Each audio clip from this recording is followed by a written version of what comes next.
And we are live. Are Yeah. we live? We are live. I'm We pretty are sure live. we're live. Where We're are we live confidently from? live. We are live from, the Grand Campari Hotel in Berlin. Berlin.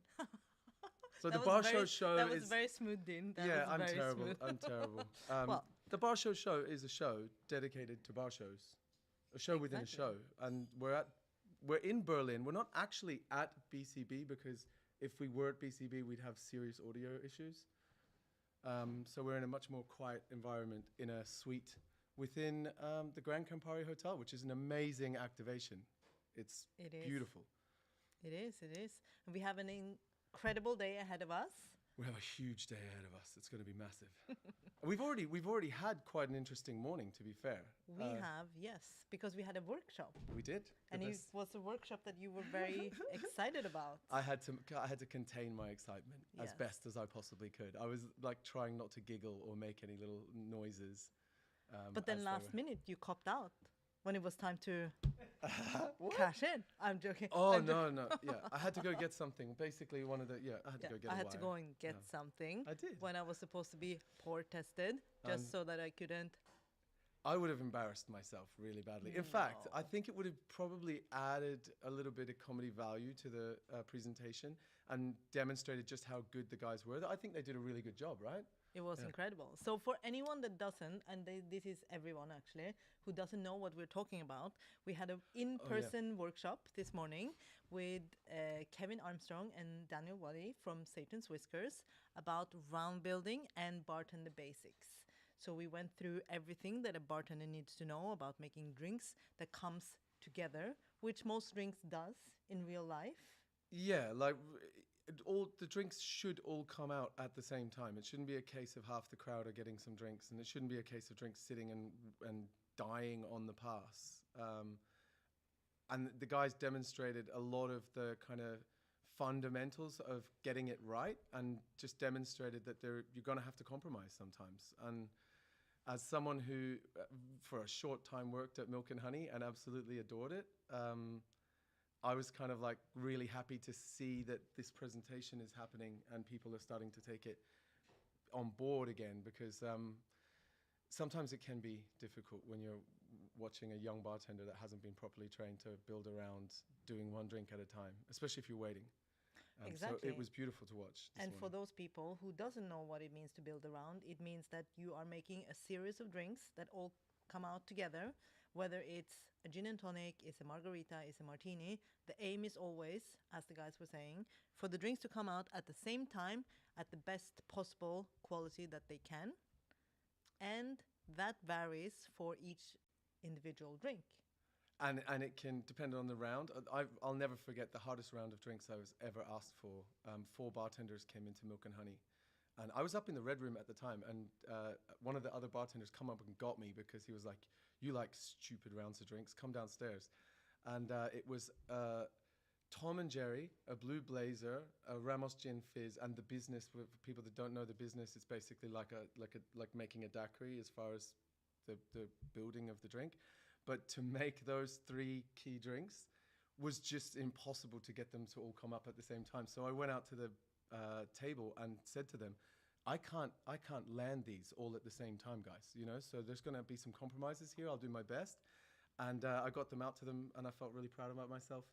And I've never forgotten that round. In fact, I never forgot the person that ordered the round, because it was Nico De Soto who ordered it. I've seen him like 2 years later, and I'm like, I'm sure I've met you before. He said the same thing. I'm sure I met you. And I remembered his round of drinks. So.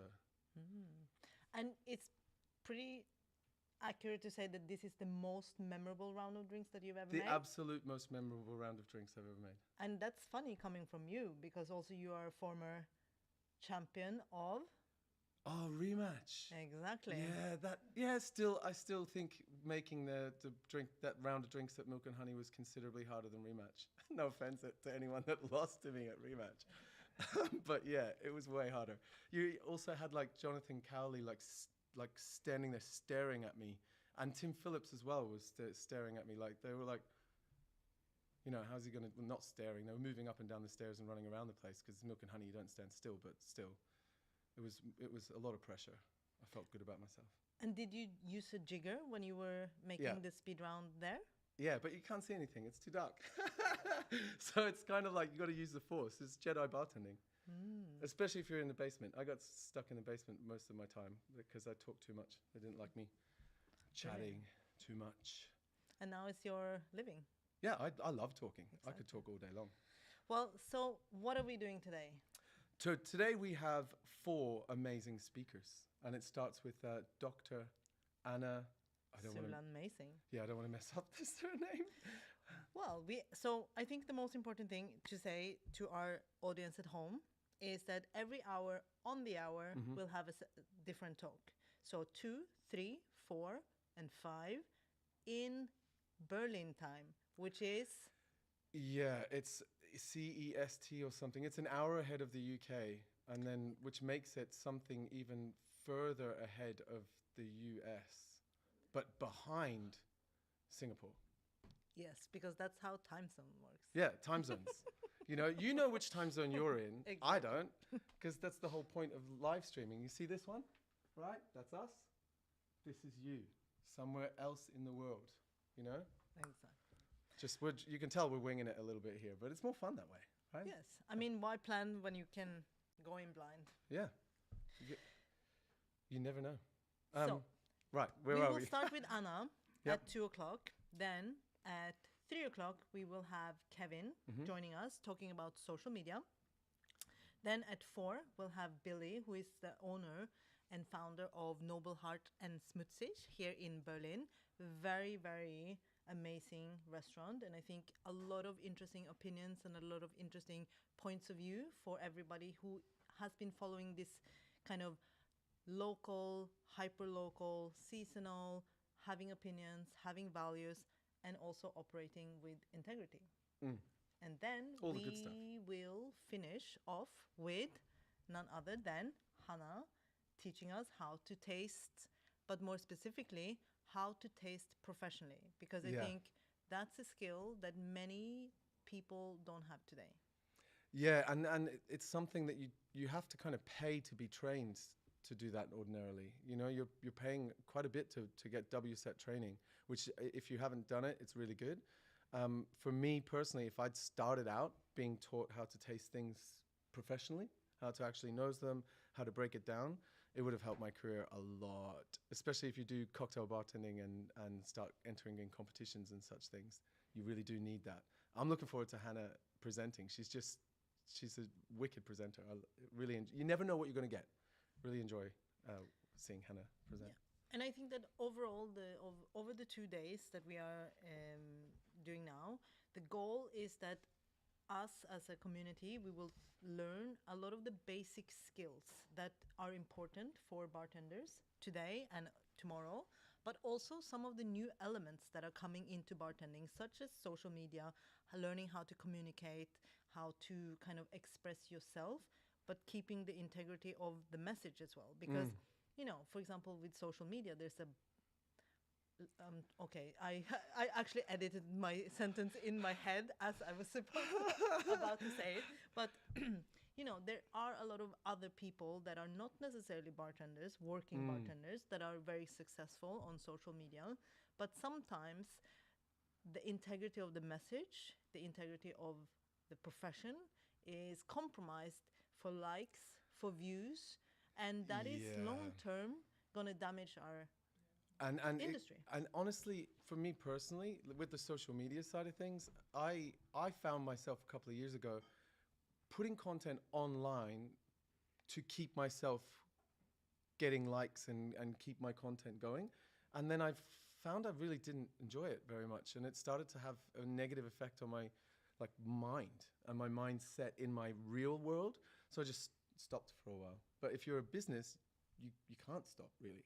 You've got a bar to take care of. You've got a business. You've got people working for you. So it's interesting to see that we've now got enough social media experience, because it is a relatively new phenomenon, to be able to look back on it and start to look at key indicators of stress versus success. Exactly.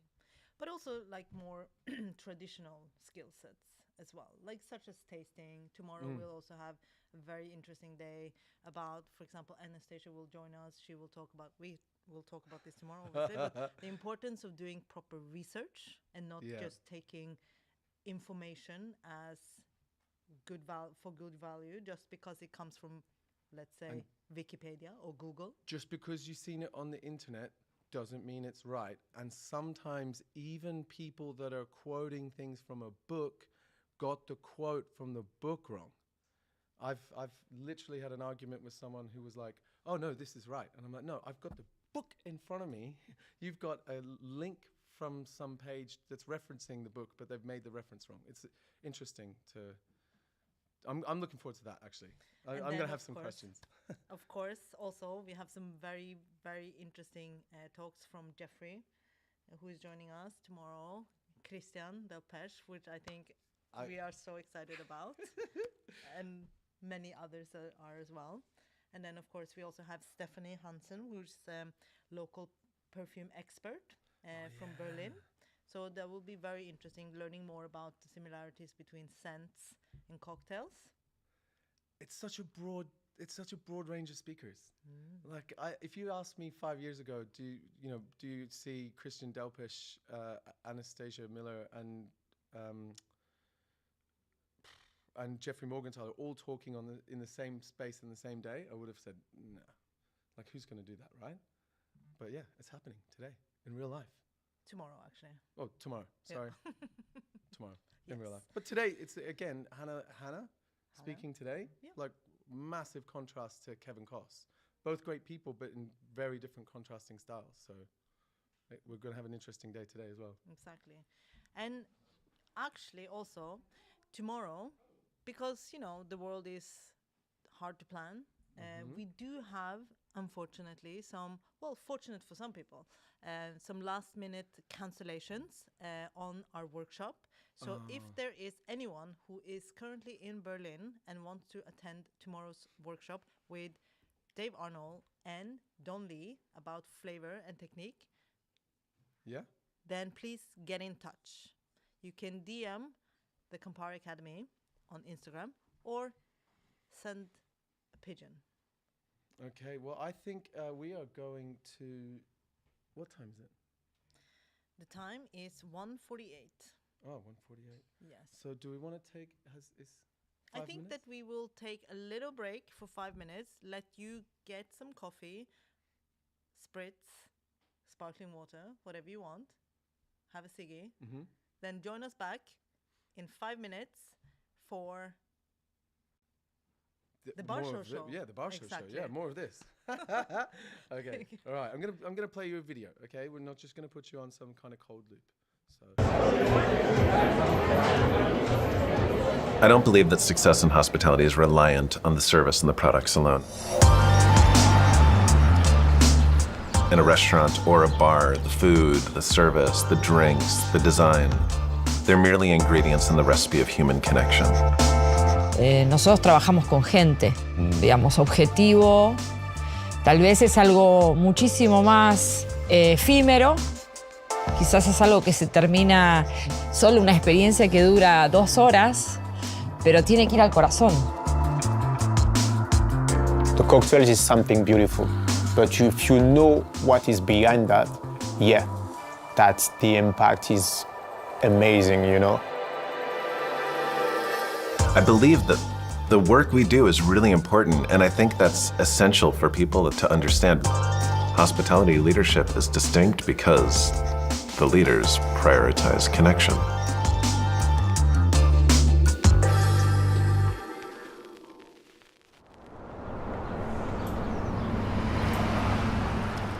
Would you like a coffee? I would love a coffee. It's also important to say that I've had amazing baristas working for me over the years. I'm not one of those amazing baristas.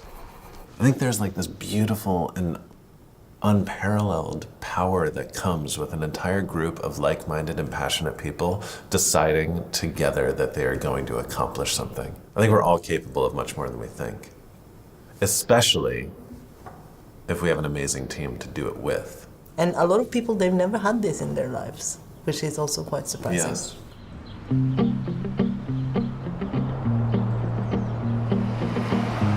Liderar en hospitalidad es muy complicado y es muy apasionante. Empecé de muy joven queriendo ser bartender en un mundo en el que tal vez no había tantos bares específicos de coctelería. Y acá en Argentina, los hoteles 5 estrellas, liderados por hombres mayores con smoking y guantes, y yo estaba muy lejos de eso. Y se me abrió una enorme puerta que fue trabajar en el gran bar Danzón. Queremos que este bar lo dirija una mujer. Y esa fue mi gran oportunidad y desde ahí no paré. Lo sigo confirmando hoy. Y de instruir y de guiar y de acompañar en esos crecimientos. La mayoría de las veces pensar antes qué le pasaría o qué me pasaría a mí en el lugar del otro.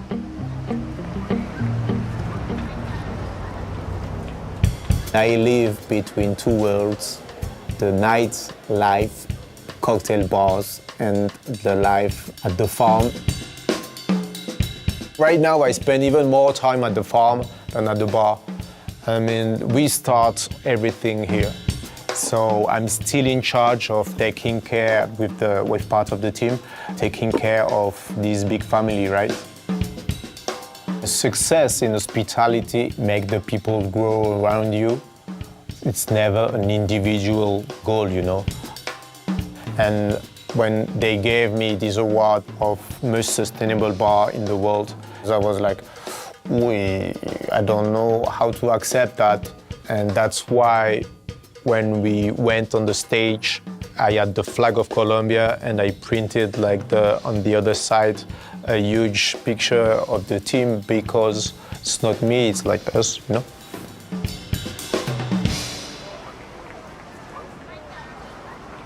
There's a retired U.S. Navy captain named David Marquet who said that the people at the top have all the authority, the people on the front line have all the information.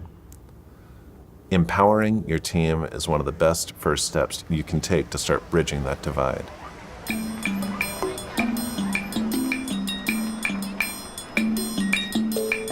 When I started, I was like let's say the leader, right? Every night at the bar, that was really hard to delegate. At the beginning, you live like 5 minutes, 15 minutes, an hour, a night. And now I love when the people say, okay, I went to the bar and I have like a beautiful experience and I was not there, you know? Because they are the leaders. So I really trust the team. A huge part of this is empathy, right? Empathy with the team. So we always try to listen to them, to take them into account, but as well how they feel as, human being, right? Trabajar en el mismo plano que los demás. Es muy difícil hacer hospitalidad con un equipo que no está contento con su día a día. Esto es tratar de tener a cada uno en el lugar que mejor se siente, es capacitar, es disfrutar también, es ayudar a que el equipo también salga, vaya a bares, vaya a restaurantes, se ponga en el lugar de los clientes y lograr esa empatía necesaria para cada uno de esos detalles. Porque la hospitalidad son un montón de detalles que tienen que ver con que finalmente el cliente la pase bien.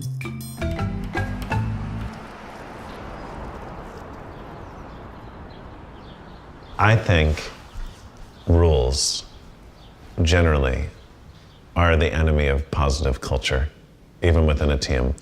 And in order for a rule to come off of a list, the way it works now is you need to prove why the rule shouldn't exist anymore. I think if more organizations looked at their list of rules and went through them one by one and had to prove why everyone needed to exist, we'd end up with a lot less rules, which I believe ends up with a better culture and a better quality of leadership. There's a place in I think it's Alabama, called Lambert's House of Throwed Rolls. When you go there, you sit down, and it's this big dining room, and every 30 minutes or so, someone pushes a big cart of delicious, freshly baked rolls. And then people in the dining room start raising their hand, and the guy starts throwing the rolls across the dining room to them. That one simple step of service is the thing that... And we're back. Why are you doing this voice? I'm trying my best to sound podcasty and nice. But this sounds like creepy podcasting. Does it? Yes. Oh, This is okay. like, I'm sending live from a basement, trying to hide from someone attacking me. I wanted to sound like I had a podcast that was about buttery biscuit base. You know, where you take New World buttery wines and match them with Old World butterscotch biscuits and see how they go. Buttery biscuit base. It's a whole. Yeah, I prefer champagne, so I don't know. Okay, we could do buttery champagne and Exactly. biscuits.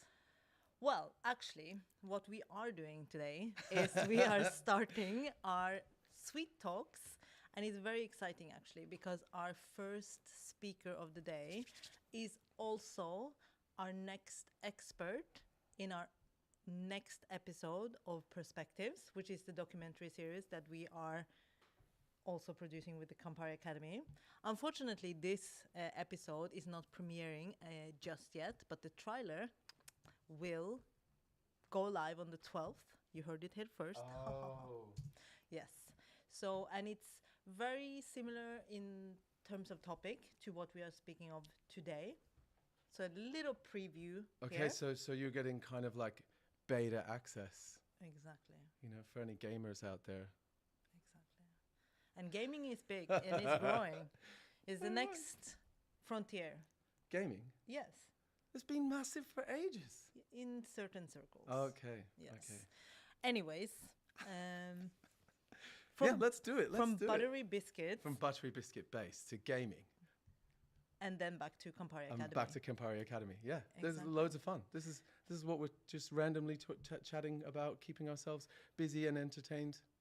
And just to remind everyone watching from home, every hour on the hour for the next 4 hours, we will have a new talk and a new speaker joining us in the Campari Academy suite here at the Grand Campari Hotel, which, if you are in Berlin, still has some tickets available, so you can just show up and get access. And do you get biscuits or Only from you. tea? Okay, I'll stock up on biscuits for anyone that's out there watching and then decides to turn up. And just for reference, we only like Nutella biscuits in here Yeah. because it's Italian brand, you know. I see. Exactly. That's the Nutella Connect. Okay, might have to change the name of the podcast. Exactly. All right. Well- So, are we ready? We are ready. Yeah. And the audience is ready. Is everyone ready? Yes. Yeah. All Cool. right. So All right. let us introduce our first speaker. She is Dr. Anna Sulan Masing. I'm probably pronouncing the last name slightly wrong, but that's my Norwegian accent. And she's here to talk about the connection between identity and flavor because she has a PhD and doctorate. Sorry, that word I definitely slaughtered, in this specific field. And I think for me, it's very interesting because the first time that I was lucky enough to sit down with her and talk about this, you realize how much more similar we are despite being different as well. So without further ado, I will give over to Anna. Thank you. I will try and also have a podcast voice to match the two of you. My name is Anna Sulan Masing. Perfect pronunciation, so that's great. I'm a drinks, food and culture writer, and I also have a PhD, which looked at how identities changed when space and location changes. And a big part of that is understanding storytelling. And food and drinks are storytelling practices. So I also have a cheese magazine and a publication called Sourced, which looks at our global food and drink systems. So Sourced is broken down into seasons and ingredients, and we're just about to go into gourd season, so pumpkins, etc. And I have a podcast that looks at the history of pepper but it also looks at our relationship with the past and nostalgia and the concept of identity, and it's 10 episodes, and you can get it wherever you get your podcasts. I'm really interested in looking at ingredients, like really specific ingredients, and through them, telling this kind of wider story. And with the presentation, the PowerPoint presentation that's going on, I think we're just going to have it on a loop, and I'll sort of talk about the photos a little bit later. But basically, these images are a social context of a drink that is really important to me, that from my history, and it's called tuak. Someone knows tuak? So I'm Iban, which is an indigenous community in Malaysia, in the state of Sarawak, which is on the island of Borneo. And all indigenous people in Borneo make tuak, but they all make it really differently. The Iban are known to make the strongest tuak because they have a reputation of being the biggest partiers. I have some various theories about why that is, but basically the Iban celebrations are pretty epic. That I know. In this fast-paced and like highly innovative global world of bar and drinks, it's really easy to forget the origins of drink. That liquids are agricultural produce and product, and they're created for and by communities. Making booze is this age-old tradition, and it's woven into the cycle of farming, and it can't really be separated from that, I think. So many drinks have long traditions and histories, and it's important to honor those as we look to the future, to sort of look at the past as we look forward. And that's how we can be really creative. Our individual stories, the cultures we're from, the traditions we know are really important. And finding out how to tell those histories through drinks, for example, gives us a new future to our past lives. This can be done through ensuring craftsmanship is learnt and continued to be practiced. And it's also about reimagining traditions and exploring flavors important to our individual histories. So I think that we are the stewards of our ancestors' stories. So why is that important? Firstly, because you're important. And then secondly, if we don't continue these traditions or remember flavors, these things might get lost. What I'm talking about is sort of this idea of preserving culture. But I don't mean that it should be static. I don't think we should just repeat exactly what our grandparents did, for example. Rather, we should think about who we are, where we're from, and try and reimagine that in the world today. Sometimes it's difficult, though, to see how our own histories or influences could be important and make impact. So it's about thinking what really matters to us. Whether, when you think about your childhood, for example, what flavors do you think of? What ingredients spring to mind? What smells or textures or sights? All these things are part of the layers of the cultures we grew up in. They reflect the world around us. And they are the ingredients of how we can tell the stories of ourselves. But it's also really important not to romanticize our past, because if we do put too much weight on this kind of idea of nostalgia or romance, we start to make generalizations. And what I mean by that is the past is actually an ever-evolving thing. We can look to the past in so many ways that we can find new stories to tell, new perspectives, new voices. Therefore, if we think about our past with too much nostalgia, with kind of rose-tinted glasses, we simplify that story, and we can erase voices and we can erase stories. I was recently asked about being Iban by someone who's doing research around Iban food and drinks and culture. My response wasn't really to give an answer, was to actually ask a question of where, Iban from where? Because even though, in the kind of grand scheme of things, the Iban are this tiny group of people in a very small part of Borneo, it really matters where they're from in that context. Upriver, from where my family hail from, going to war is a really strong feature in the rituals. I mean, they don't go to war anymore, just to be clear. And particularly the harvest festival ceremonies. So, you know, because what they're doing in those ceremonies is they're asking gods to help them find new grounds, to help them grow new harvests.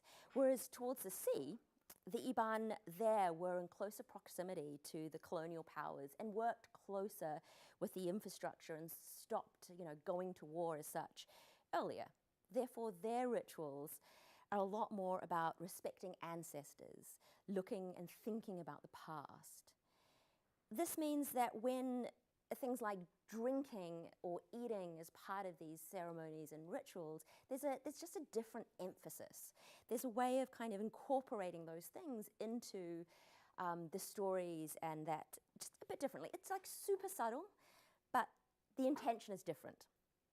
My experience of drinking tuak, particularly during Gawai, which is a harvest festival, has a real bravado to it. And I wouldn't want to say that all Ibans drink tuak like that, because I don't know the rituals from further down and further downriver. And like any drink, the individual producer has a huge impact on the drinks and how they taste.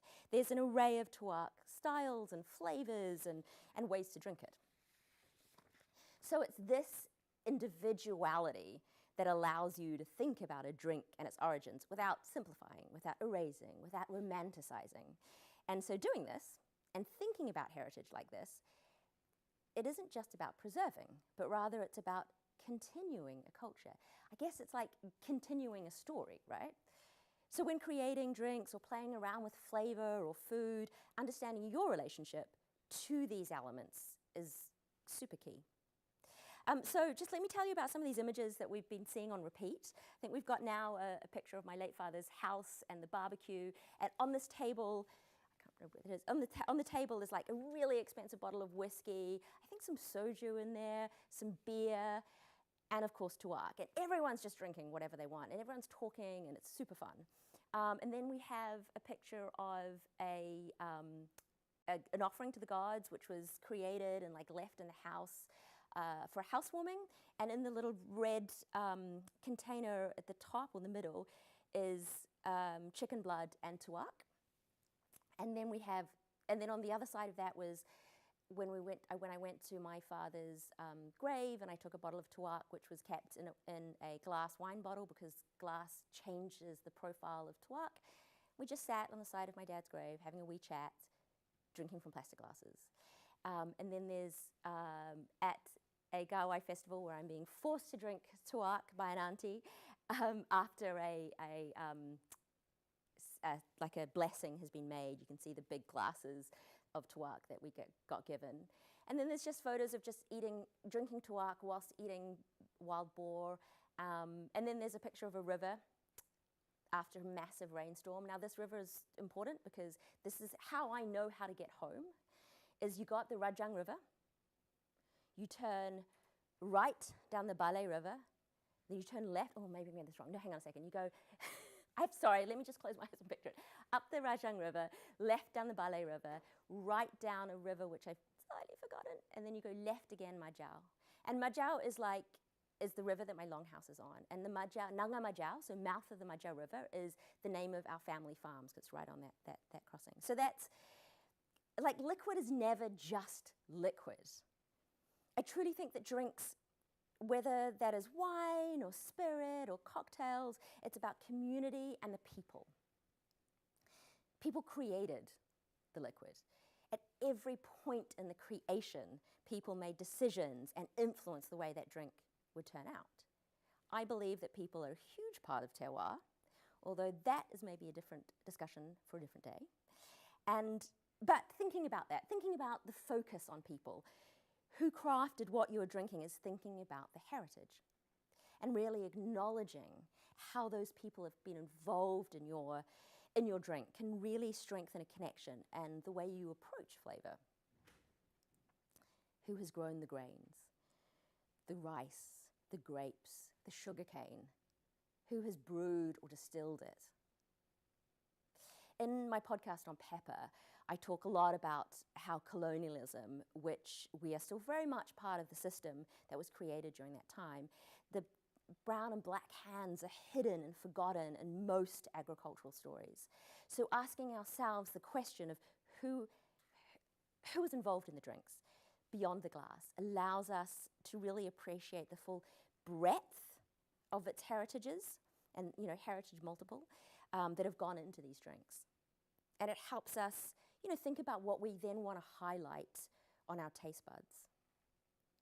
And again, this is where your personal story can come back into the sort of understanding of drinks and heritage, and you can think about what a drink means to you.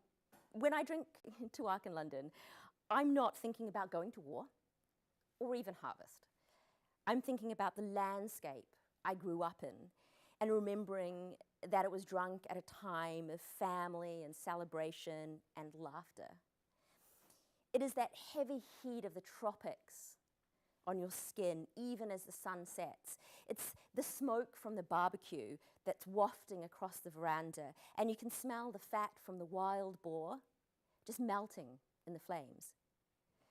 Tuak is a drink that is so firmly placed in my understanding of being Iban and being Sarawakian that I have no idea when I first tried it, when it entered my consciousness. Tuak was there from the beginning. So drinking Tuak is about sharing it with friends. It becomes about creating a sense of belonging in my chosen home of London. I share my heritage with it and create a space that feels safe for me. But this idea of identity, of a sense of belonging in a new space and time is not just related to less heard of drinks or non-Western flavors. It can be understood with drinks that a lot of people are familiar with. So looking into history is important because again, it allows us to see the past, as I said, with sort of new eyes.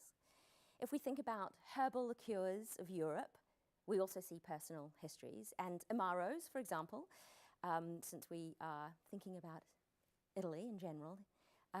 It's something that's been made for centuries in Italy and across Europe as well.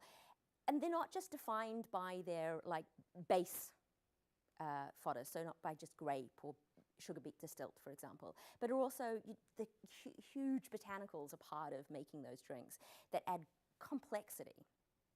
These flavors come from people's home gardens, recipes are personal, and just like Tuak, every village or every family have their own recipe. There's a British Amaro maker, which I know you're already thinking British company making Amaro, whereas the personal and historical connection there. But it's a family-run business, and part of that family has roots in Italy, and their Amaro is based on an old Sicilian family recipe, and a recipe from a London medicinal book from the 17th century.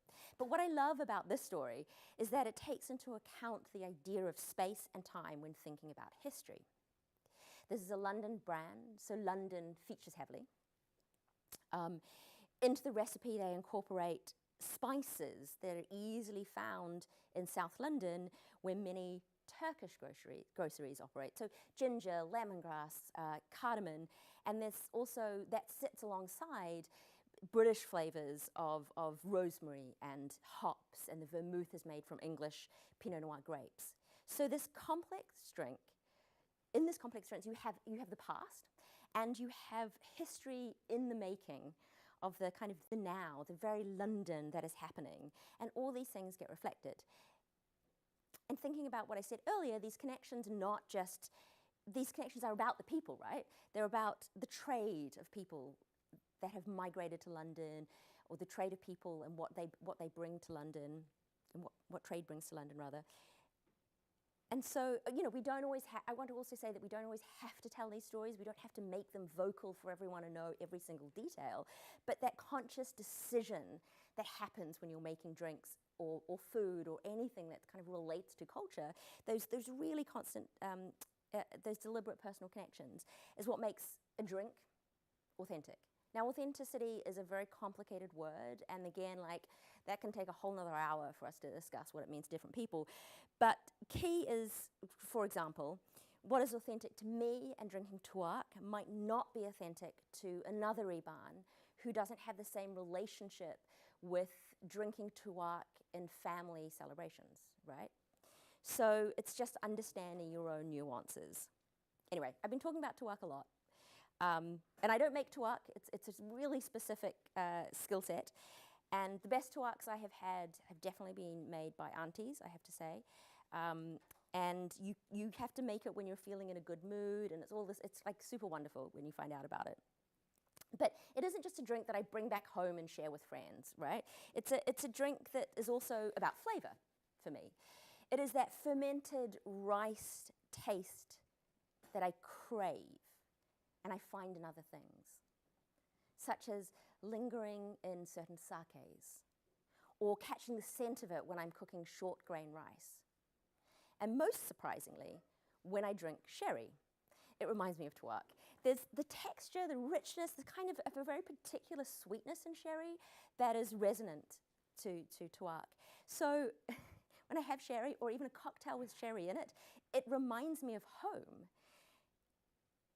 But I also want tuak when the smoke of the barbecue wafts over me and the sounds of friends laughing in my garden.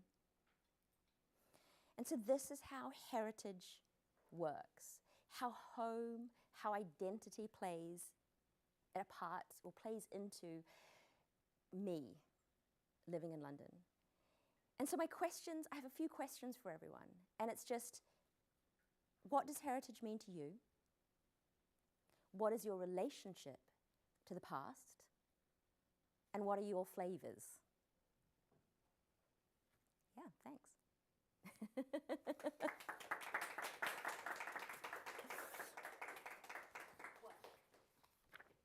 I think there's no surprise to anyone, but I have questions. Me too. I think, well, I mean, there's a lot. I mean, thank you so much for the presentation, first of all. And this is almost continuing on a different conversation that we've had before.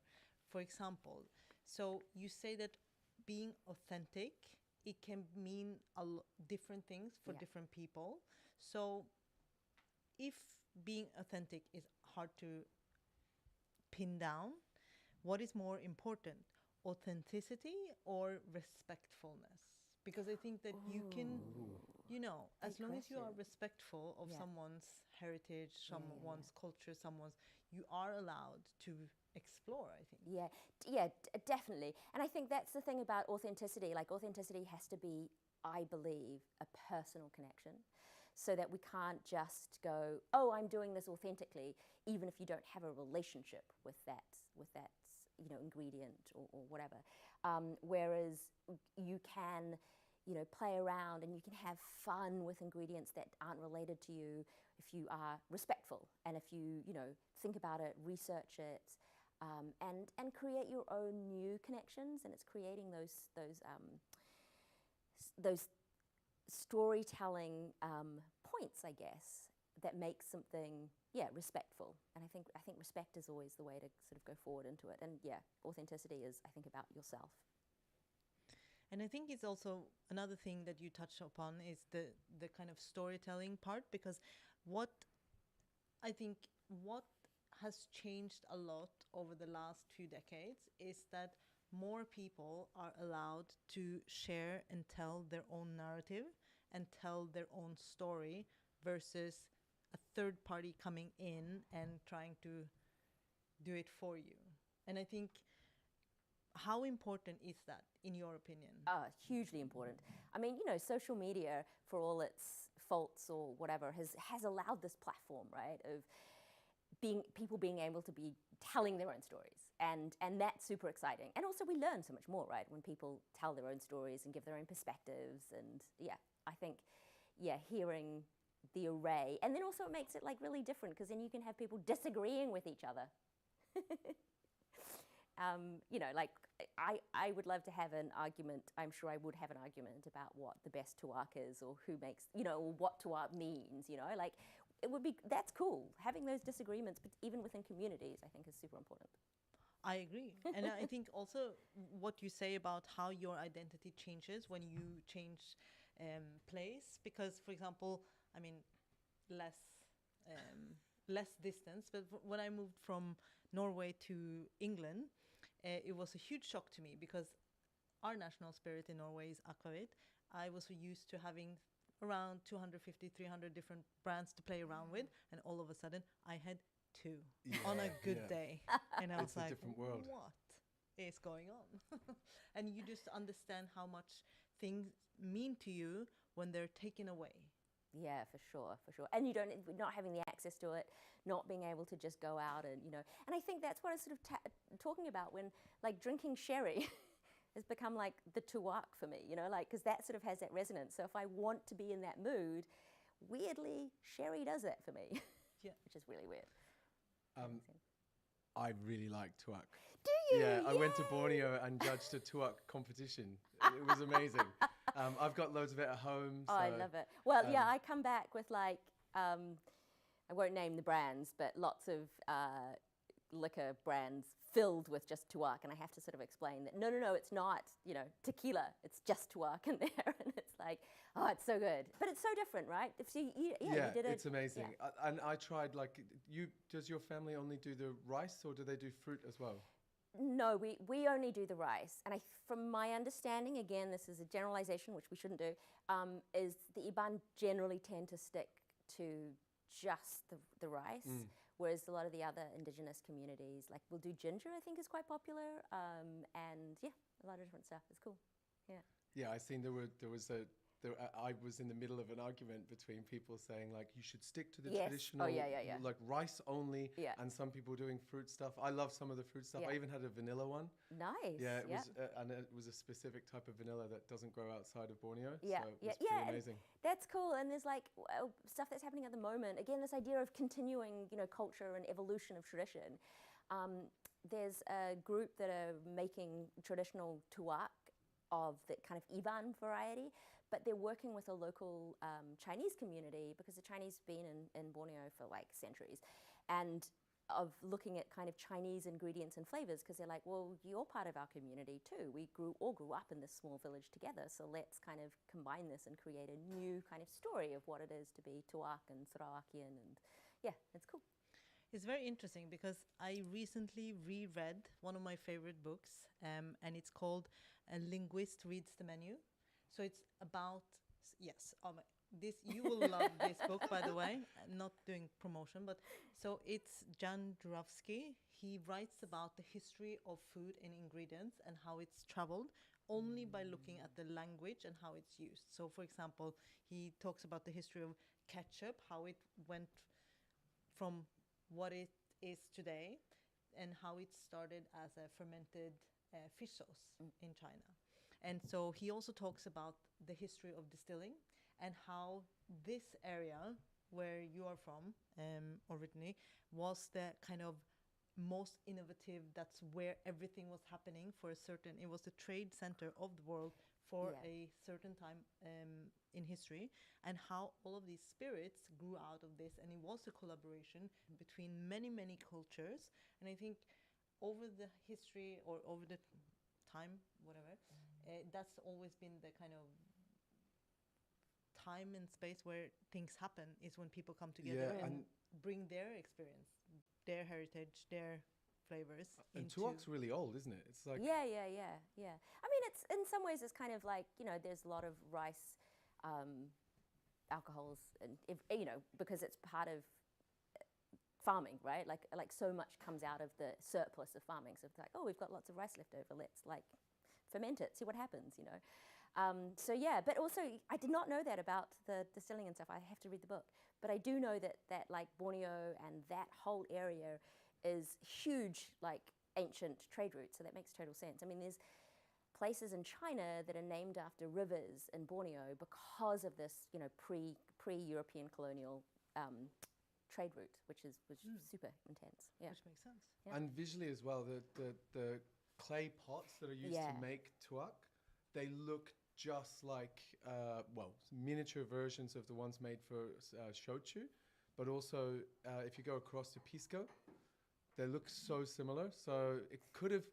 100%. Because There needs to be some research yeah, done. Yeah, because the pots come from, a lot of the ancient pots are Chinese because of this huge ancient Chinese trade route that has been going on forever and is still there, you know. So yeah, it's cool. They're really beautiful. I mean, now it gets made and put into plastic bottles if you're drinking it a couple of days later, or maybe like ex wine bottles or, you know, booze bottles and stuff. But yeah, still some people make them in there. Yeah. So, question: is there something, or is there such a thing as a universal flavors? Are there some flavors that everybody just likes or dislikes?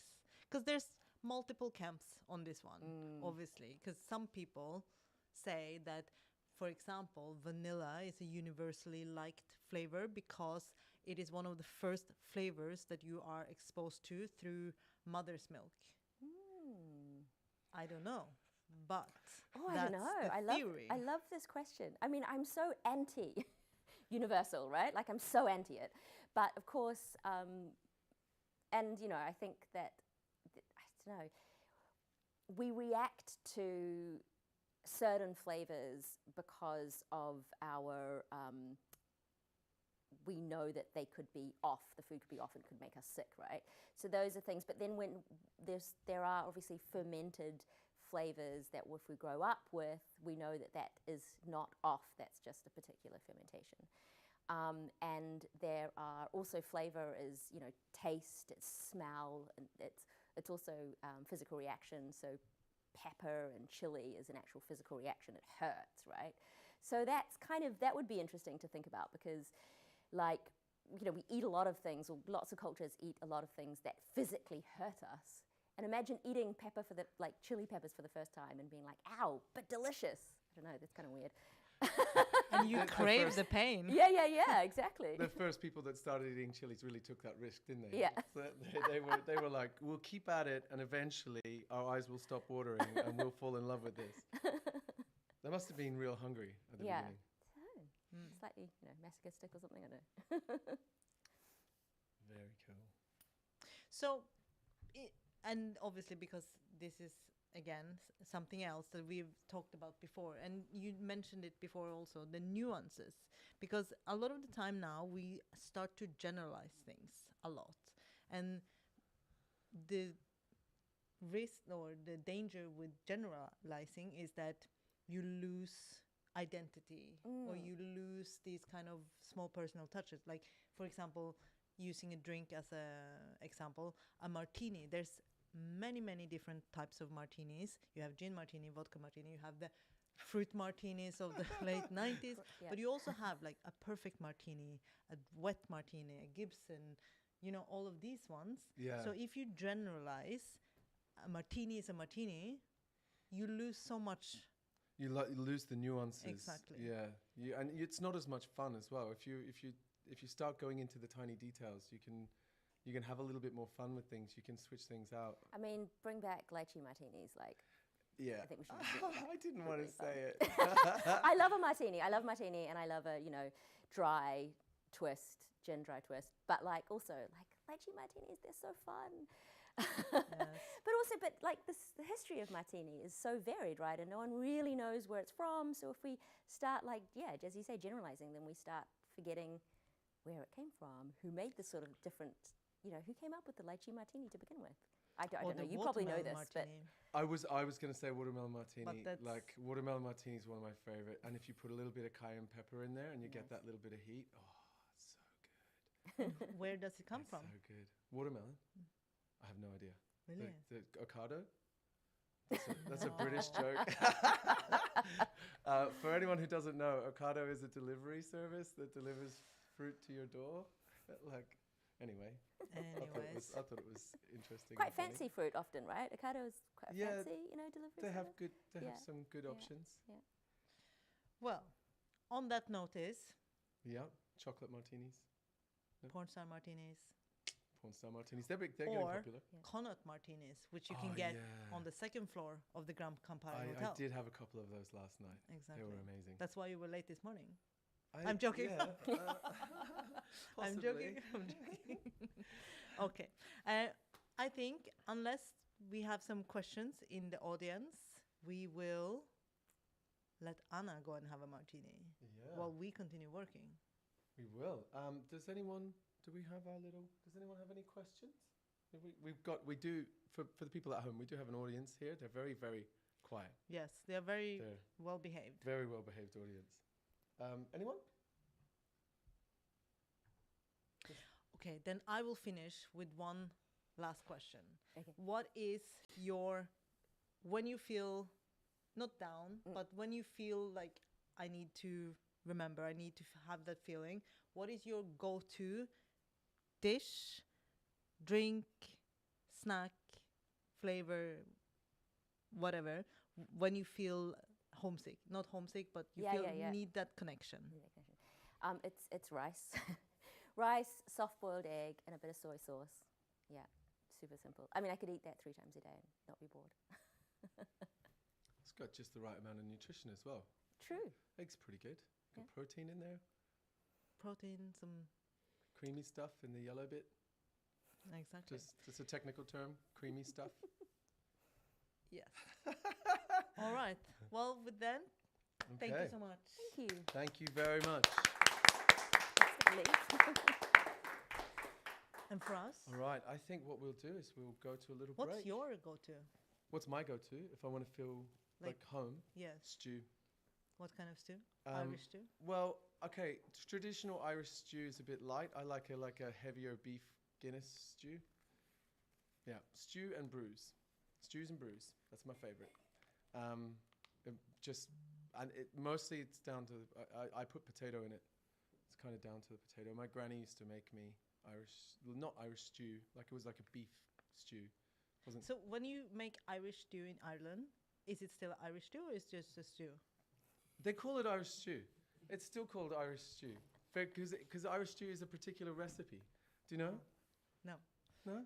No. Yeah, Irish stew has like lamb, and you have some barley in there if you're into it, and lots of vegetables. Irish stew's amazing, okay? Does no one know how to make Irish stew? Yeah, there we go. See? Is it good? Yeah, it's lovely. Yeah, see?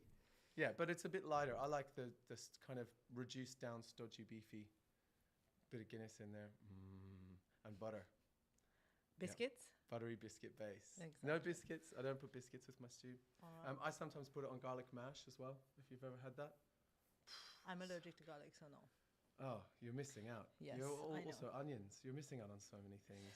I know. But, well, on that note, we will take a break. We will be back in 25 minutes with our next talk. 25 minutes, and I'm going to loop a few videos for everybody, letting them know that, we're still here. And, we'll see you in 25 minutes. Wait, we have a question. We have questions. Yes, from the live stream, to be honest. Ah.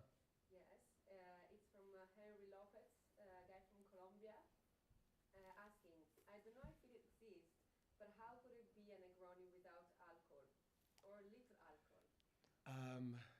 How can it be a Negroni without alcohol? A non-alcoholic Negroni? Yeah, so... Well, it depends. Are you recipe or flavor? I'm recipe, but I wouldn't call it a Okay, so Negroni. your recipe, I'd call I'm it a flavor. no-groni. Right. You have to be careful now because that's trademark. Yeah, but it was trademarked after it was joking. created. So in 2016, it was already on a menu long before it was Let's trademarked. not get into that. In LA, but yeah, anyway, sorry. So from a recipe point of view, how can it be a Negroni? It can't. It can't. It's like Negroni's Negroni. I'm a very purist sort of person. I like Negronis But so then, much. also, if you change out the gin, for example, it can't be a Negroni. It would be a Negroni like exactly. Right. So there's a whole range of them. People can argue over that till the cows come home. I will say, from a flavor point of view, if you look at a Negroni as a concept rather than a recipe, you can replicate the flavor profile of a Negroni without alcohol. You have to make up for the fact that alcohol is one of the best carriers of flavor. But if you do that, you can still work within the framework of what flavor-wise a Negroni can be. So that's how a Negroni can be a Negroni without having alcohol, or even very little. Because you could also just reverse it, and get it down in strength using less spirit. Well, you could just put a Negroni in a rotary evaporator and take all the alcohol out. Is that cheating? Well, a big part of a Negroni is the bitter elements, and the bitter elements, everything that is taste does not transfer in a rotovap, because a rotovap will take mostly the aromatics. I was talking about drinking what was left over. Yes. Yeah, so you lose the aromatics. You can't do it. It's just, you could, have you ever put Campari in a food dehydrator?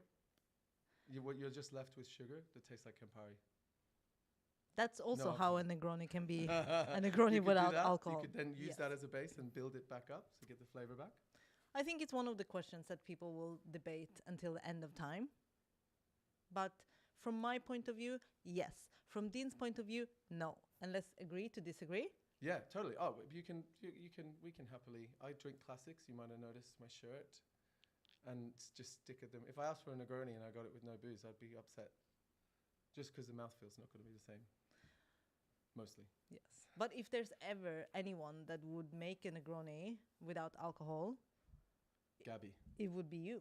Me? Because you made Electra Campari soda when she was pregnant. I break down the Campari so I can still give Campari soda to my wife because she likes the Campari soda, but we couldn't put the booze in it, so I dehydrated the booze out. Exactly. And with that, we take a break. Yeah, House Husbandry 101, back in half an hour. 20 minutes actually now. 20 minutes, okay. We'll press the button. We'll see you soon. Stay tuned, or go have a break and then come back. Ciao. I don't believe that success in hospitality is reliant on the service and the products alone. In a restaurant or a bar, the food, the service, the drinks, the design, they're merely ingredients in the recipe of human connection. Nosotros trabajamos con gente, digamos, objetivo. Tal vez es algo muchísimo más efímero. Quizás es algo que se termina, solo una experiencia que dura 2 horas, pero tiene que ir al corazón. The cocktails is something beautiful, but if you know what is behind that, that's the impact is amazing, I believe that the work we do is really important, and I think that's essential for people to understand. Hospitality leadership is distinct because the leaders prioritize connection.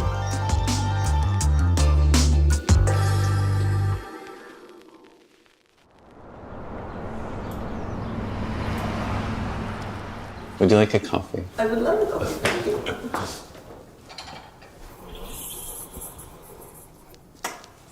It's also important to say that I've had amazing baristas working for me over the years. I'm not one of those amazing baristas. I think there's like this beautiful and unparalleled power that comes with an entire group of like-minded and passionate people deciding together that they are going to accomplish something. I think we're all capable of much more than we think, especially if we have an amazing team to do it with. And a lot of people, they've never had this in their lives, which is also quite surprising. Yes.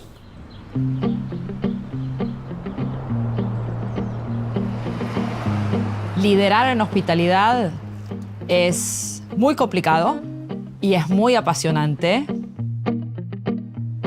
Empecé de muy joven queriendo ser bartender en un mundo en el que tal vez no había tantos bares específicos de coctelería. Y acá en Argentina, los hoteles 5 estrellas, liderados por hombres mayores con smoking y guantes, y yo estaba muy lejos de eso. Y se me abrió una enorme puerta que fue trabajar en el Gran Bar Danzón. Queremos que este bar lo dirija una mujer. Y esa fue mi gran oportunidad y desde ahí no paré. Lo sigo confirmando hoy. Y de instruir y de guiar y de acompañar en esos crecimientos. La mayoría de las veces pensar antes qué le pasaría o qué me pasaría a mí en el lugar del otro.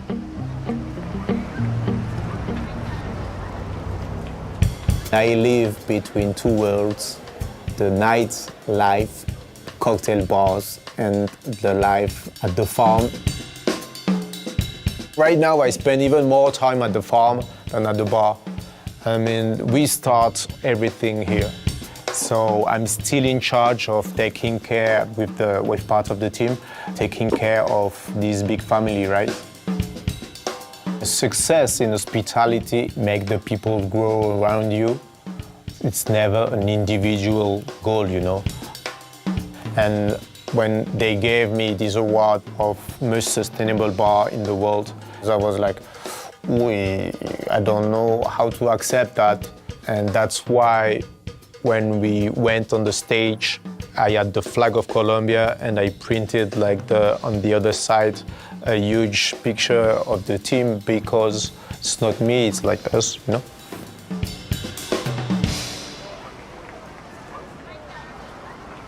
There's a retired U.S. Navy captain named David Marquet who said that the people at the top have all the authority, the people on the front line have all the information. Empowering your team is one of the best first steps you can take to start bridging that divide.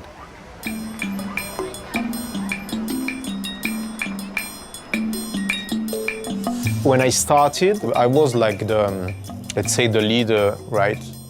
Every night at the bar, that was really hard to delegate. At the beginning, you live like 5 minutes, 15 minutes, an hour, a night. And now I love when the people say, okay, I went to the bar and I have like a beautiful experience and I was not there, you know? Because they are the leaders. So I really trust the team. A huge part of this is empathy, right? Empathy with the team. So we always try to listen to them, to take them into account, but as well how they feel as, human being, right? Trabajar en el mismo plano que los demás. Es muy difícil hacer hospitalidad con un equipo que no está contento con su día a día. Esto es tratar de tener a cada uno en el lugar que mejor se siente, es capacitar, es disfrutar también, es ayudar a que el equipo también salga, vaya a bares, vaya a restaurantes, se ponga en el lugar de los clientes y lograr esa empatía necesaria para cada uno de esos detalles.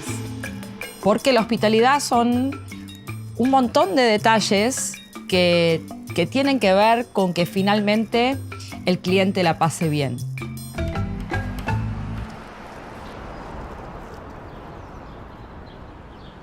I think rules generally are the enemy of positive culture, even within a team.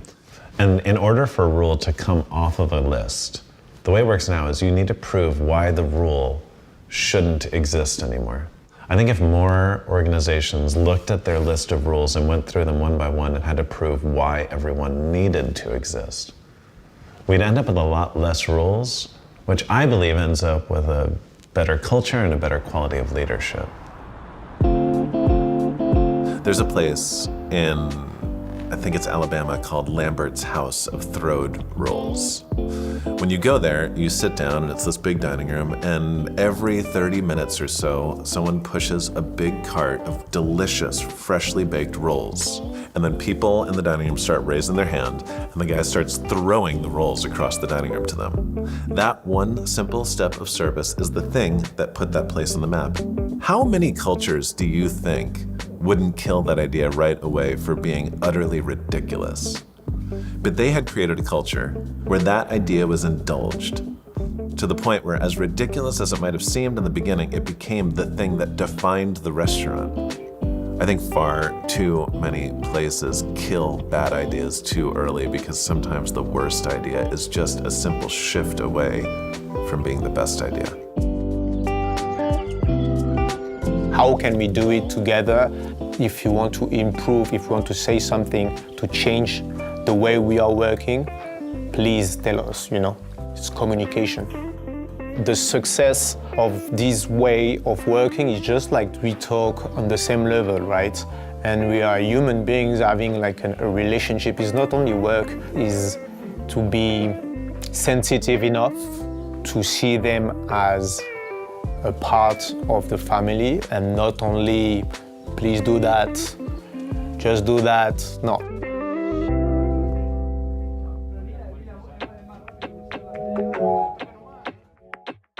Tuve una época en la que empecé a darme cuenta de que lo que yo decía después se hacía y se replicaba.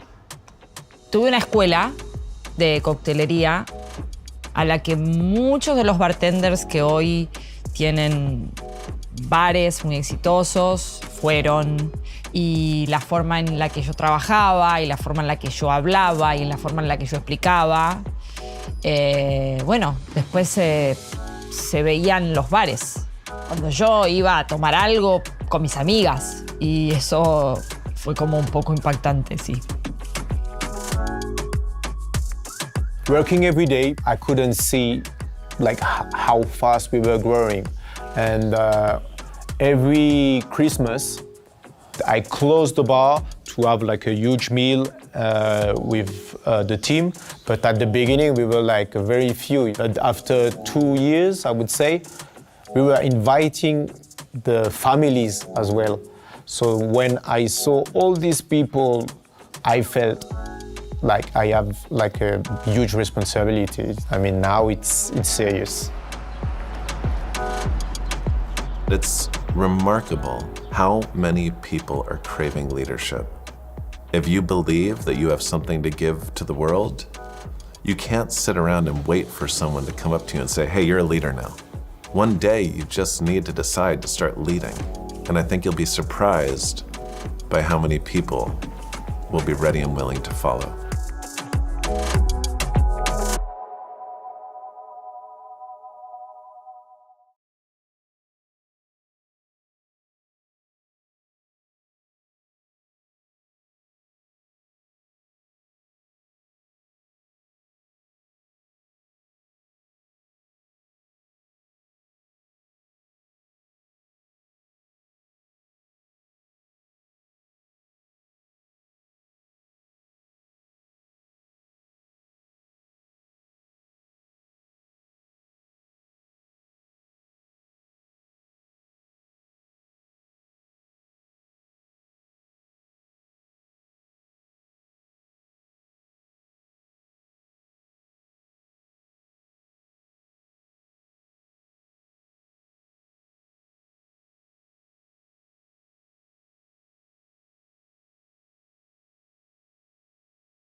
During the pandemic, I mean, in our industry, in hospitality, we had to stop.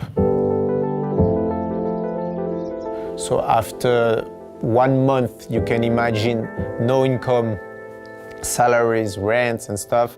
I mean, I can't leave the team because, as I always say, it's not 55 people, it's like 55 families. So you have kids, you have parents, you know, they depend on the business.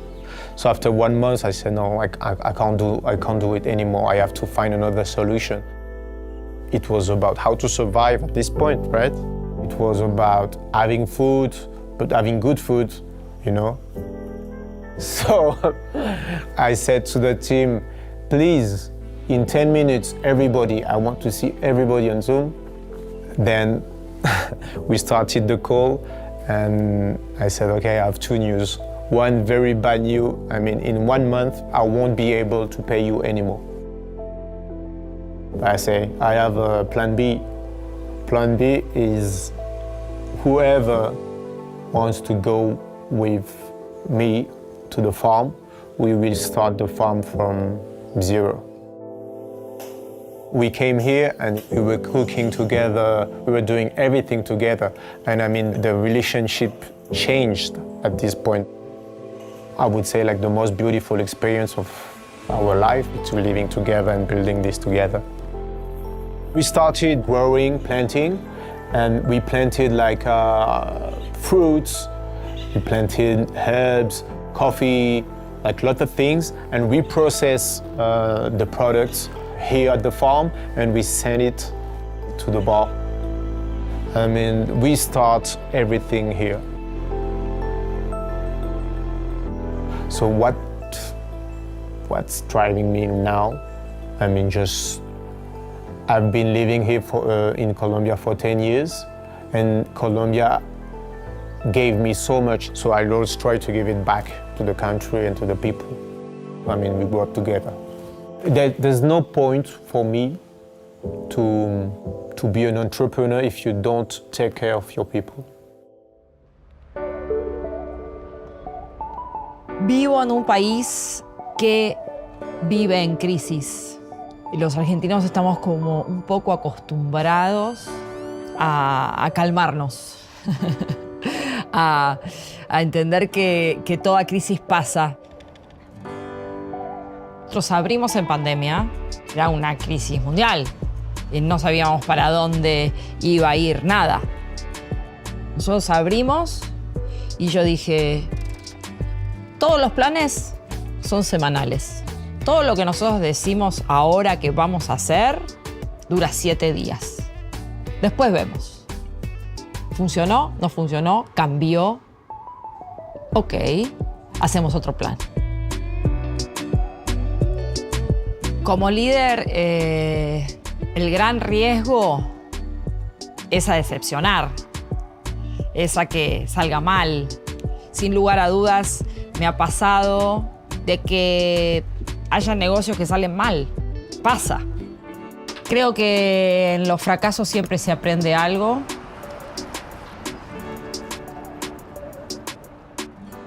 During moments of disappointment, I think it's important for a leader to be open about their own feelings with their team such that the team feels like the way they're feeling is okay. And then a leader needs to be the person that says, okay, we're done with that. Now we're gonna keep pushing. There's this William de Kooning quote, I have to change to stay the same.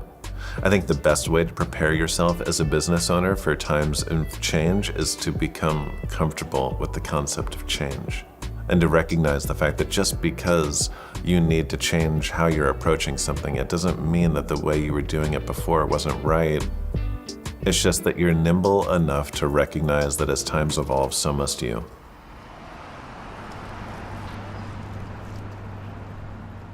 Did your opinion or view on leadership change after you became a parent? I think I will be a better leader for having been a parent to a toddler. One of my superpowers, I think, is having the ability to take an idea and communicating it in a way that makes sense to the person that I'm talking to, even if it's not something they aren't necessarily inclined to agree with. With a baby, you can't reason with them. And so you need to strengthen the muscle of encouragement.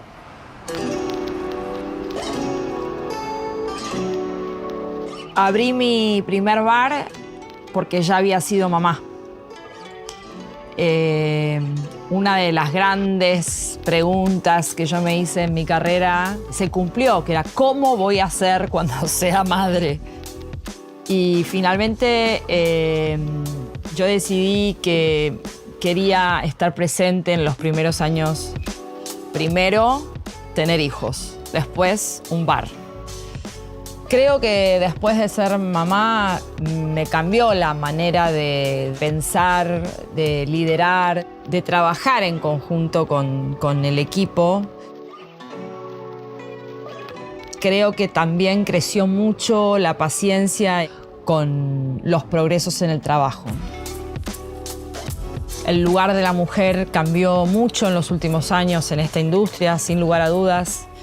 Antes había muy poco espacio para la mujer y los espacios que ocupaban eran por su look, por su estética o porque le convenía al hombre por algo. Creo que hoy cada vez hay más mujeres cumpliendo estos roles y que empiezan a tener experiencia y que empiezan a ser fuertes y que van a ser líderes. Y eso es lo que creo que va a hacer que realmente cambie el mindset general. Y van a tener mayor lugar en el liderazgo.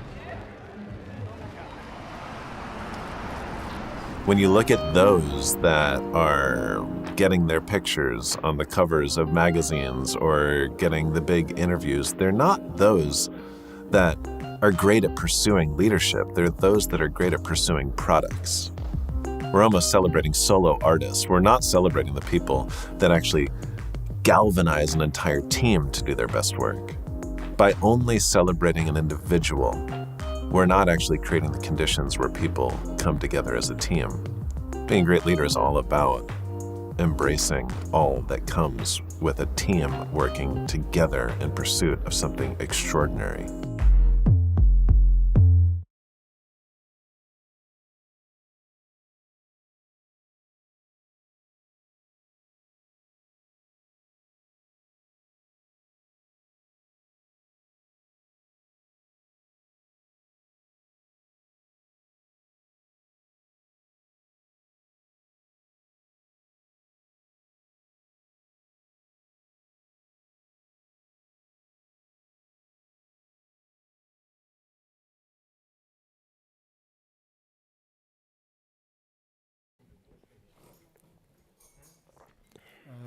Hello, everybody. We're back.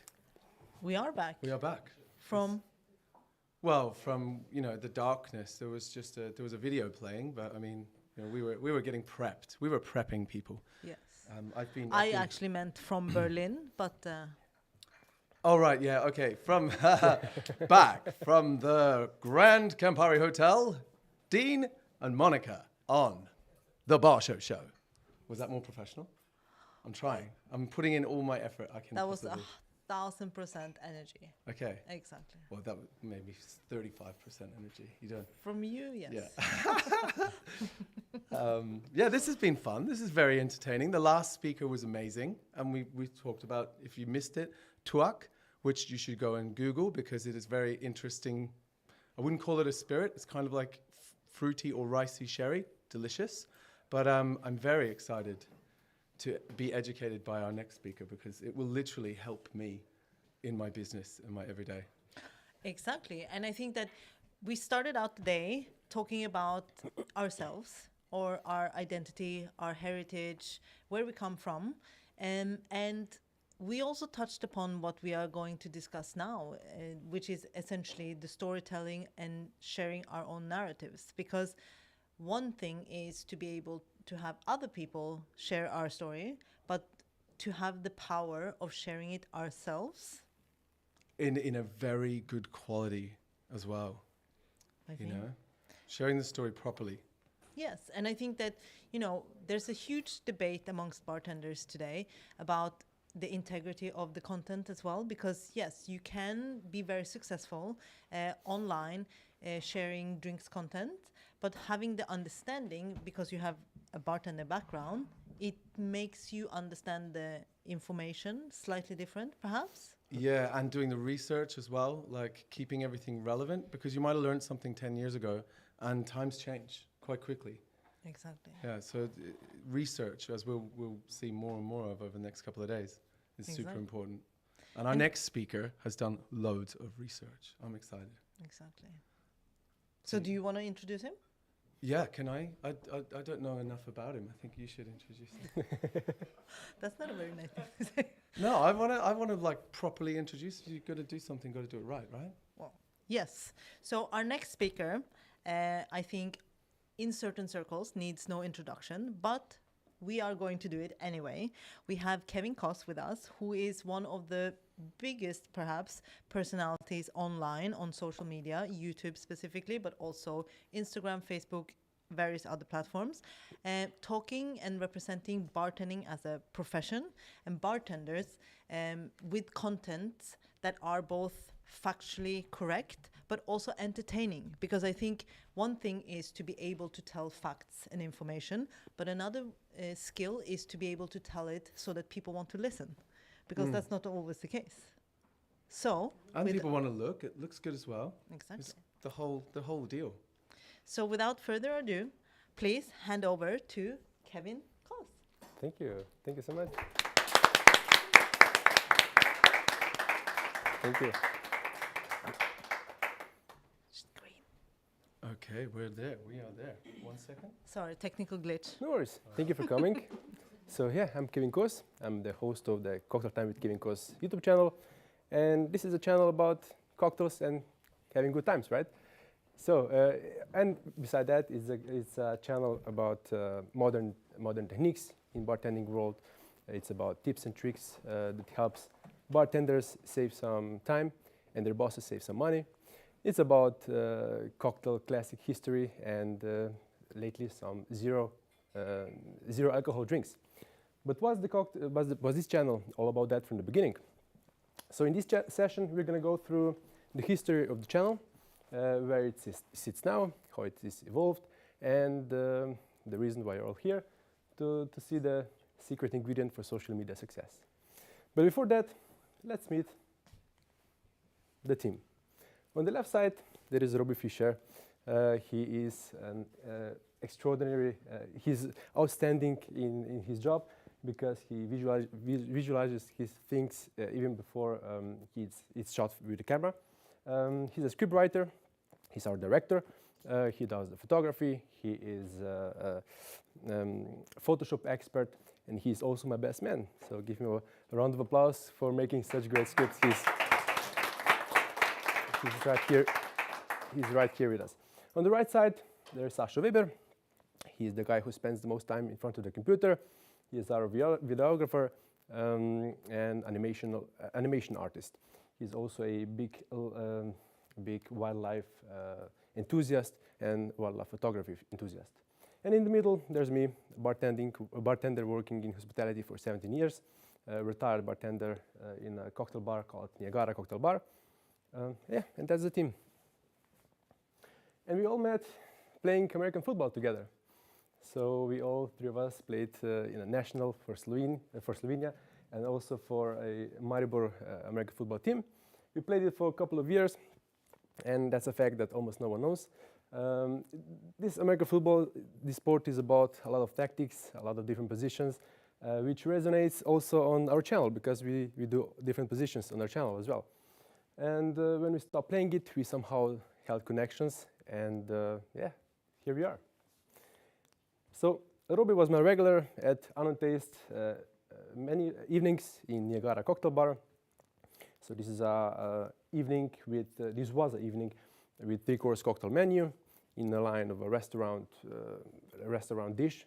There was an appetizer, main menu, and a dessert. It all comes with a supplementary snack, and everything together cost only 15 euros. And because I needed to save some money, I needed to do ingredients by myself, because otherwise we wouldn't be able to sell it for 15 euros. And yeah, you're already thinking how come that this was only 15 euros. Back then, Niagara Cocktail Bar wasn't internationally known cocktail bar, and I wasn't content creator either. So, and as well, the Slovenian cocktail culture isn't there yet, so that's why. Sorry. So that's the reason this Unknown Taste menu was the reason that I started being more and more into mixology. Here's all that happens, that I learned all the tricks and things that I'm presenting now. And it was a great way to express myself. And then pandemic happened, and we had to close our bars, right? So after watching Netflix and playing all video games for weeks, I realized that I had to do something different with my spare time. So luckily, one of the Slovenian distributors sent me a bottle of cognac with some small amount of payment in return for doing a content for them. So I decided to do an IGTV. Back then it was still a thing for Instagram. So I set up the camera with my wife. I had that bar cart at home with a lot of booze, drinks, a lot of glasses, and I decided to do a Sazerac cognac Sazerac. So we filmed it by ourselves. We put a camera, audio, and everything, and we did the first episode, which was in Slovene. I liked it a lot. I was in contact through Messenger with Robbie and Sasha as well, because they were helping us how to put everything together, how to edit on the phone, how to do the audio and everything. So yeah, we really liked it. We did 4 IGTVs after it, and you can't find them anymore on my Instagram page. These are a well-kept secret now. And later, I received a box of tequilas, and then this happened. Hi, my name is Kevin Kos. Welcome to my YouTube channel. On this channel, we're gonna make a lot of cocktails. Hi. Barshow Show. So that's a clip from our first episode. I received a box of tequilas, and we decided to do an episode together. We brought all the equipment to the apartment. We had a coffee, and they started to discuss on which part of the room we're gonna set a set. And we were doing 2 episodes in one day back then, the first one, and we did one unboxing episode and then another one with the cocktail. And we decided to do unboxing style in one part of the room. I dressed myself like this because this was something I was wearing when I was presenting cocktails in unnotated events as well. I sat behind the table, and then Sasha asked the first question: on which platform are we gonna put the video? Because we have, if you're filming for YouTube, you have to do it landscape, otherwise vertical, so on. I was more for Instagram because I already had some followers over there, and I wasn't much familiar with YouTube, and I didn't have any account on YouTube back then. But because you can do longer format videos over there, you can monetize it better, we decided to go for YouTube. And then there was a second question from Robbie on which language we're going to present everything. And I wasn't so comfortable with English. They were both rooting for English, that's for sure. When you're looking into the camera, trying to present something, even your mother language can be difficult. But I was speaking in English. So we decided for English still, and these were 2 best decisions we did in early stages of the channel.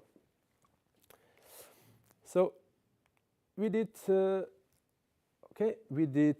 first episode and then the second episode the same day, and Sasha edited, we put it on YouTube, and we posted, and we were super proud on our first episode. As you see before, the first line and everything, we did it a couple of times because, of course, I wasn't be able to put all the words together in first shot. So I was sitting behind the table, and Robbie asked, "What do you want to present? Tell me in Slovene." And he wrote me into the piece of paper. He showed it to me, and I read it, and then I repeated it into the camera. So yeah, that's how it all started. So the first content was, the first one was unboxing, which was the only one we did. And then another cocktail was a cocktail. Another episode was a cocktail. But it was more about making drink with homemade ingredients, but without presenting the drink, without showing how the homemade ingredient is made. So it wasn't so much educational, or it barely touches the educational type of content. Was it informational? Not so, maybe. And with me speaking foreign language, it wasn't entertaining and engaging either. So we soon realized that we have to evolve to a better content, so we start getting more and more subscribers and viewers. Okay. And this is how we set the set for our first year of the YouTube channel. So this is an apartment. We did this for 1 to 2 hours per day. So moving the big sofa into the kitchen, partially, and setting the set in this corner. So, and we leave it like this for 2 days because we're filming another episode the second day. And we were doing this for 2 weeks, every 2 weeks. So yeah, it was exhausting to preparing the set every time and then putting back in order again. And we decided to move, and after 1 year. And my wife was pregnant then, and she basically kicked us out, so we needed to go. Funny story, she had a belly like this, and she barely went to kitchen because there was a sofa and a big bar, so barely she could enter the kitchen. So she was like, "You have to move out before I can enter the kitchen anymore." And then we looked for every free space in the city. We couldn't find it, and then we decided to go into Robbie's basement, and we set the set there. Yeah, and that's our set. With making content with only putting the lights and cameras on is much easier now. That's for sure. So still, it lasts like 6 hours to film one episode, similar like it was before.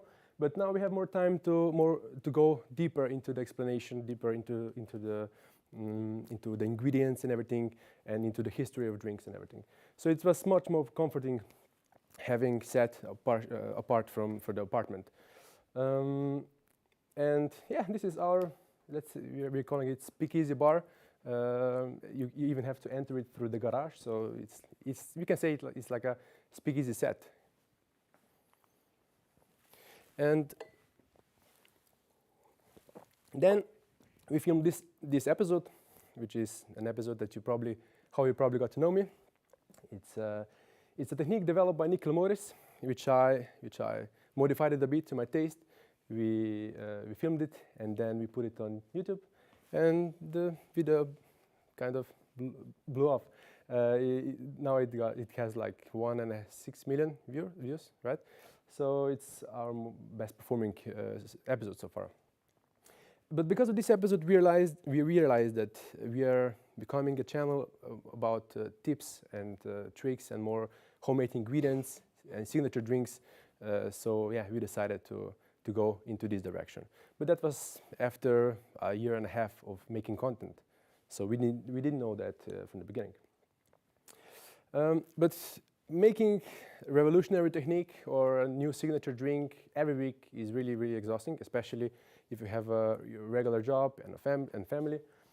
So we decided to fill some spots with old versus new kinds of episodes, which are episodes where we are presenting classic drinks, because we all have to know all classics, right? It's really important because we can build roofs without foundations, right? So I was really into the classics before. We are presenting it from the time where it was born, and then how it is evolving from time up until the modern time. And our Manhattan and the evolution of the Negroni, which perfectly fits this style, is our best performing old versus new episodes. And then we have a lot of meetings. We have a meeting every Monday evening with the whole team through internet, and we are doing a lot of analyzing and everything. And we found out that there's a lot of people searching for zero-proof cocktails. So we decided to do this episode as well. I wasn't so familiar with these drinks, with drinks without alcohol. So I bought myself a zero book, started reading it, and started to doing drinks, zero alcohol drinks. And that's how we made zero ABV bitters, zero old fashioned, or zero bourbon, and vermouth, also without alcohol. So it's the second style of a video that we are making. We recently started it. It was this year. Yeah, do you want to guess how many hours does one episode demand for the whole team to prepare, to make? There's a Negroni on me if someone's guessed it. 35. Okay. You said 5, okay. say 40 hours for one episode. Because for 3 people, yeah. Yeah, not all of us, 40, but... yeah, yeah. So it's like I'm basically doing the drink, then I'm putting everything into some form, and then send it to Robbie. Robbie does the script, and we are gathering together for a filming. Then we film an episode for 6 hours, because we have to do cocktails more than just once, because we have to do B-rolls and photos and everything. And the most important thing, the thumbnail, which is really important. And this is basically the only way that we are all together. And then we go apart and doing other jobs. So then Sasha does the editing, Robbie all the photographies and everything. So yeah, 40 hours for one episode, which is quite a lot.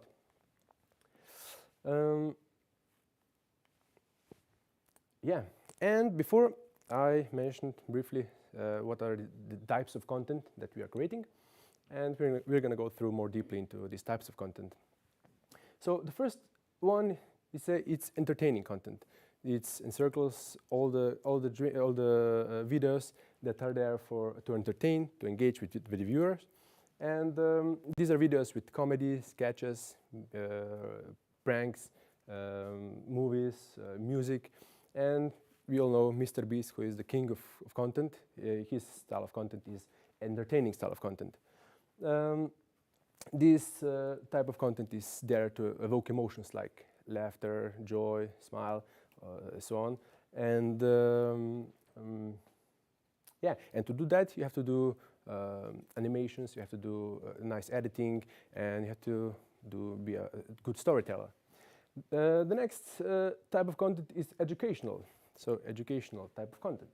This one is providing viewers with valuable knowledge and skills, insights. It can be more academic type of content, type of education, for example, history, math, geography, language, and into some more practical skills, for example, DIY, cooking, photography, preparing drinks, let's say. And educational content aims to help viewers to learn something new, to expand their horizons. And Mark Rober, he is one of the best known in this type of content. And there is informational type of content which provides viewers with useful information.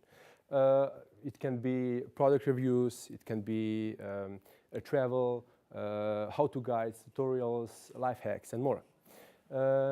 This type of content provides insights, tips, and facts. And Marcus Brownlee, he does the tech reviews, is one of the best known in this type of content.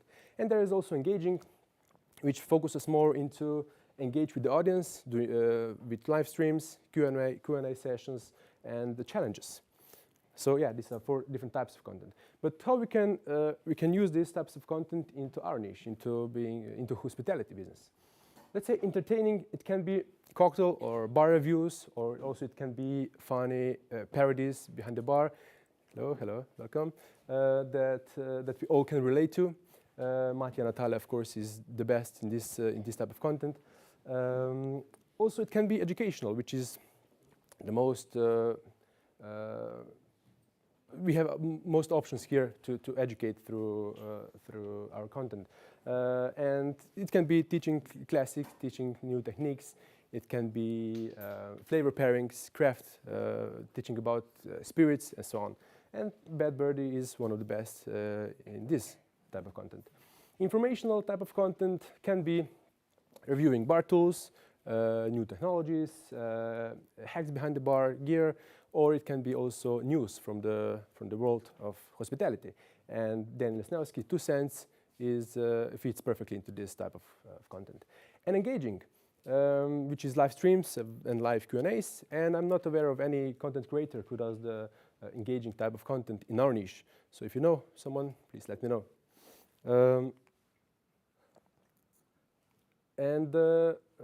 Next slide. And I asked a lot of content creators in our niche, what is the most important thing when creating content? So I give them multiple options. I give them a form to fill, And I give them options like consistency, which means uploading regularly, then production quality, visual quality of the content, uniqueness, that you are standing apart from others to be authentic, and engaging, responding to comments, DMs, emails, so on, collaborations with other brands or other collaborators, and continuous learning through the process and adapting on trends.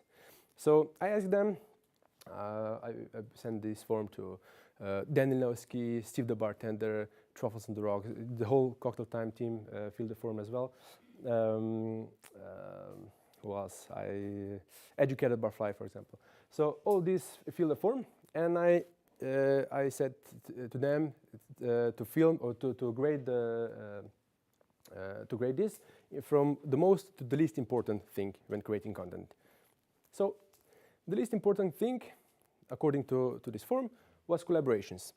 Although it's really important as well to collaborate, because with collaborations with other brands, or especially with other content creators, you're giving yourself to the audience that aren't known of your content so far. So you're basically sharing your audience with the other collaborator.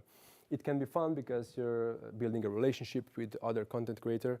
You're building the trust, and it's a fun way, because also you can give each other nice challenges as well. So as you can see, it's not the most important thing, but sometimes it's nice to do it as well. The next one is or was quality. So quality of the content, production quality. There is a lot of options to post your videos, right? There's Reels, Instagram Reels, so YouTube Shorts and TikToks, which you can film with your phone and which you can edit with your phone as well. So there is no need, if you're not super aware of it, there's no need to hire the whole crew and to film it for every episode, for every video, because you can do it with your phone. And there is a lot of content creators already there that are really successful doing everything with their phones. So if this is something that you're not super aware of, put your effort and energy into other stuff that you're really more into it. And then, according to this form, it was equally important learning. So with learning it means learning, adapting to new trends, to new algorithm, because every platform has its own algorithm. For example, Instagram was before only photo social media. And now they're doing also videos, right? And with Instagram Reels, you're getting much more impressions. So it's really important to post Reels or videos as well. So you have to adapt to the algorithm, to the social media. And of course, learning about what you're teaching others as well. It's equally important because we don't know everything, right? We have to learn ourselves to spread the knowledge to others. So that's why you can see me at a lot of masterclasses from other bartenders on bar shows. So you have to keep on learning the whole life. And then engagement. Being engaged with your audience, it's important as well. Because you're gonna build a community around your content. They're gonna come back for your content every week if you're gonna post it regularly, and basically they're gonna be your main viewers who are gonna see the episode for the whole time, which means better retention, which means better for algorithm as well. And engaging is also really good because you can find a collaborator inside of your audience. For example, the Cocktail Times newsletter writer, Ilian Rojas, he's one of our first subscribers on the channel, and he's doing this job now for 1 year now. So he's part of the team as well. And then consistency, according to this forum, is coming in second place. Consistency is really important because your viewers, you're gonna know that there is a content waiting for them from you. So being consistent helps with growing a lot. And in the first place, there is uniqueness, right? Because being unique, being authentic helps you stand out from others. It helps you doing this job for longer, because if we fake what we are doing, we cannot do it for long period of time. If you're really authentic what we are doing, we're gonna love our job, and we'll be able to doing it for a long period of time. If this is something that we're gonna try doing it. So yeah, according to this forum, uniqueness is the most important. And now let's go to the question of the day. What is the secret ingredient for the social media success? You are. See, you are, because with your authenticity, with your magic, and if you're willing to work hard, if you're willing to help others, be polite and humble, you are already on the right path for success, to succeed. And the pool is not nearly full yet. So step in, join us. We're gonna have fun time together. And before I finish this presentation, I'm just gonna go through this tweet, which is your first workout will be bad. Your first podcast will be bad. Your first speech will be bad. Your first video will be bad. You saw mine, right?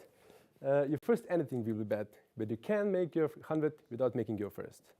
So put your ego aside and start.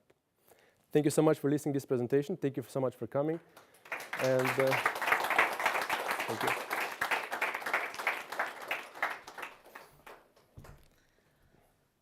Thank you. Pleasure. I liked it. I think it was for me at least, it was a big surprise. Not surprise, but yes, surprise is the right word. How many hours goes into making one episode? Because I think many are under the impression that social media is still Easy something to do. fun. Yeah. Exactly. Yeah. But it actually takes a lot of time. It takes a team, and it takes different types of skills. Oh, wait. I'm just going to make it so that everyone can see what's going on. Happy days. So how do you feel, for example, making the transition from being someone who is behind the bar, making drinks, to being in front of the camera? Because the two, although different, are very similar. Because bartending, all of us in hospitality, we do have a job which has instant feedback and very public, sometimes very loud and in your face feedback. So social media obviously amplifies that. Yeah, but when you work behind a bar, especially in a busy bar, there is much more people than in the room with you filming the episode, right? Yeah, you have to get used to it to speak into the camera. Although I didn't find it much harder than working behind the bar. Yes.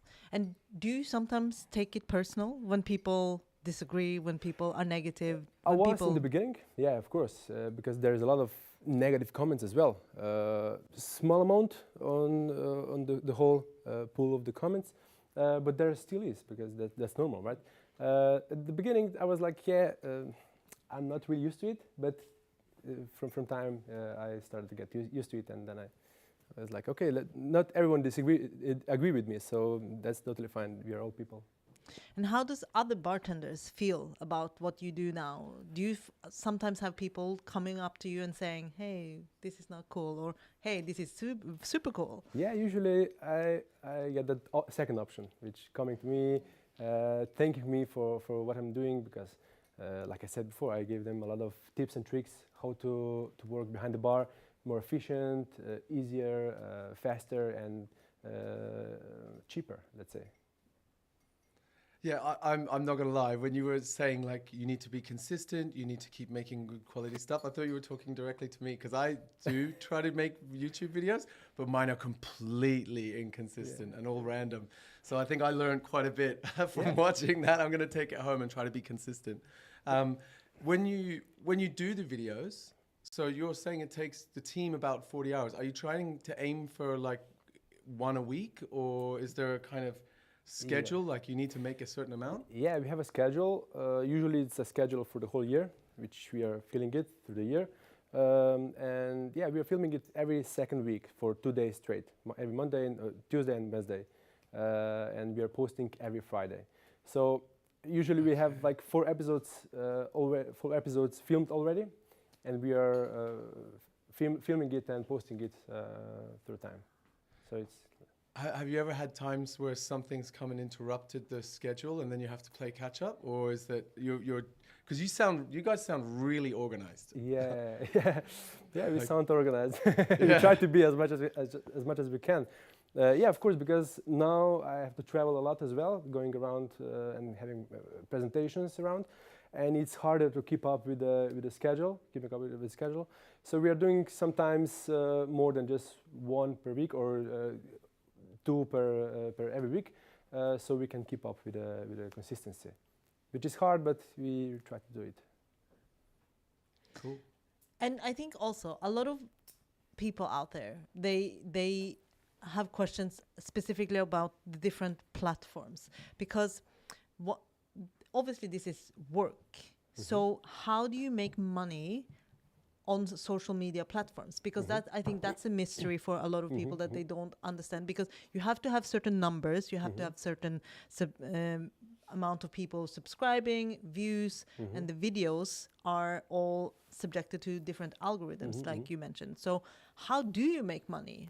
So it's not the same on every platform. On, like example, Instagram and TikToks are more into sponsorships, because you cannot monetize other than that content over there. It's more for an exposure.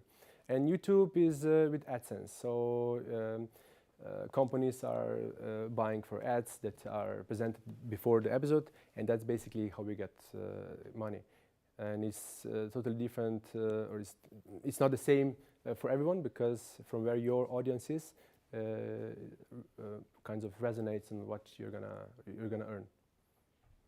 Does the length of the video make a difference? Like, if you make a really short little video, it's not going to have as much chance for an advertisement bit. Does that make a difference? Yeah, it makes, because if you do a video shorter than 8 minutes, you can only post one or add one ad into the video. And if the video is longer than that, you can put it in the middle of the video as well, which generates more money. And yeah. So do you ever find yourself like making the videos longer? Today we're going to make an old-fashioned. We're going to stir it 735 times clockwise. Yeah, just keep staring at the camera, stirring. That will be bad for audience retention. So audience retention. So this is really important, because algorithm works this way, that if the retention is higher, the YouTube, all the platforms are gonna push your content more and more. So you have to be right balance, as the good cocktails are, right? Yeah. So you'd rather have what just happened there? You'd rather have a video that people watch to the end than have a video that like has that 8-minute limit, right? Exactly. Okay, cool. Yeah, I made a lot of videos that people watch for 3 seconds. But you're one of the first content creators that I watched. So oh, right, yeah, cool. To inspire. I'm just old now, getting old. Well, I think that also it has opened up a whole new space, which is kind of, is not purely educational, is not purely entertainment, so it's entertainment? Infotainment. Exactly. Infotainment's a word. Well, it means that, you know, in the same way that when you go back and you see how schools are integrating digital media, how, for example, my nephew, when I see what he's taught and in school, and the fact that he's taught sometimes through an iPad, I was shocked, because I was always told to stay away from the screen. Yeah, my son's 4 and he's already using an iPad. The teacher told me recently that he hit the iPad because it locked him out unexpectedly and he didn't know the password to get back in. So they're already on it. So we need to rethink how we kind of train people, how we share information, and we need to do it in an engaging way. Yeah, and consistently unique, engaging way. Consistently unique, engaging, have to high blend quality, everything together. the right length. It sounds a lot like work. Yeah. It doesn't sound as fun as it did. Sounds like 40 hours work per week. Yeah, exactly. It's a full-time job. Yeah, that's really cool. And what is the one thing that you would recommend those who want to get into this? Like, it's hard, as you say, like it took 1.5 years before your first viral moment. So it's difficult in those moments before anybody watches until you have that. Yeah, of course, because you have to put content on without getting paid. Especially if you have a family and your regular job, it's really hard, because after your job you have to do the content, which demands the same time that is demanding now. So it can be hard, but yeah, if you're going to be consistent and hardworking, it might work well. Oh, yes? You go. Okay. You go. It's okay. So what was it about the Super Juice video that made it viral? I think that's the thing, because I mean it's not a new concept, Super Juice, but it is definitely a new discussion in the industry. So why do you think that and not I think any because others? I say we saved with this concept, we saved a lot of time and money to the whole hospitality and to the whole bar, right?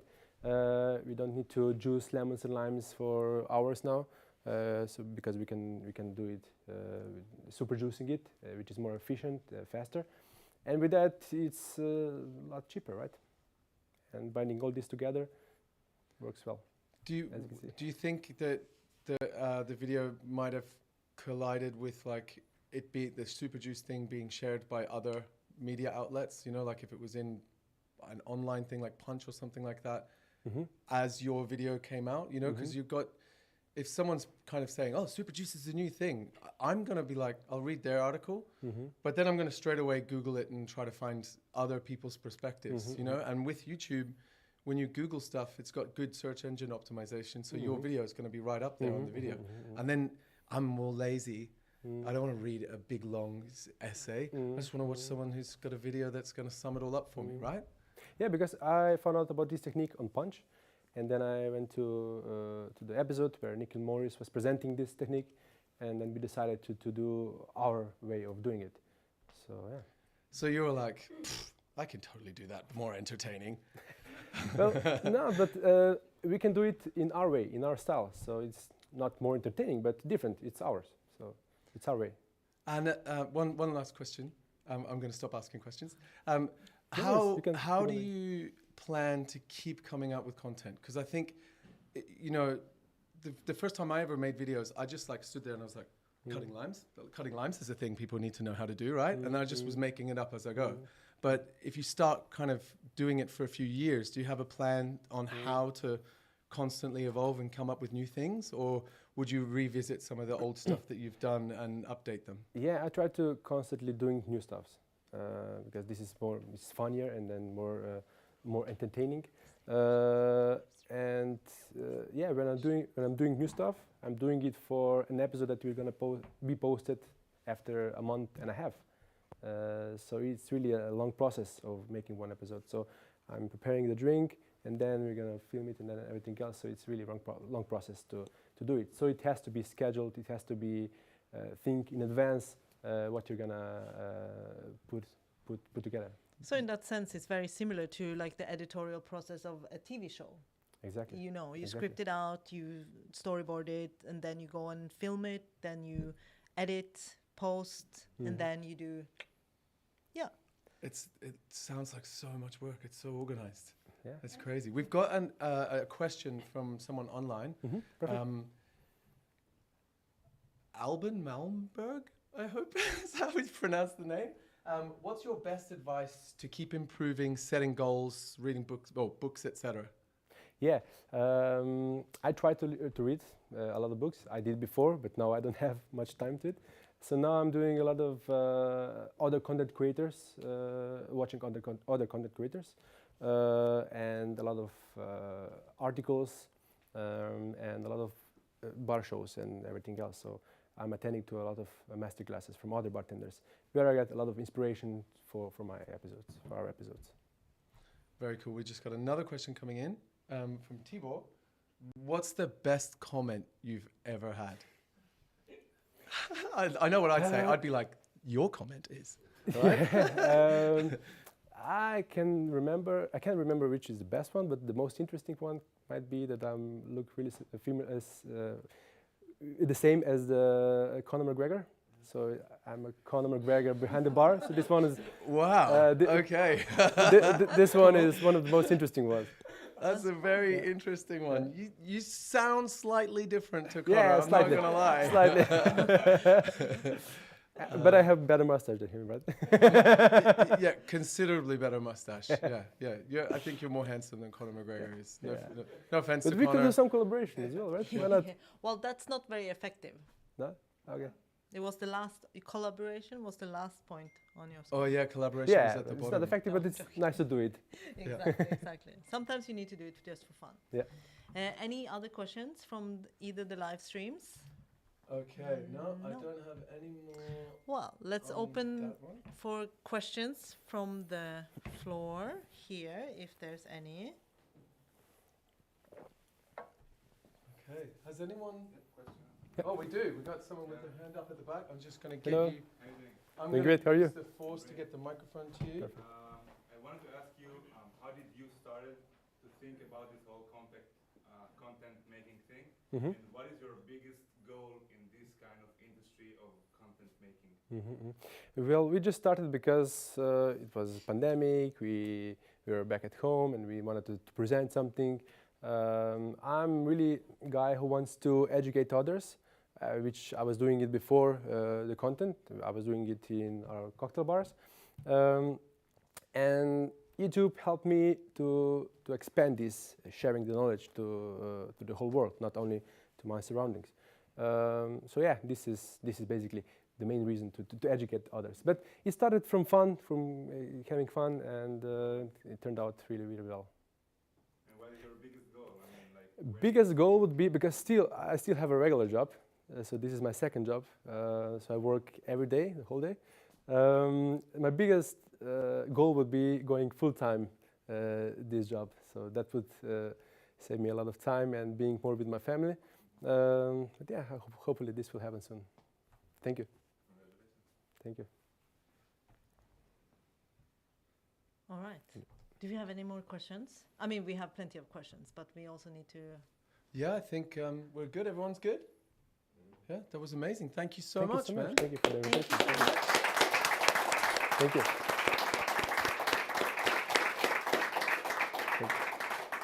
All right. Okay. So, I think it's that time where we... We go to a short break and we play some videos and everybody can have a little, you know, whatever it is that you want to do at home, you can chill out and do that thing for, how long have we got? What time is it? For now 15 minutes or so. Exactly. Yeah, roughly. And then we will be back. Yeah, we'll be back. And then, so now it's my turn to press this button.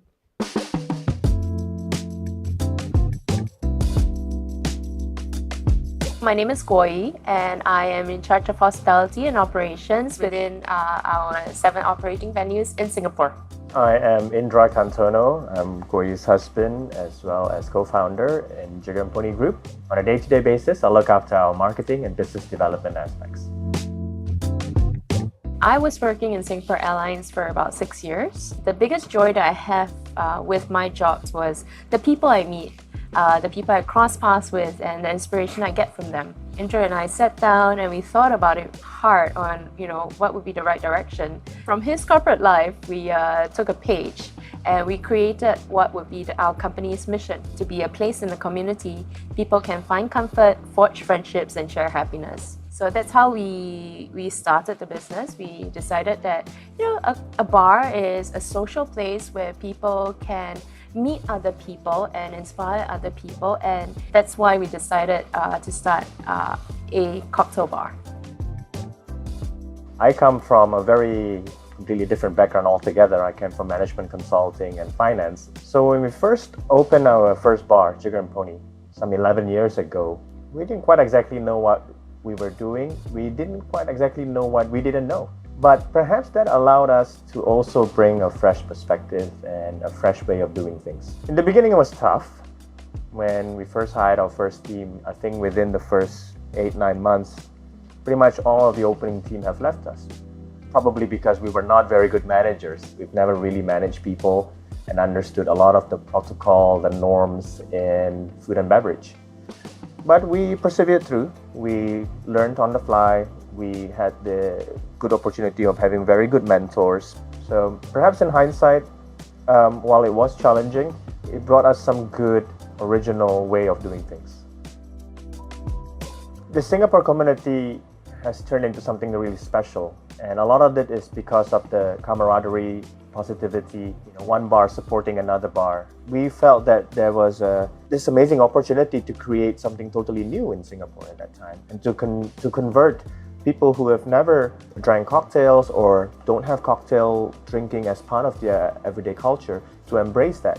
Of course, Koya and I are also as happy when we have young bartenders coming to us and says, hey, I want to open my own bar too. We hope that this community will continue to grow, and perhaps they'll have it even easier than when we started, because finding resource now is a lot easier than before.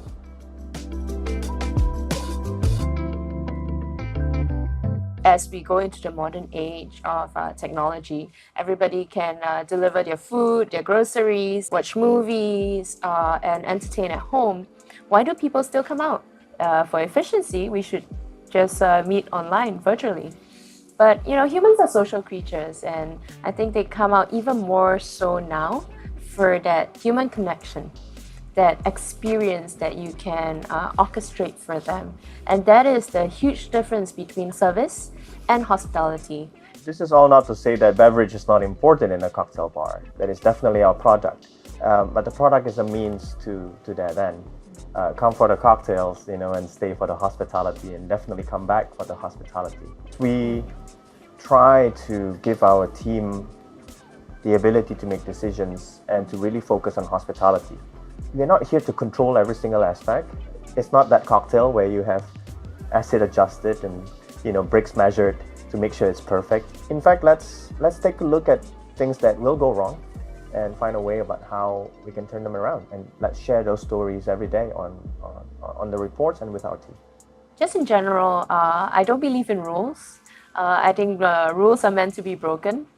Instead, our organization is built on values.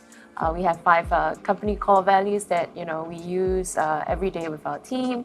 My favorite one being irrelevancy of being right. In order to be successful in gaining engagement, you can use these principles to build your success. It is something that you realize that you have become a manager when you feel your success is when your team have successes. We have 120 full-time team members. It's a lot of responsibility and a lot of mouths to feed. But at the same time, what we realize is, look, you're not doing this alone. The bigger you are as an organization, the stronger your team and the more motivated, smart people you have in your organization. Koyi mentioned before that the success of a manager is to find successes through other people. What we try to do now is to try to create systems, to try to then introduce a lot of principles. We are also building, for example, our own version of the Campari Academy that we humbly call the Pony Academy, where we want our team to quickly learn and to adopt this mindset that when I join Sugar and Pony Group, it's going to be constantly about learning and constantly then about imparting that knowledge as well. I think that's what we've learned to do, that together we can actually achieve even more.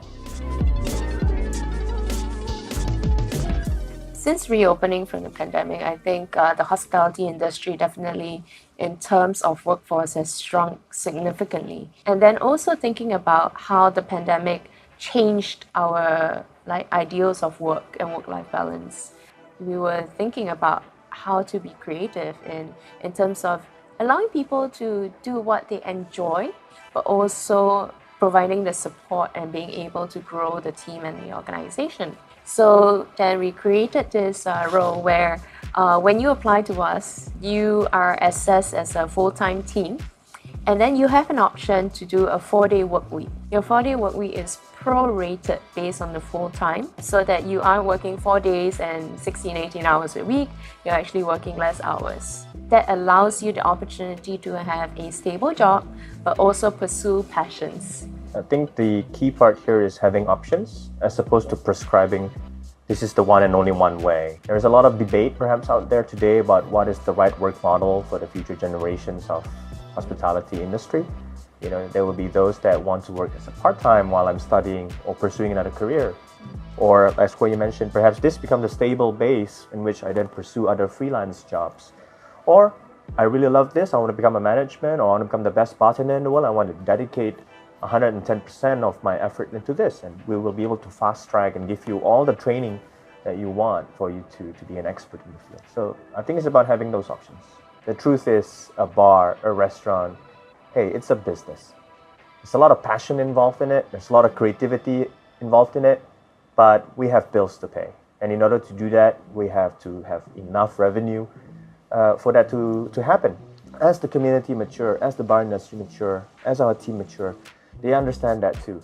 That our bar managers here, they are actually on the driving seat of a multi-million-dollar business. They're responsible for this. And I think for them too, this is like exciting. You know, when they started their career, they were making cocktails and that's it. And now they're responsible for an entire business. Sometimes they can be a dirty word, like to talk about business when it comes to restaurants and bars.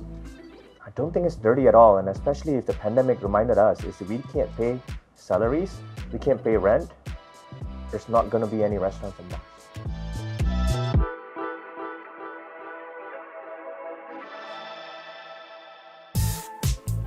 For bartenders that eventually want to and look to opening their own bar, one of the biggest challenges that they need to face is understanding that it's no longer about them and their cocktail, but it's about running a business and taking care of people.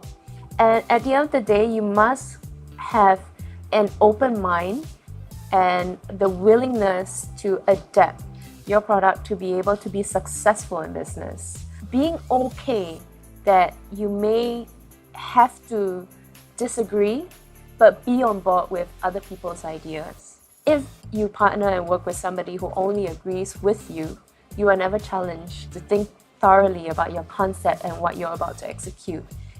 If I were to look at it on my hindsight, I wish we had started our bar earlier, believe it or not, because I think it's very rewarding. We want people to love becoming a hospitality professional. In this part of the world, hospitality wasn't thought of as a preferred career.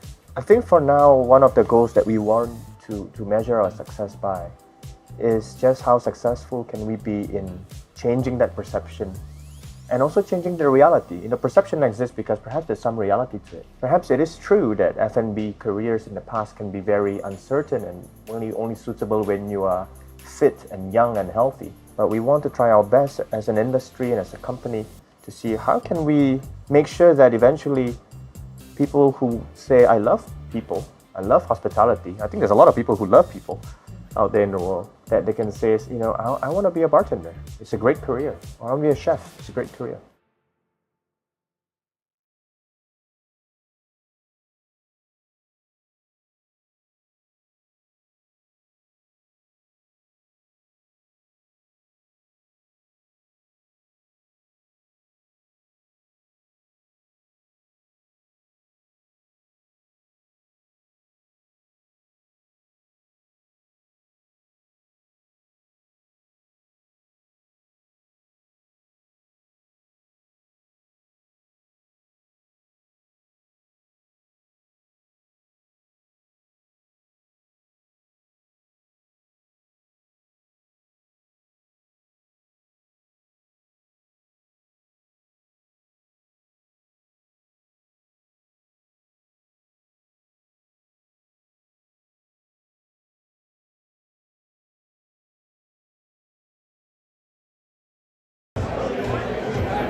I don't believe that success in hospitality is reliant on the service and the products alone. In a restaurant or a bar, the food, the service, the drinks, the design, they're merely ingredients in the recipe of human connection. Nosotros trabajamos con gente, digamos, objetivo. Tal vez es algo muchísimo más efímero. Quizás es algo que se termina, solo una experiencia que dura 2 horas, pero tiene que ir al corazón. The cocktails is something beautiful, but if you know what is behind that, yeah, that's the impact is amazing, you know. I believe that the work we do is really important, and I think that's essential for people to understand. Hospitality leadership is distinct because the leaders prioritize connection.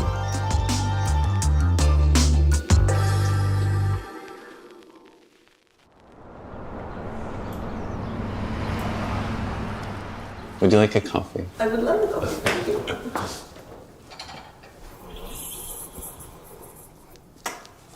It's also important to say that I've had amazing baristas working for me over the years. I'm not one of those amazing baristas. I think there's like this beautiful and unparalleled power that comes with an entire group of like-minded and passionate people deciding together that they are going to accomplish something. I think we're all capable of much more than we think, especially if we have an amazing team to do it with. And a lot of people, they've never had this in their lives, which is also quite surprising. Yes.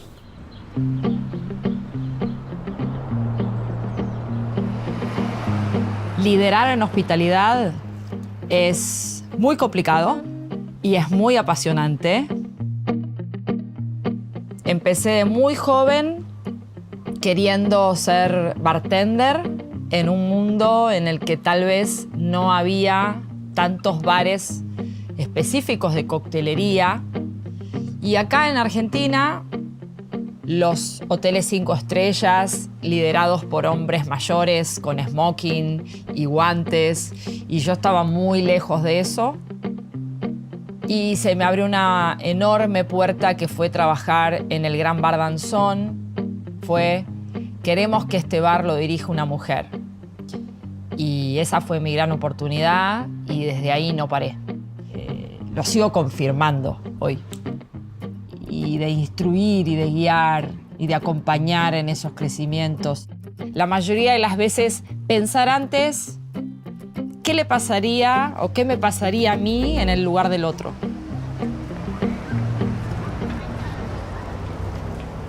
I live between two worlds, the nightlife, cocktail bars, and the life at the farm. Right now, I spend even more time at the farm than at the bar. I mean, we start everything here. So I'm still in charge of taking care with part of the team, taking care of this big family, right? Success in hospitality makes the people grow around you. It's never an individual goal, you know. And when they gave me this award of most sustainable bar in the world, I was like, I don't know how to accept that. And that's why when we went on the stage, I had the flag of Colombia and I printed on the other side a huge picture of the team because it's not me, it's like us, you know?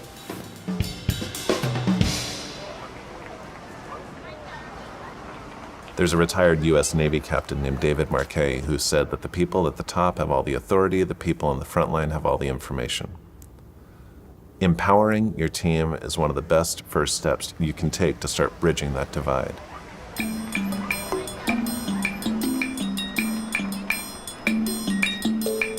When I started, I was like let's say the leader, right?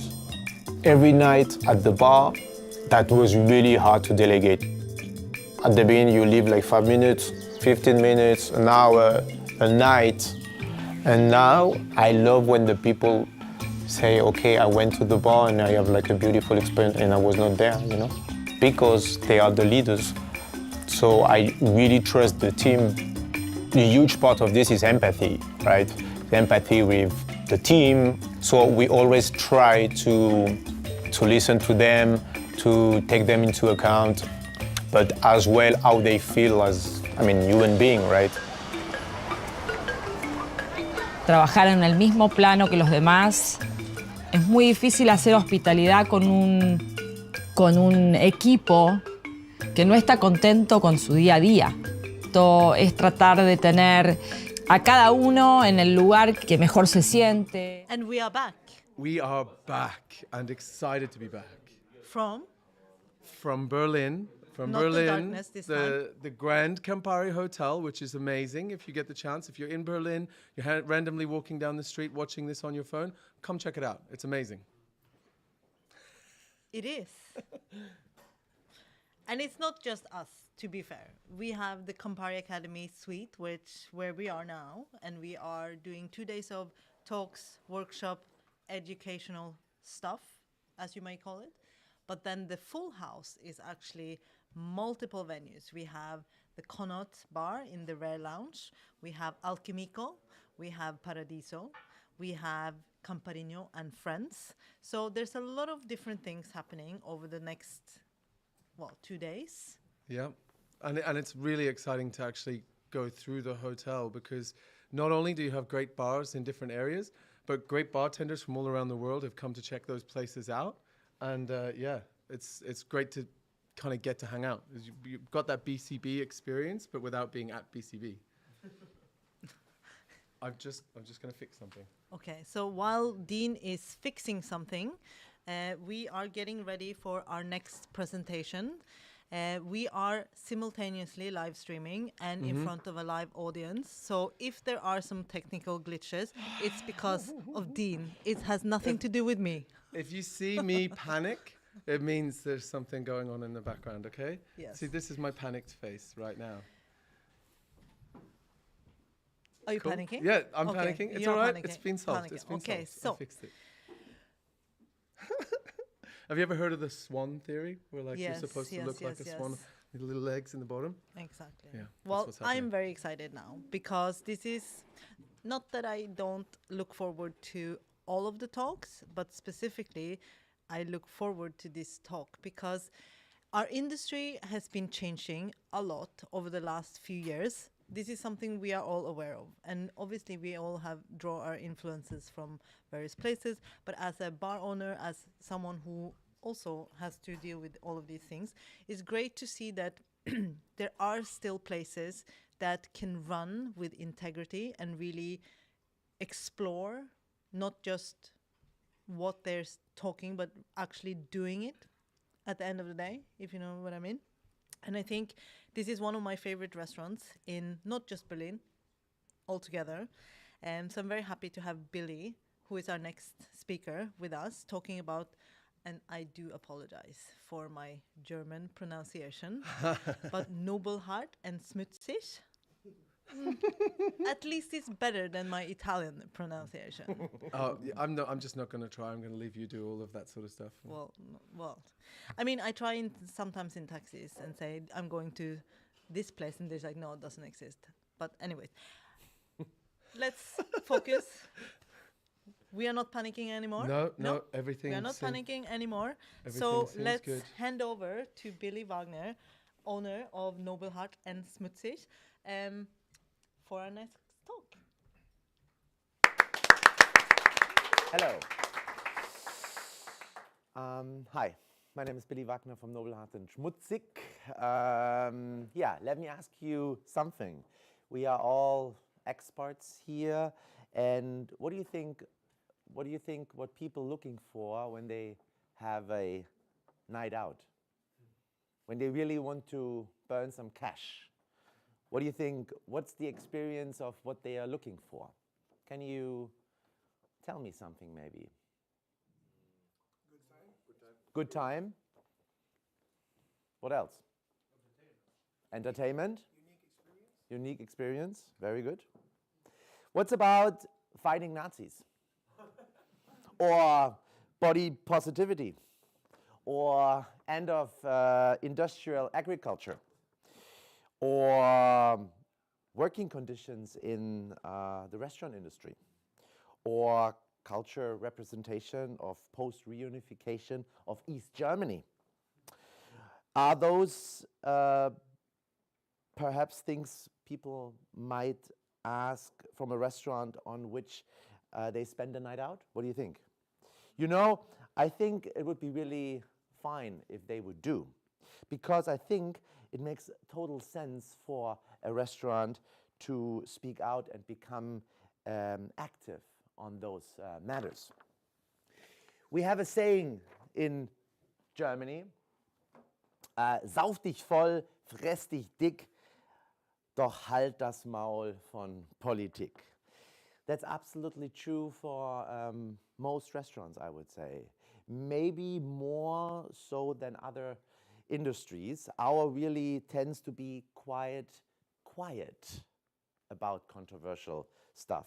You know, beyond of how many gins or tonics you actually need to stock, it is quite a competitive world out there. and we just don't like to step on anyone's toes, right? Especially are those toes attached to paying guests, right? There is a tradition behind of this. Hospitality was always or is always focused on putting people at ease, showing them a very good time, not offending anyone or not really challenging them, serving anyone as long as they can pay the check. You could say we are experts in this, preparing beautiful food, pouring wonderful drinks, and making people feel really well. Well, I want you to show today why I do things in a different way. In 2018, Nobelhart and Schmutzig was named as most political restaurant in Germany. Don't get me wrong, I believe too in serving beautiful drinks and wonderful food from amazing local producers. That was at the heart of our business from the get-go in 2015.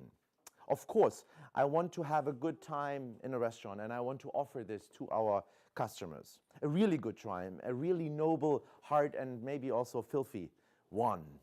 But you know what? For me, it's not so much about the guests. I actually don't care so much about them. Yes, I want them to have a good time enjoying themselves, but more than that, I want them aware. I want them to open up their eyes.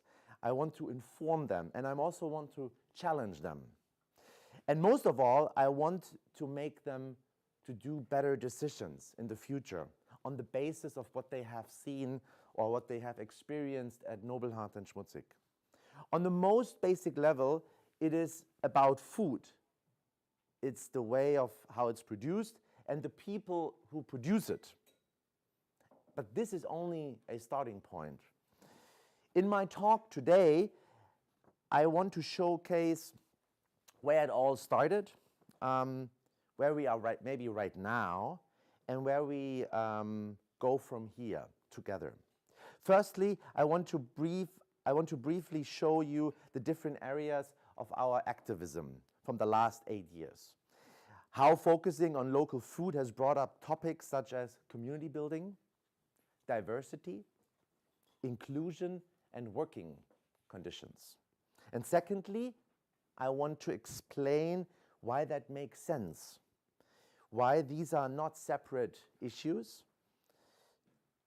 but they are all somehow connected, arising from the same place, and why good food is a logical starting point for bigger change.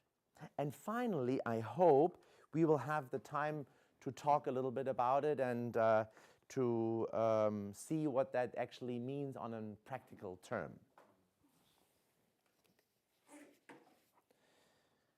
Anyway, let's go back to the beginning. Now, and you know, when I toyed with the idea of opening up an own restaurant over a decade ago, I never knew that I would end up here.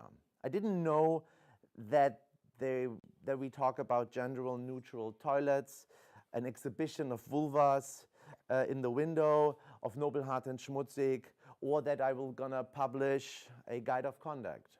But I knew this, I wanted my business to put the focus on local food, on the highest quality from small-scale producers. Why? Well, because simply having a restaurant with local food means I have the most amazing access to a most amazing produce and have it cooked by chefs for myself and for the people who are around me. Sounds like a joke, but it's not one. Well, first of all, I want to tell you, because I've learned from early age on that what good food means at the end. I was very blessed with my parents showing me this. Good food most of the time is local food because it hasn't been traveling so much. Secondly, beginning of the 2000s, there was a course of rising local cuisines around the globe, starting in the Nordic countries, and then it spread everywhere. So it was on my radar, and I thought that's really exciting, especially because we don't have such a thing in Germany. In fact, we lack any sort of national food identity. Most high-level German cuisines were at the time just copying French or Mediterranean-style cooking. Berlin too. I live here since 2008, and it was kind of a bit of a culinary wasteland. And that brings me to the third reason, which is actually the most political one. You see, I'm born in Karl-Marx-Stadt, nowadays it's called Chemnitz, in the old GDR. My family escaped to West Germany, to Franconia, when I was 8, before the wall, before the fall of the wall. And while I was too young to identify as East German or West German, the people around me never stopped reminding me that they thought I was East German. And this is really typical. You have to understand this. If East Germany is talked about on a national level, it's usually as the butt of a joke, as the place where everyone is unemployed, voting for Nazis, or is an alcoholic. But this is a West German narrative. Of course, there has been certain hopelessness and destitution in East Germany with the fall of the wall. Also in Brandenburg, the area right around Berlin. The history and the dynamics being behind this is very complicated. I highly recommend, if you read the book, if you're interested in Der Osten, eine westdeutsche Erfindung, the East, West German invention. Either way, there was and remains a big divide between city and the hinterland, so the area around Berlin. Yet, I was also aware that this area held big potential. When I was looking into opening up a restaurant in Berlin with doing local food, I saw that there were already a few small farms out in Brandenburg doing wonderful work. But a lot of the people, but a lot of people didn't know about this. Also, it was really hard to access their produce because logistics were not really in place. And so it felt that it was time to put these people and their amazing local produce into the spotlight. They truly deserve the respect and also the recognition, not just because where they are from, because of how they farm. And that is a very highly political issue. You see, German food culture prizes usually mass over quality. It's super dominant by huge industrialized anonymous farms, which in terms are subsidized with billions of tax euros every year. It's quite pervert, I think, or it's quite perverse. This means, for me, food is most of the time quite terrible because it exploits the environment, it exploits the animal, and it exploits also the people and the area where they are from. And this is awful on probably every level. None of the less, I'm a pragmatist. I know consumers' demand is what matters usually most. And as long as most Germans don't want to buy cheap, there will be not much change. So I thought we need to educate our consumers. And for that reason, I have really wanted to put local fruit from small producers in the spotlight. Because more people are aware of it, the more they can demand it. Consumers have actually power. Where they spend their cash is what determines policy. Now imagine if some of the flow to venture and businesses like those of our amazing producers.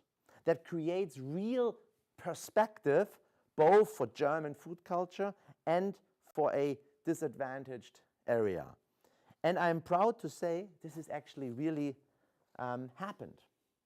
So these thoughts right before opening up the restaurant really formed the backbone of everything we have done since.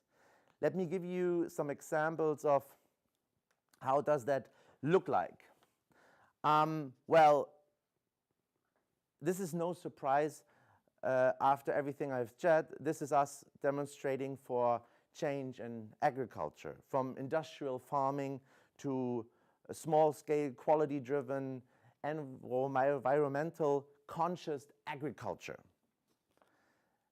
And then in 2017, we founded the Gemeinschaft with Restaurant Harvard, which is also based in Berlin, which is a community of like-minded people who share goals and values of their vision for a new, better food culture built on collaboration. There's a lot of Berlin restaurants part. There's a lot of farmers, chicken breeders, gardeners, artisans, craftspeople part of this. Every year there is a big symposium. Besides that, we organize farm visits, Hofbesuche, and roundtable sessions to get people informed. And finally, there's also just released end of last year an educational program for young students who want to learn about the food system in general. With the connections built by Die Gemeinschaft, more chefs have access to amazing food produced by local small-scale farmers. And here's a really controversial one from 2016. I put this sticker on the door because, you know what? I do not believe in being tolerant to intolerance. And for this reason, I refuse to serve people who are proudly xenophobic, racist, sexist, or so on.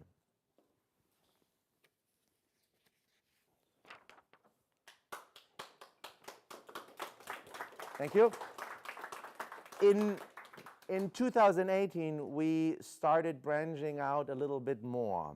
And we did an exhibit with an art collective, Vulvae, which is about body positivity. Basically, it showed that all vulvas are different, and this is okay. How does it relate to food, you might ask? Well, we are all about natural food and against the way in which late capitalism puts norms on everything and says what is acceptable and what needs to be thrown away or changed. That is true for food as much as for our bodies. A cucumber that isn't perfectly straight goes into the bin. A woman who is concerned about her labia being too long, even in that fact is perfectly normal, gets surgery. And the same thing is at work here. We want to question this. These were some examples from our early efforts, but since then we have worked on a bigger topic. Here is something I really think which is quite important for the moment. Not because I wrote it, because I did not. Actually, it's the result of three and a half years of working with the entire Nobelhart team, with input from many, many external experts from our guide of conduct. Basically, it is about how to build a better, fairer, more respectful, discrimination and harassment-free workplace at a restaurant. It provides guidelines on all things like communication and behavior at work. In addition, I give explanations on our thinking behind everything, because I don't want them to follow the rules blindly. So for more, I want them to engage critically with the topics and feel also empowered to make their own informed decision. Well, the actual document is just one part of a bigger process, but it is something that you can actually look and read. There is much more to the entire process, which means a lot of consultations, trainings, workshops, and so on.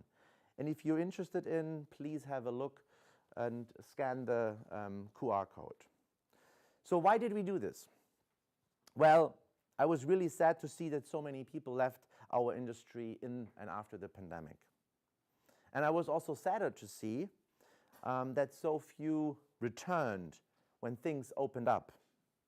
I still believe that our industry offers amazing job opportunities. I think our industry is also purpose-driven. In German, we call it sinnstiftend. I think that's a beautiful word for what it actually means.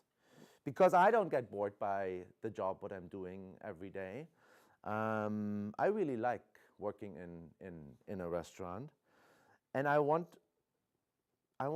that people understand why a restaurant has a certain magic. I want also the new generation to know that it can be a quite fulfilling and that it can be a quite fulfilling career, that it is purpose-driven, sinnstiftend, and not just only a summer or a student job. And yet, I'm also quite aware that restaurants and maybe also bars don't make the headline for their great working conditions and or competitive pay. Quite the opposite. All of you know the stress, the exhaustion, and sadly sometimes the abusive and the harassment that goes on from some places, from both guests and also colleagues.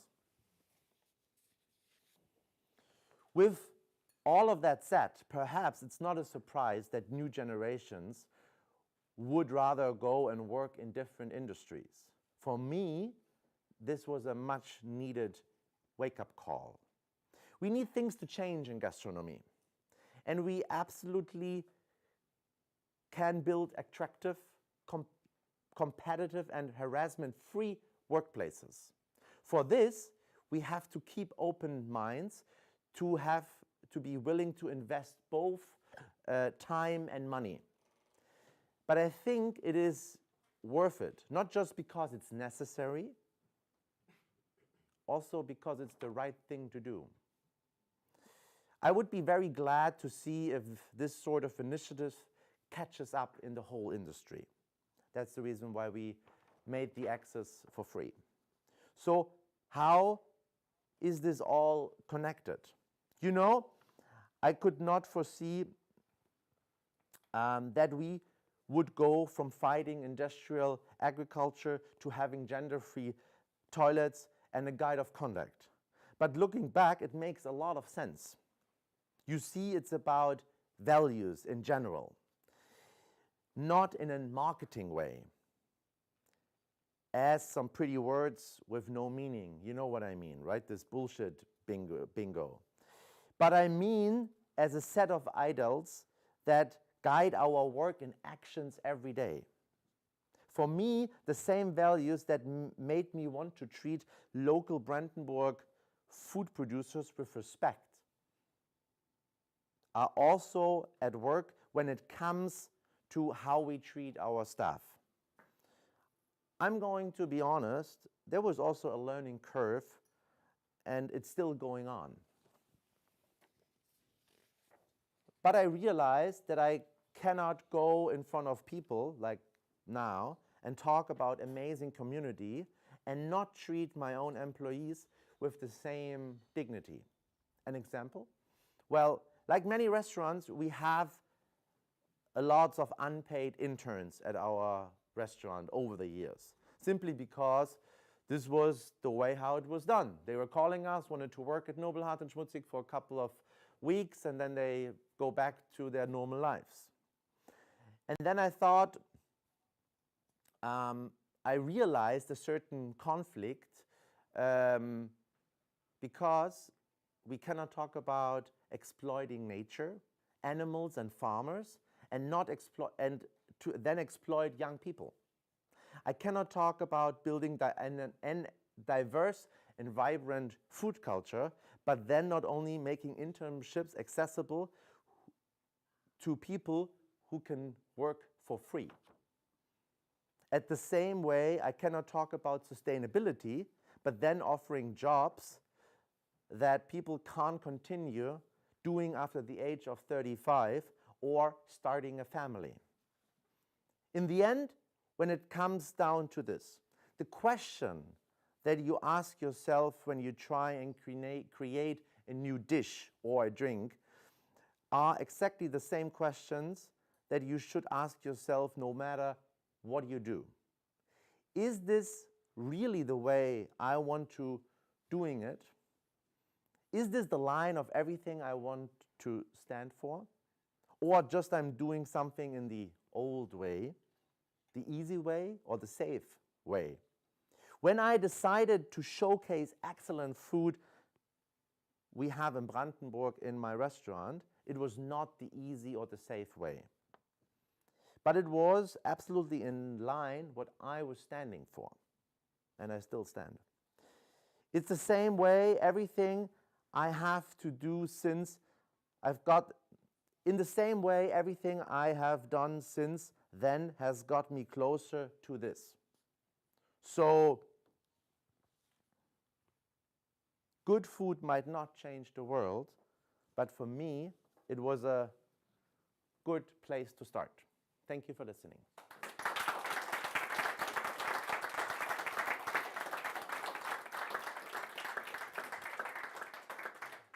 First of all, that was amazing. I think that was amazing. That was impactful. Really massive. Dean has goosebumps. Yeah. You can't see it, but he has goosebumps. I get emotional about things, and it's powerful to have such packed but such a quiet room. You know, there was not a whisper. Everyone listening so intently. It was really cool. Yeah, and I think obviously we will open up for questions from both the floor and the live streams. But I think to kick it off, how was it perceived? Like, how did the guests react? How did the staff react? How did the farmers react when you made it clearer and clearer, this is the direction you want to go? Was everybody, yes, let's go? Or? At the end, it's not so much about the guests, what we are all doing. At the end, we are mostly doing it for us. So either we cook in a traditional way, or we cook with local produce, or it's about how we treat our staff, how we pay them, what kind of offering we have to them, you know. At the end, the guest was not much involved. Maybe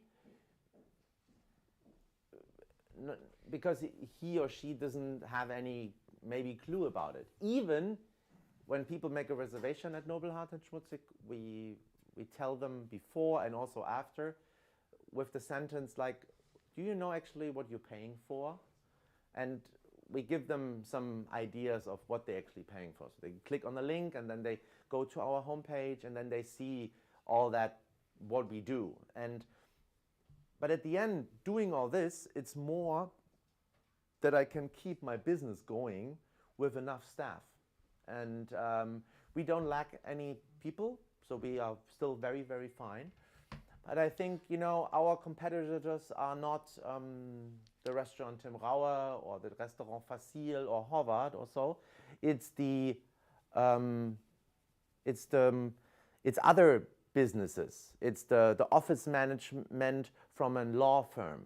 You know, these are our competitors. Because people dropping out of gastronomy, out of restaurants, and doing something during the day. Because the work in the field of restaurants is not possible because of how it's done and how much you work and how much is paid and when do you work, etc. So this is not working with usually older people. So older people means over the age of 35, right? So it's a thing to create an atmosphere that more and more people want to work at Nobelhart and Schmutzig. And this is for all the guests good, because I have servers and I have chefs who gonna do the stuff what people want, you know, food and drinks. Do you sometimes find it hard to make the decisions? For example, when we decided to go from 6 days down to only 5 days so that everybody could have 2 days off jointly, it took us a few months to debate the pros and cons, but after we made the decision and did it, I would never go back. Yeah. We, you know, the first time we started 2 years ago with a 4 days working shift for all the people on 40 hours. And this was a topic which was brought up in 2018. It was a question and answer form to all the staff members of Nobelhart and Schmutzig. We made this little thing for everyone, and that was part of the process of what do people want, what makes their job better, you know. And everyone said, or most of everyone said, okay, 4 days would be much better. And since then, we skipped the numbers of hours from 50 to 40. People have 2 days off on Sunday and Monday, and usually 1 day during the week. And because of that, you know, people can handle families. They can handle child things. They can live much better, you know. And the partner is, you are a better partner to your partner who is not at the restaurant, right? So, and this is, I think, it's a good thing. And this keeps people being at the restaurant, having that very nice purpose-driven job, this creativity work, what you want to do. And at the same time, you can have a private life. And I think that's very, very positive. So I would not go back as well. And it's a way of processing. It takes a lot of time to organize it. But this is okay because, you know, we've working on all these things for 3.5 years, and this is not something which you do overnight. You know, you have to learn as well. Yeah. Absolutely.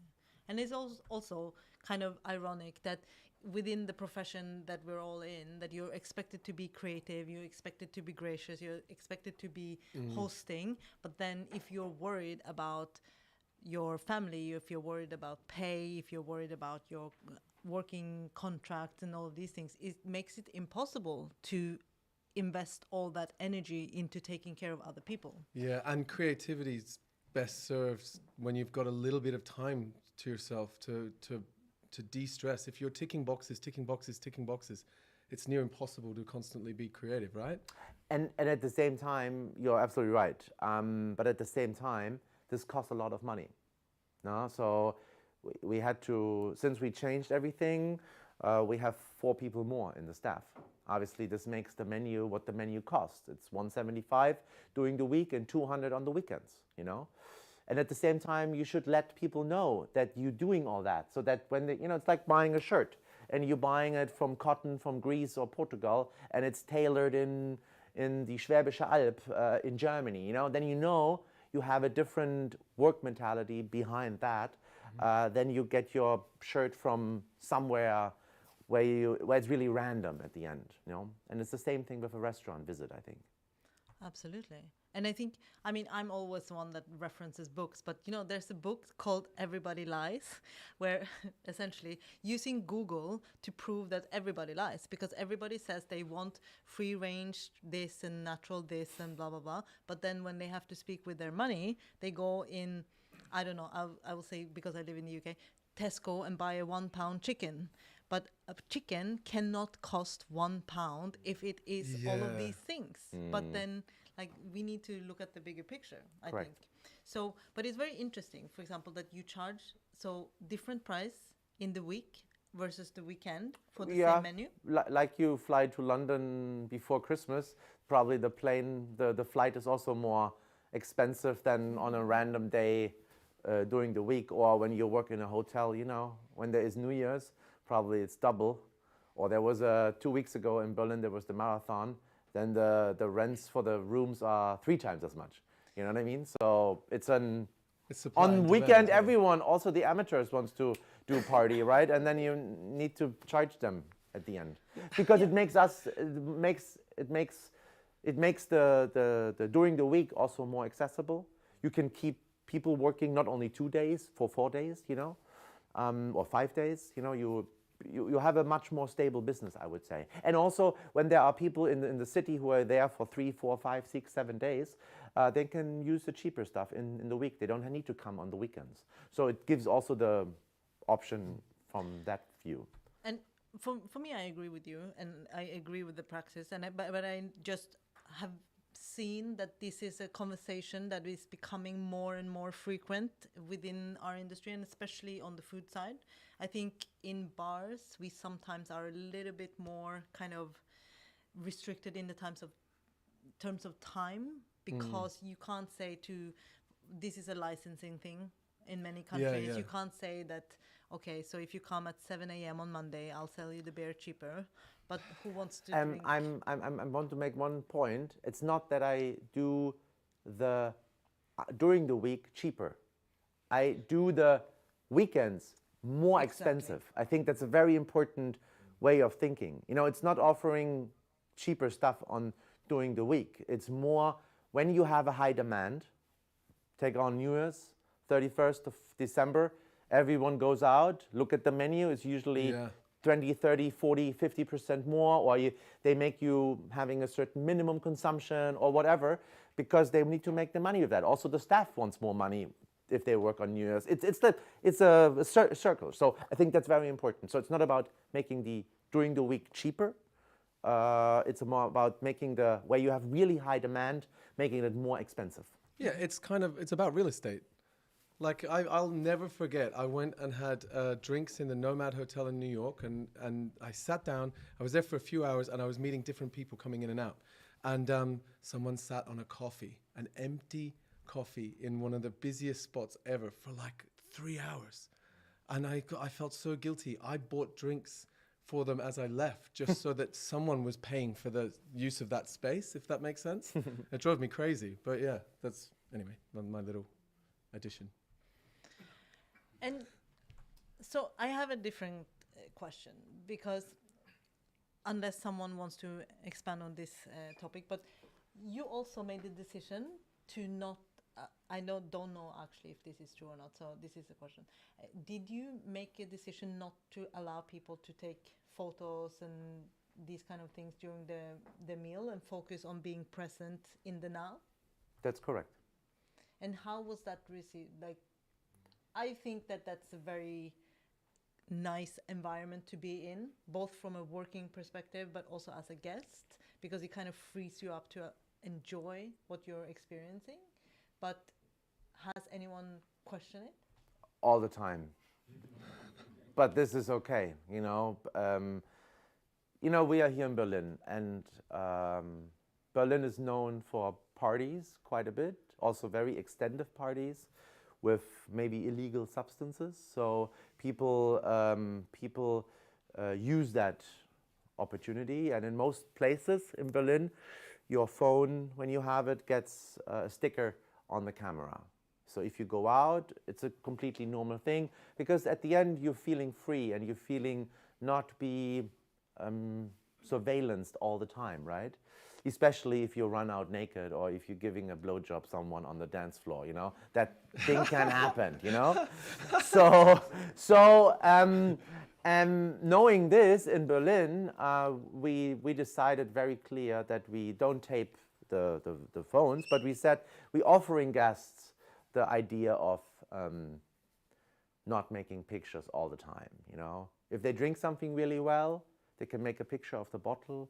If they hear something really well, because we play music from record, so vinyl, they can also make a picture of the label, the cover. But usually they should keep their phone out of the side, because at the end it's a compliment to the person who you're with. And at the same time, it gives also a little bit of a digital detox feeling for 2.5, 3 hours on an evening, and it makes a nicer feeling. You know, before we opened up, I visited Gonzalo from Back and Breck somehow Nobelhart and Schmutzig was also had the mind of, they have also this beautiful counter, and I love that idea. And so he was also an inspiration from that. But there was one time I was in the bar. He's also very strict with pictures in his bar and everything. And he had the saying, make memories, not pictures. And I think that's also a really nice way. And there was another saying which also brings it to a point. We also use it since 2 years, I would say, on our little menu card. Less social, more social, less media.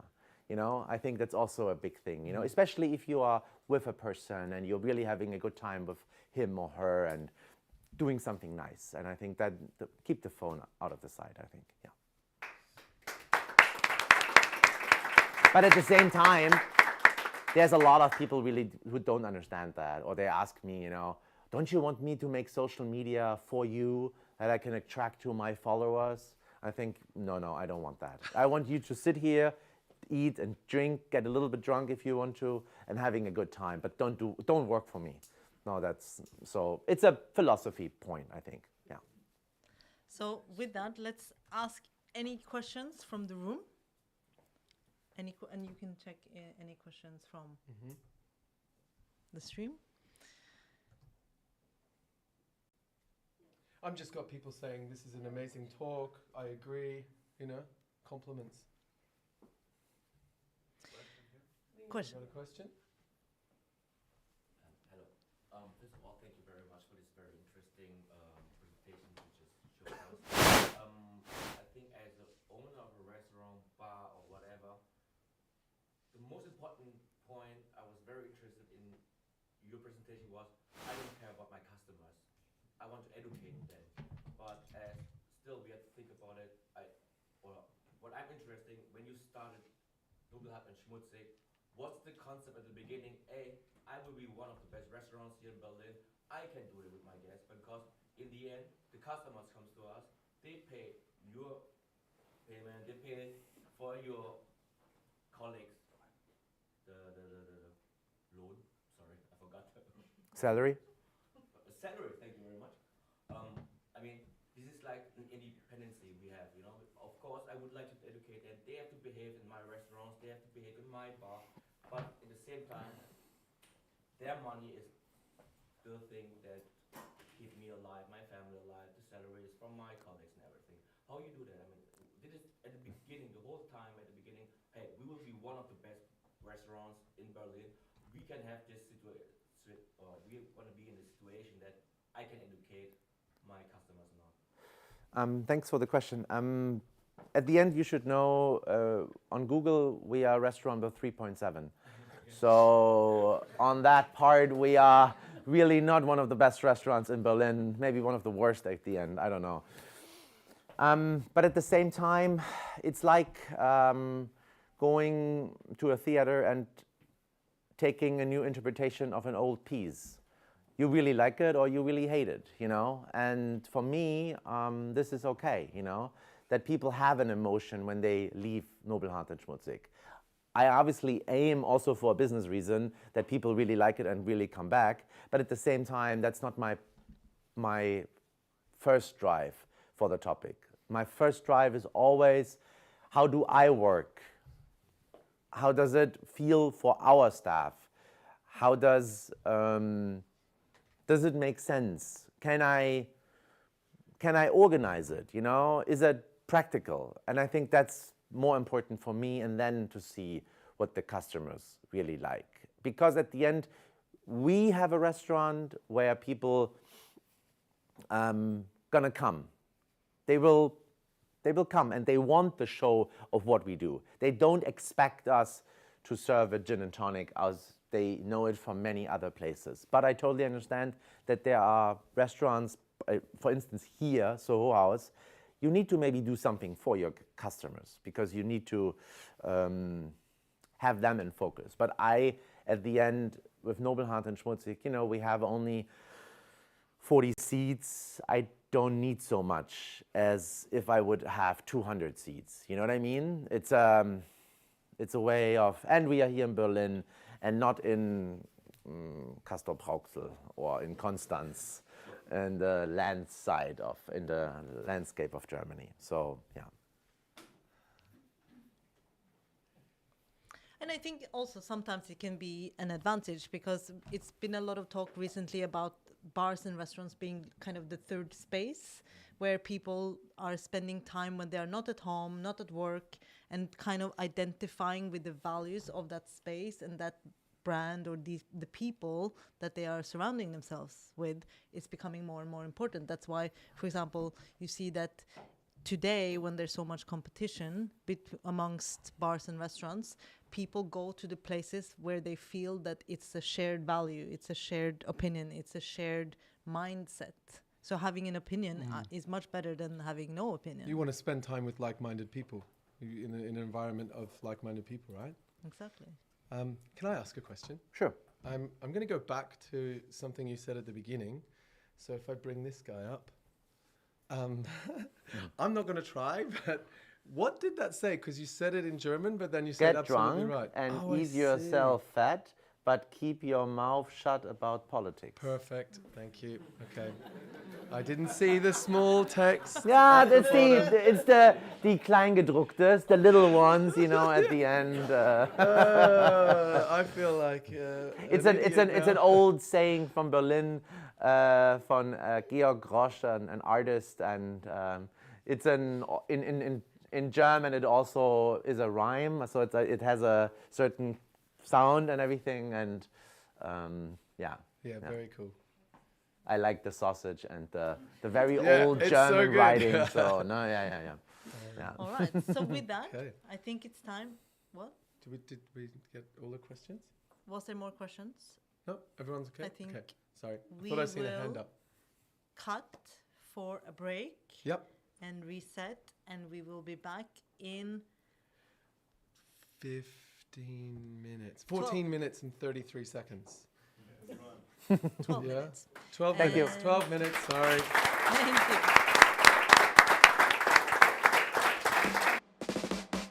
My name is Sly Gustin, and I'm the owner of Trailer Happiness, a cocktail bar in Notting Hill, West London.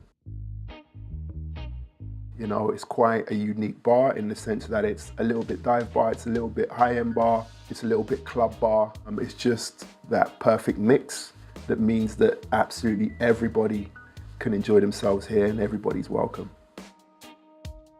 The story of how I came to own Trailer Happiness. This bar was one of the first places that I came to, one of the first bars where I felt valuable. And I was just having a drink as a customer, and one of the bartenders just asked me a question, and the question was, do I know anybody who would buy Trailer Happiness? That was the question that kind of set me off on this journey. And in the space of 10 days, I was a bar owner. I think about it now, and it's madness. It's chaos, but it makes, you know, having understood this bar, it's the kind of chaos that makes sense.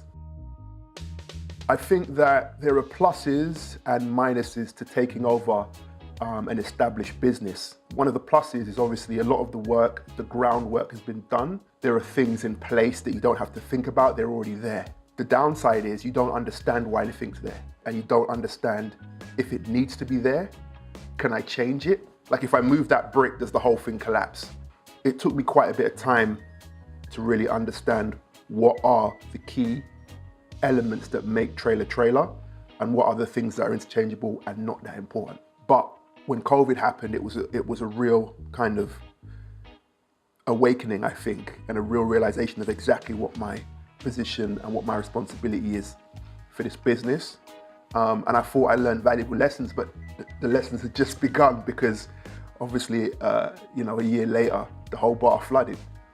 And I think beyond the shadow of a doubt, having to build a bar back from scratch left me in no doubt that this was my bar, you know. So as devastating as it was also an opportunity to really just do things the way that I want to do them, the way that I felt they needed to be done. Again, I was lucky in the sense that while I didn't have material wealth to fall back on, I did have the industry. And when we were going through really, really rough patches, I was able to talk to a brand and be like, hey, got any miscellaneous stock lying around? But there are people in this industry who literally kept trailer happiness open. The truth about failure is it is generally only failure if you don't use it. If you fail and you stop, then that's failure because you've landed in failure and you've decided this is where you're gonna live. But if you keep moving, just one step forward, and now failure's in the background. And whatever this is, it might not be success yet, but it's not failure anymore because you've moved forward. As long as you keep doing that, every single failure that you have will become a resource. I speak about failure and it's necessary, but I also have to understand and take the point that it is a luxury. It is, not everybody can afford to do it as freely as others can. Having said that, you don't know until you try. And you'd be surprised at what you can achieve with no money, just utilizing the resources that you have and utilizing your network, whether it's friends, family, industry, whatever. Yeah, man. People want you to win as long as you're not a prick.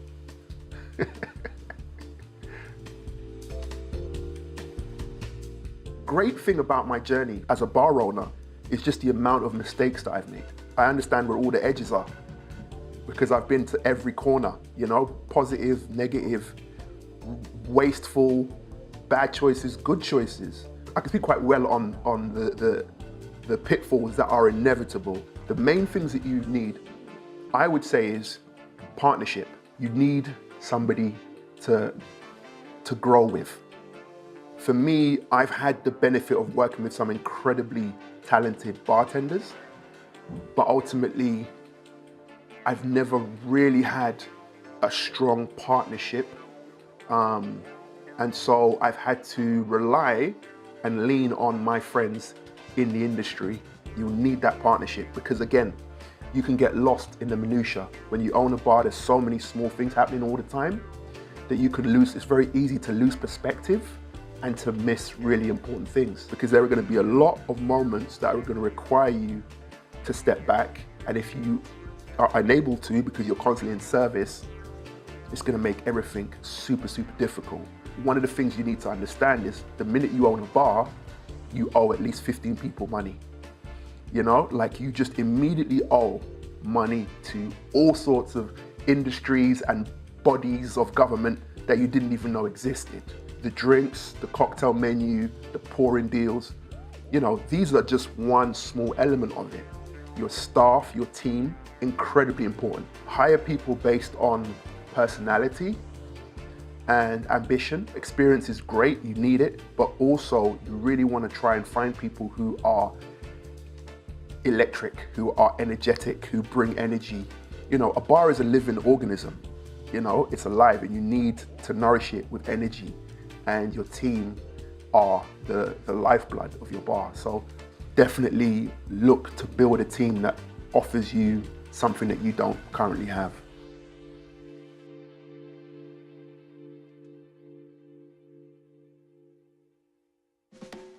If you're gonna own a bar, you need to understand every aspect of it. You don't need to do it all, but you need to have at least a cursory understanding of every single aspect of your business. Accounts, law, you know, health and safety, licensing, and then you can understand how to delegate these tasks. Good accountant will save you so much pain, like will literally save you money, but it will also save you money in time, you know, and the fact that you don't have to tear your hair out doing a job badly, you know? These guys are stomping. Let me just call Steve real quick, one sec. Hey Steve, sorry man. Could you just give me like just 15 minutes? Yeah, I can just hear people stomping around. Yeah? All right, no worries, thanks. Yeah, there you go, the bloopers and all that. Our next project is a whole development on the ground floor. So you will hear builders stomping around from time to time. I mean, in all honesty, I'm still learning the business side of it.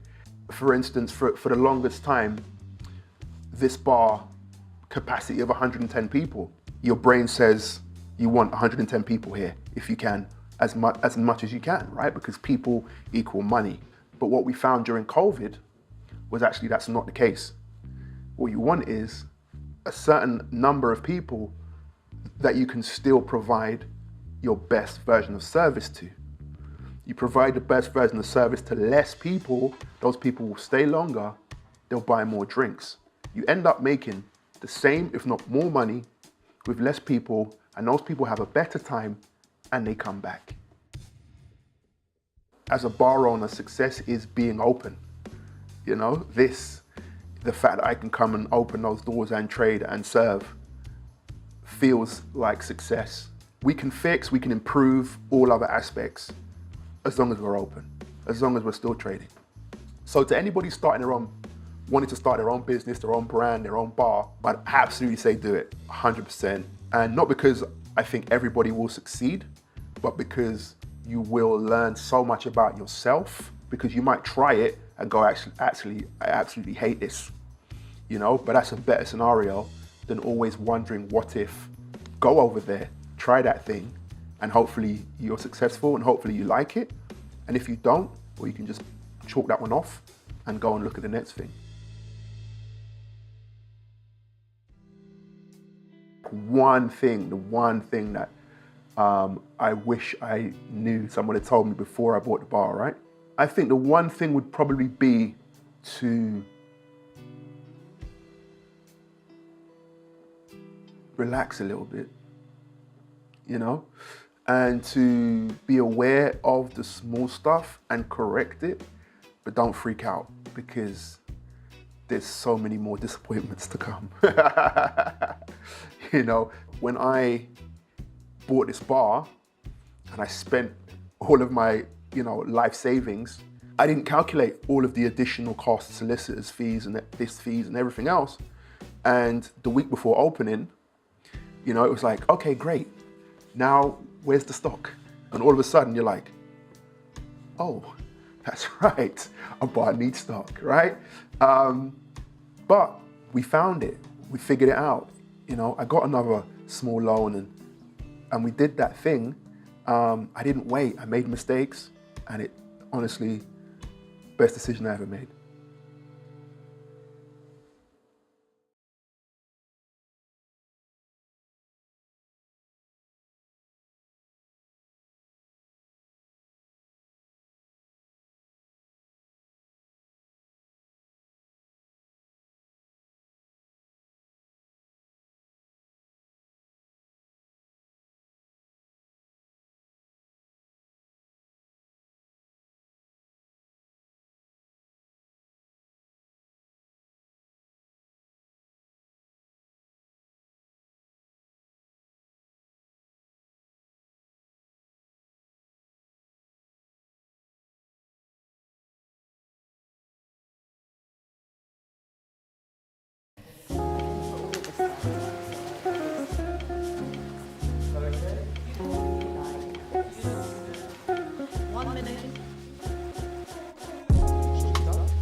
Buttery biscuit base.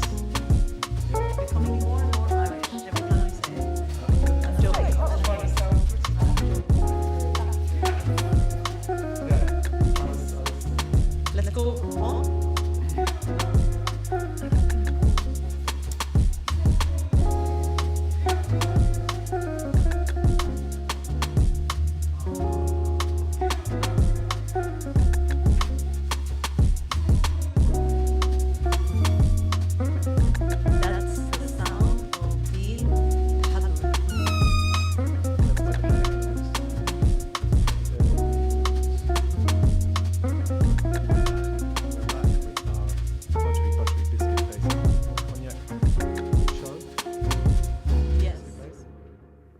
Nope. Making biscuits and stews. Are we also live? We are almost. Yep. Almost. Right, so we are back from Berlin and the Grand Campari Hotel, which is an epic, huge activation. Lots of bars, including the Connaught, Alquimico, Paradiso, Campareño with friends, and also the secret bar, which nobody knows about. Did you go there yesterday? Well, I didn't know about it. You never told me about the secret bar. You didn't? No, where were they? You know, it's right after the lift, and then up the stairs, down the stairs, and then to the left. Up the stairs, down. Yeah. I feel like you're tricking me here. Yeah. They have biscuits. They have biscuits. Do they have buttery Chardonnay that they mix with the biscuits to make buttery biscuits? No, but they have Jordmeier, which is almost the same as a biscuit. The disco bar. Exactly. I did go to the disco bar. It was amazing. Jorg is a legend. He Really is a good. legend. And what drink is he most famous for? Champagne. No, oh, sorry. Gin Basil Smash. Exactly. And I found out recently that he also sells red Basil Smash. So he posted his profits online. And do you think it tastes different? I haven't tasted one. I asked him for one last night. He said he's not prepared for that. So that's a question for another time. Bar, yeah. Another time. The reason why I'm asking is obviously because we are about to start our latest talk, our last talk of the day before we go for aperitivo upstairs. But this talk is very interesting because it is about tasting. And how to taste. Exactly. Because that is a skill that I think many people underestimate. Not just tasting, but tasting with the purpose of one, being able to explain what you are tasting and being able to explain and use this information to someone else and translate it to someone else. Because it doesn't matter how delicious your food is, you can't explain to your guests what they're going to taste like or what to expect. Yeah, that's true. I never really looked at it from that point of view. I looked at it from the point of view, just tin on tin, and you've taken over someone's station. You need to know what things are, So if you've got a professionally trained nurse, that's the old-fashioned this one. Could use it for it also. But obviously, we are not doing this stuff. No, we are. So we have we have someone much more skilled than us, just answering here. So our last presenter and our last speaker of the day is none other than Anna Landfer, who has years and years of experience, not just tasting, but also teaching people. And I think we are very excited, but we are going to Filming now. Well, just to say thank you so much for having me. It's a pleasure to be here. Thank you all for coming. Thanks for anyone tuning in at home. I thought I'd start by introducing myself so that you can trust me. I think that's an important starting point, right? And here I am as a little kid. Aren't I cute? I put that up so I felt comfy.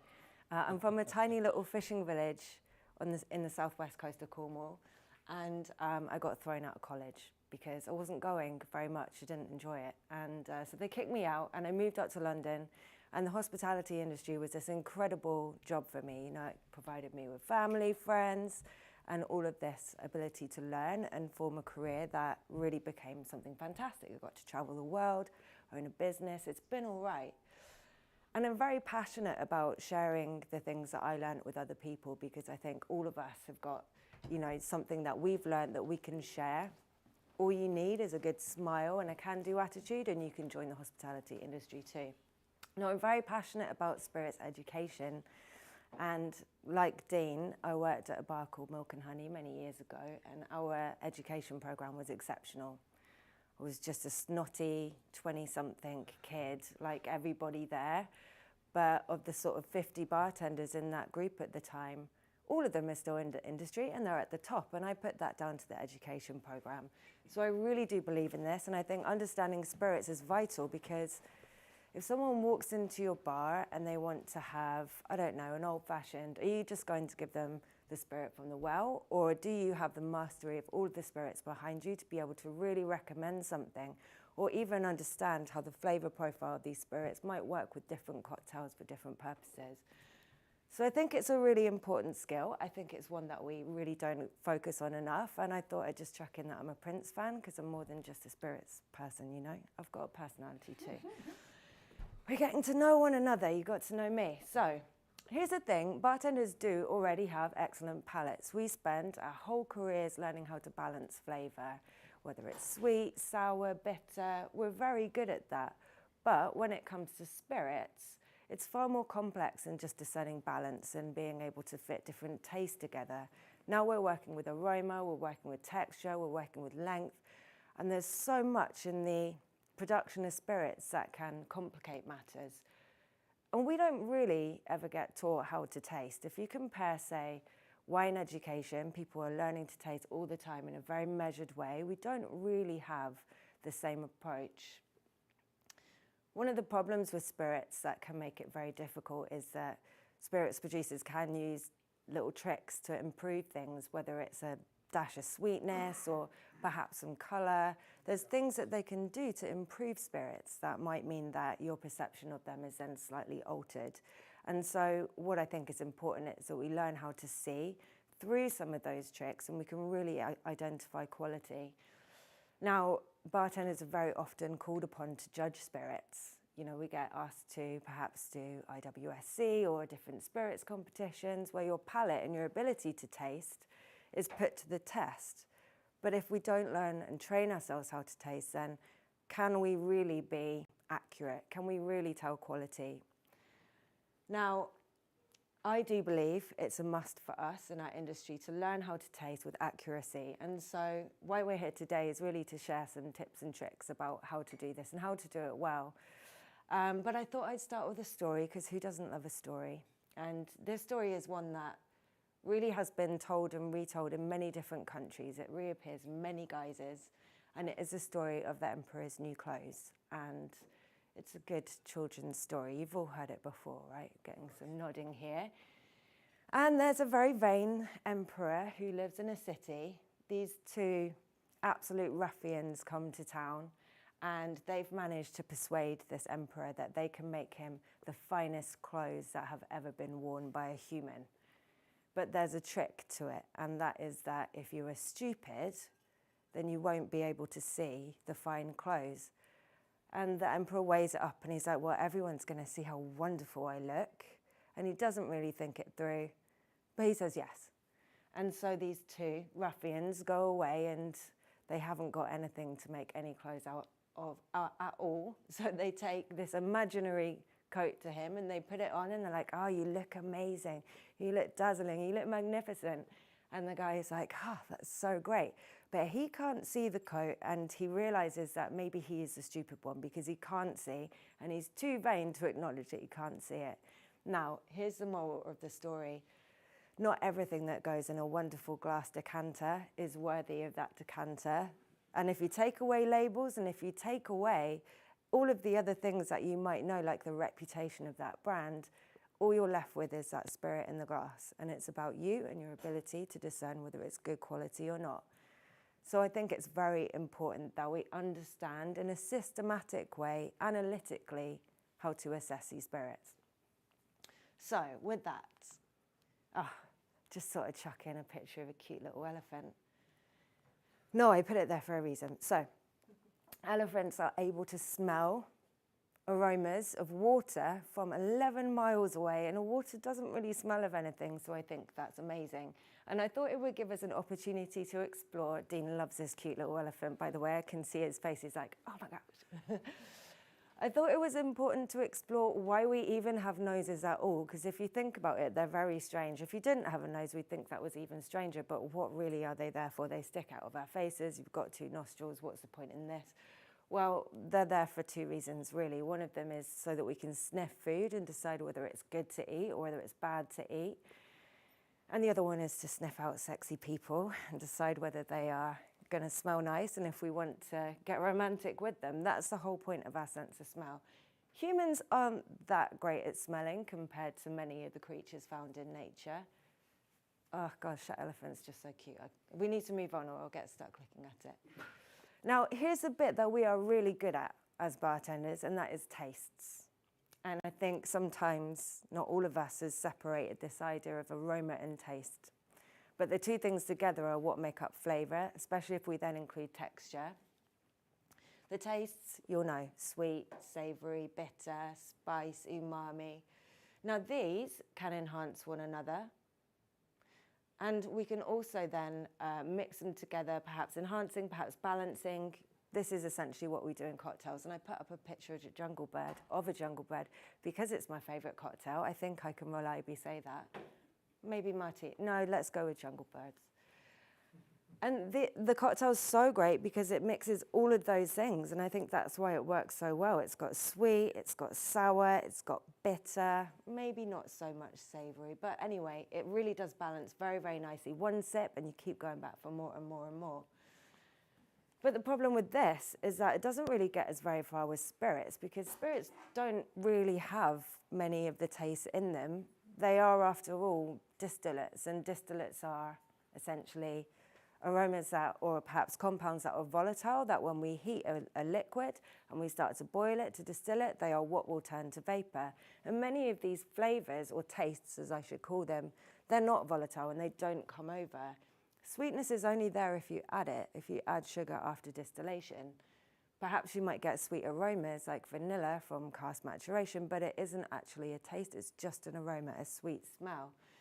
Bitterness tends not to be volatile. Bitter flavors are left behind in the still. You might get them if you had a macerated spirit like absinthe. So this only gets us so far, and instead we have to look at aroma. Now, we'll come back to that in a moment, but a tip from me to you, I think having taught many, many students, people can get quite stressed when it comes to aroma and tasting. Especially when you're surrounded by your peers, you're trying really hard to zone in and pick out the flavors. Your brain doesn't want to explode one aroma because we are conditioned to see it as one smell. We're not trying to pick different things from it. One thing that you might have noticed across your life is that if ever you have done a huge exercise, let's say I once went for a cycle with my pal Georgie Bell, and we cycled all the way to Whitstable, which is 100k. I hate cycling 100k, by the way. That is purely a Georgie thing. I do not like it. I like to go a short distance. Anyway, we get there and we go and have fish and chips. And I swear to God, they were the most amazing fish and chips I ever had in my whole life. So I went back the next week in a car, because I'm not stupid. Went in a car, I didn't cycle, and I had the fish and chips. And I was like, they're just okay. They were much better last week. But if you are exhausted or you're hungry, you've had a lot of exercise, then your body is conditioned to want calories and you're really ready to receive them. So your sense of smell gets heightened and you will start seeking them out. It's not the same. I'm not telling you to go and run 10 miles before you start tasting, but many spirits experts that work in perhaps analytical tasting and distillation, they do all of their tasting before breakfast, so they'll basically do all of their tasting before noon. And if you want to get analytic results and you want to get, accurate results, I would suggest that you don't have lots of food and then start to taste. Interestingly, when you taste spirits after dinner, we always think of them as like the great digestif, having, lovely, nice time out, let's finish it with a digestif, a complex spirit. But I've noticed when tasting spirits a lot that sometimes you can taste it before the meal and it will be intricate, complex. After your meal, suddenly it just doesn't really have that zap anymore. So tasting hungry is a great tip from me to you. For anyone that gets periods, then actually this is important to know. We don't like talking about that. It gives us the ick, but across your cycle, the way that you are tasting is changing because your body's trying to get calories at certain times. And so I noticed this first when I was bartending because I would be making things like daiquiris and suddenly realizing, it's not quite sweet enough. I'll add a bit more sugar. Oh, it's not quite sweet enough. It must be the sugar syrup. I'll add a bit more sugar. And then I realized that it was nothing to do with the sugar syrup, it was me. My taste buds were changing. Now it's important to name it so then you can know how to control it, right? And at certain points, you are really looking for that sweeter element in spirit. So it won't have that same intricacy at that time. So let's talk about the difference between taste and aroma, right? I said that we come back to this. Taste is the tastes: sweet, sour, salty, bitter, savory. That's all you can taste in your mouth. And I think we have this idea that stick it in your mouth, give it a chew, that's how you taste your food. And it's not true. Your taste buds will give you just those flavors. And I think if you've ever had perhaps the flu or a cold, then you'll be familiar with that. I can't smell anything, I can't taste anything. You can detect sweetness, sour, etc. But the problem is your sense of smell. That's what's broken. And if you are all bunged up, then you aren't able to receive it. So let's take a little look at the science of aroma. I find this really fascinating because essentially what you're doing when you are nosing something and trying to discern the qualities of a spirit is that you are sniffing, sucking up aroma molecules up through your nostrils, and you have this patch that, this is the exploded version of it, right? A patch of epithelials, and this moist patch is essentially like, they call it lock and key, where aroma molecules will get sucked up, and if that aroma molecule finds the corresponding lock, then you can smell it. And so this is a theory that I'll come to in a moment, but essentially we are receiving these aromas and then sending signals to our olfactory bulb. Now, the really bizarre thing about your sense of smell is that it relies on memories. And that's really imperfect because when we describe smells, we're not giving them a name that exists in our language. We're attaching words from things that we've smelt in the past to it. So I might be smelling a spirit and saying it smells vegetal, but I'm using memories of vegetables that I've smelt before to name that thing that's in the spirit. That has never seen a vegetable. So it's quite imperfect, the language that we have. But nonetheless, we need to try. Now, you've got two types of sense of smell. You've got orthonasal, olfaction being the word that means smelling, and retronasal olfaction. So orthonasal is when you sniff something, but if you are eating and chewing, or perhaps you've taken a sip of a spirit, you also have aroma traveling up the back of your nose as well. Now, these are the folks that won a Nobel Prize for this idea of lock and key. I really wanted to put their picture in, mainly because of the haircuts, because look how great they are. I mean, the bob, I've tried to imitate it a bit today.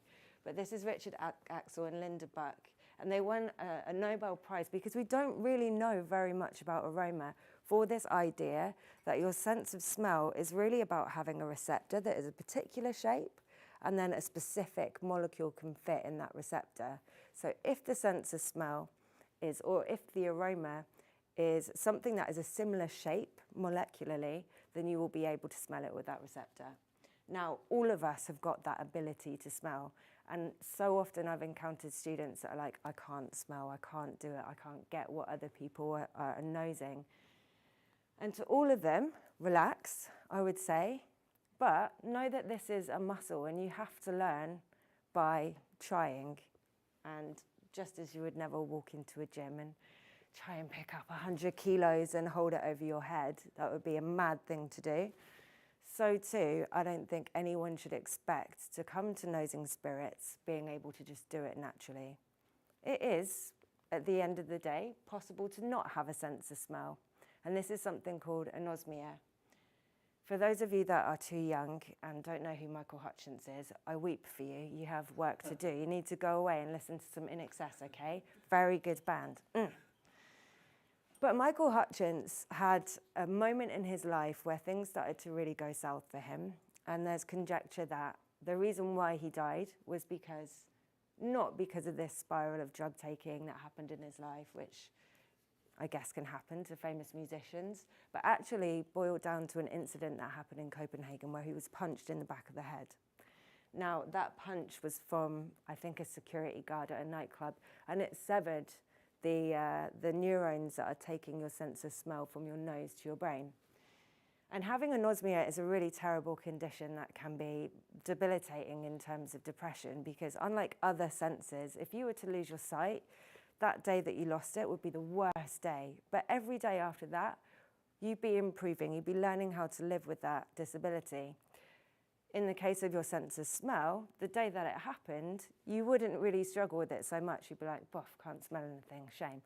But progressively, you start to realize that you can't smell sexy people anymore, and you can't enjoy fine wine, and tasting champagne doesn't work for you. You can't enjoy lovely spirits. And for someone that was a bon vivant and loved to eat fine foods, that was a horrific experience that progressively got worse and worse and worse.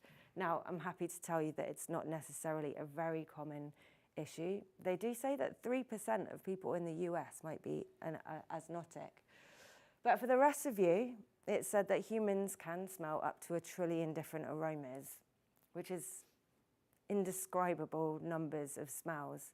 But what's tricky about that is learning to identify them, learning to recognize them, and then attaching the language to them. That's the difficult bit. So practice is what it takes. Practice is what it takes. And I think having a game plan to the way that you taste is really important as well. Now, in a glass of spirits, don't have one, so I'm just going to pretend. Giving it a big old swell is a really bad idea because you've got ethanol in there. And, you know, when we say a spirit is 40% ABV, that means it's 40% ethanol pretty much. Now, ethanol is a blessing to us when we taste spirits, and it's a curse at the same time because it's volatile. So ethanol wants to rise out of the glass, it wants to get out of there, and with it, as it's rising out of the glass, it will also be bringing aroma, which is great. That helps us smell. So you don't need to swirl it around like you would with wine. If you're struggling to get aroma, I would suggest rolling the glass on its side, letting that spirit coat the interior, and then you will pick up more aroma. But ethanol is a solvent, and that doesn't make it sound very sexy tasting spirits, but at the end of the day, spirits are a solvent. And that means that they have got a drying quality. Now, if you are smelling, what makes your sense of smell work is that patch of epithelials that I identified, right? It's picking up those aromas, and if it dries out, you won't be able to smell anymore. So smelling that solvent will dry out your epithelials. You need to be really careful about the way that you approach this. And I would suggest, instead of sticking your beak all the way in there and sniffing really hard, it might be better. Oh, a prop. What timing as well. That was just as I was about. That was amazing. So good. Loiter at the top of the glass, at the upper rim, and you'll find that those aromas come without the sort of aggressive solventy characteristic. You'll find them a bit brighter, a little bit, I don't hesitate to say sweeter, but they won't be coloured by that aggressive solvent aroma. So rather than loiter at the top. Top tip from me to you. And then I would suggest having a game plan. Think of it in steps: aroma, texture, and length. And it's texture that really, I think, is really, we don't think about it enough. I would go so far as to say we hardly think about it at all, unless it's rough or it isn't rough. And if it's sharp or it has prickly notes, it'd be like rough. But actually, if you really concentrate and think about what those nerve endings in your mouth are feeling, you will start to write better and better and better tasting notes. At the end of the day, it's really, if you can separate your ego and you can come to this not expecting to be great at it, but open to learning, you will get better continually for all of your career. It's when people come to this with a bit of ego and they're like, oh, I'm great at nosing, I'm great at tasting. To me, that's really disappointing because they're kind of closed off to learning. Do you find the same approach when you're working in the bar? I mean, it's true of almost everything, isn't it? It's like you have to be open to always learning. I agree. It's a lifelong thing. And then length. Length is really important. So when we think about aroma, I would say try and explode it. Try and work out where these different characteristics are coming from.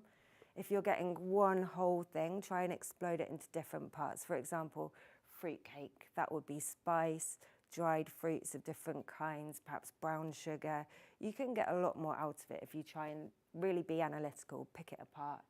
But length is something that can be a real marker of quality and is often closely linked to distillation strength. We're not talking at all about the science of production today, we're just talking about your sense of taste, but how long does that spirit persist? And I have my own way of thinking about this because it seems imperfect to be like, the spirit was short, the spirit was long, because sometimes you'll have one enduring note that keeps going for a minute or more. Does that mean that the spirit has got a really long length? Is that a good quality thing? I would say bring this idea of dimensional to it. Is it one-dimensional, two-dimensional, three-dimensional, where if you take a sip and it's lasting for you, does the whole of it stay, or does it simplify and become one note? And that is, for me, one of the biggest markers of quality when it comes to tasting spirits. So that's your approach. I've got some tips and tricks for you. Bearing in mind that this is all about how your epithelials are performing, do not rush it. Do not nose lots of spirits and expect to be great at it. I almost think that these spirits competitions where you're supposed to smell or taste 70 spirits in a day, it's really imperfect because how can you taste accurately over so many spirits? But make sure you're hydrated and you'll find that you get a better response. Be mindful of temperature. Spirits are, after all, volatile. If you warm them, they're going to increase in their volatility. And if it's a cold room, then you'll see me sometimes holding a glass like that, trying to warm them through. So I'm getting more from the glass. And it's about being aware of these different variables and knowing how to control them a bit. And then air conditioning sucks for tasting spirits. And it wasn't until I had people sitting tasting exams and I started to realise that if I just turned off the aircon, they would be much better at tasting. And from that moment forwards, I was like, well, we'll always have the aircon off when we taste spirits. It makes a real big difference because it really dries out your back of house, as I would call it. If you've been on a long plane, you get off that plane, your sense of smell isn't going to be as good. So something to be mindful of. Know your body, know how to manipulate it to get the best results. And then when you're tasting, I would suggest use every trick that you have available to you. And I would upend the glass, rub the spirit in my hands and smell it there, because so often you'll find that a spirit has got too much of that solvency note. Maybe it's got a high bottling strength and it's really locked up.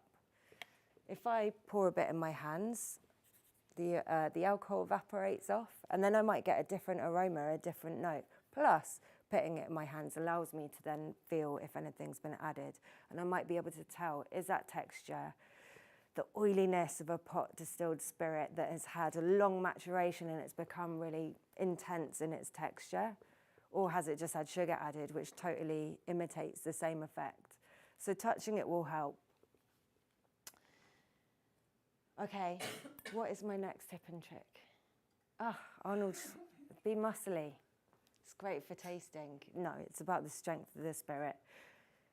I don't think necessarily that you always need to add water to open a spirit up. I think it depends. But having said that, I've definitely been to whiskey bars, been poured a cask strength whiskey and just found nothing in the glass, nothing at all. And you add a bit of water, and then you add a bit of water, and then finally, eventually, you're like, oh, okay, now I can smell something. And it's so important because what we deem to be flavour is so much of it is aroma. So know the spirit, understand, is it being shy because it's very strong? Does it need a dash of water? If you want to assess texture, I would say taste it without water first, but that old adage of adding some water to open a spirit up, certain compounds are going to be more volatile when you dilute it a little bit. And I would try every trick in the book just to see if I come at it from a different angle, is that going to change the way that it presents? Sometimes you add water and the raw material just really blooms out of the glass. So that can be an illuminating aspect. And then be mindful of the time of day. Be mindful of, is your palate in full working order? I think our sense of taste and asking us to be analytical, it's a very imperfect instrument that we have to do this. It's our palate, our sense of smell, and they are really easily manipulated. Where you process aroma is your olfactory bulbs. It's right next to part of your brain that also processes emotion. And it's so easy to trick humans in that regard. So we kind of have to try and, use every trick in the book to make it as anodyne and measured as possible. So, with all of that, given you all of my tips and tricks, I will only give you a summary now to say that being great at tasting isn't necessarily a natural gift. Some of us might be better at it than others, but almost all of us can learn this and learn how to be talented at it. It's not a destination. Consider it a work in progress. It's a constant journey of improving your skills through your own regular effort. Be humble. Don't assume that you know everything, because trust me, I've been tasting spirits now for years and years and years, and I feel like I'm still learning and I'm still growing as I do it. And be prepared to make mistakes. I have seen people who are titans in spirit categories be felled by blind tasting. It's very easy to get tricked. It's very easy to slip up.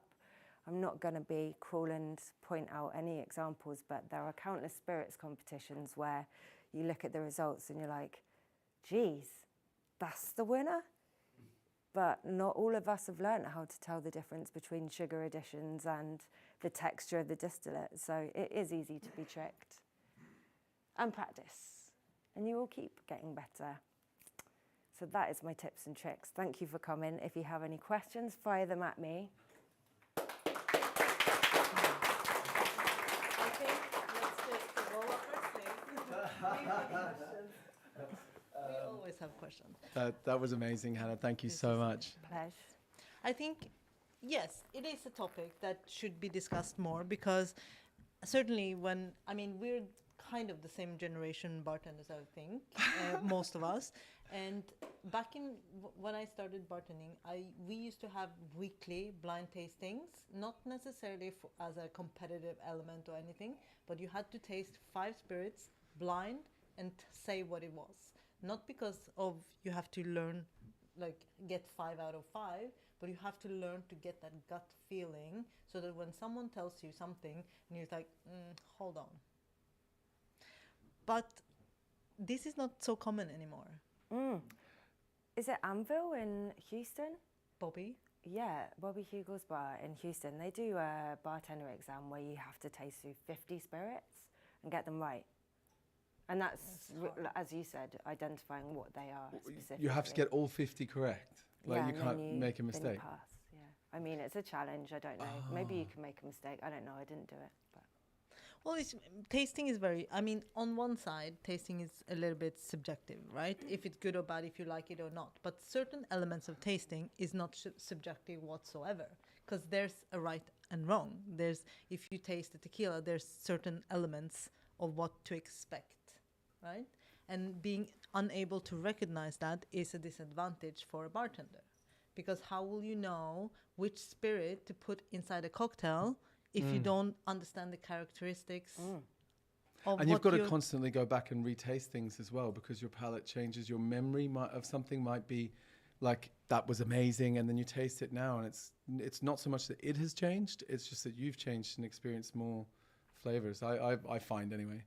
Do you have one moment where you tasted something where you were just like, this is it, and then you learned what it was, and it's like, it wasn't that whatsoever? I mean, I think all of us are fallible and make mistakes with tasting. It's interesting you talk about tequila, because that is a category which you can use additives, and I would say most tequilas do use additives. And so people were confused by how they can smell this lovely stuff, but it's vanilla flavoring that got added to it. And then, for example, you would have done this when you did your spirits course with me. We would have done 3 blind tequilas. And the really good quality one, the one that was amazing in texture and its production methods, often people tripped up over it because something that had additives seemed so, it was like the Las Vegas of tequila, whereas this was much more serious. But yeah, I'm sure I've made mistakes myself. I try and forget my mistakes, you know?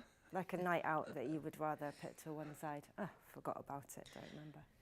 'Cause I think I read a few years ago there was this blind tasting about fresh orange juice versus concentrate, and it saw that most of the participants preferred the concentrate because that's what they recognized. Mad, yeah. And it's all about what we get used to. Yeah, it's almost like tasting is nostalgia.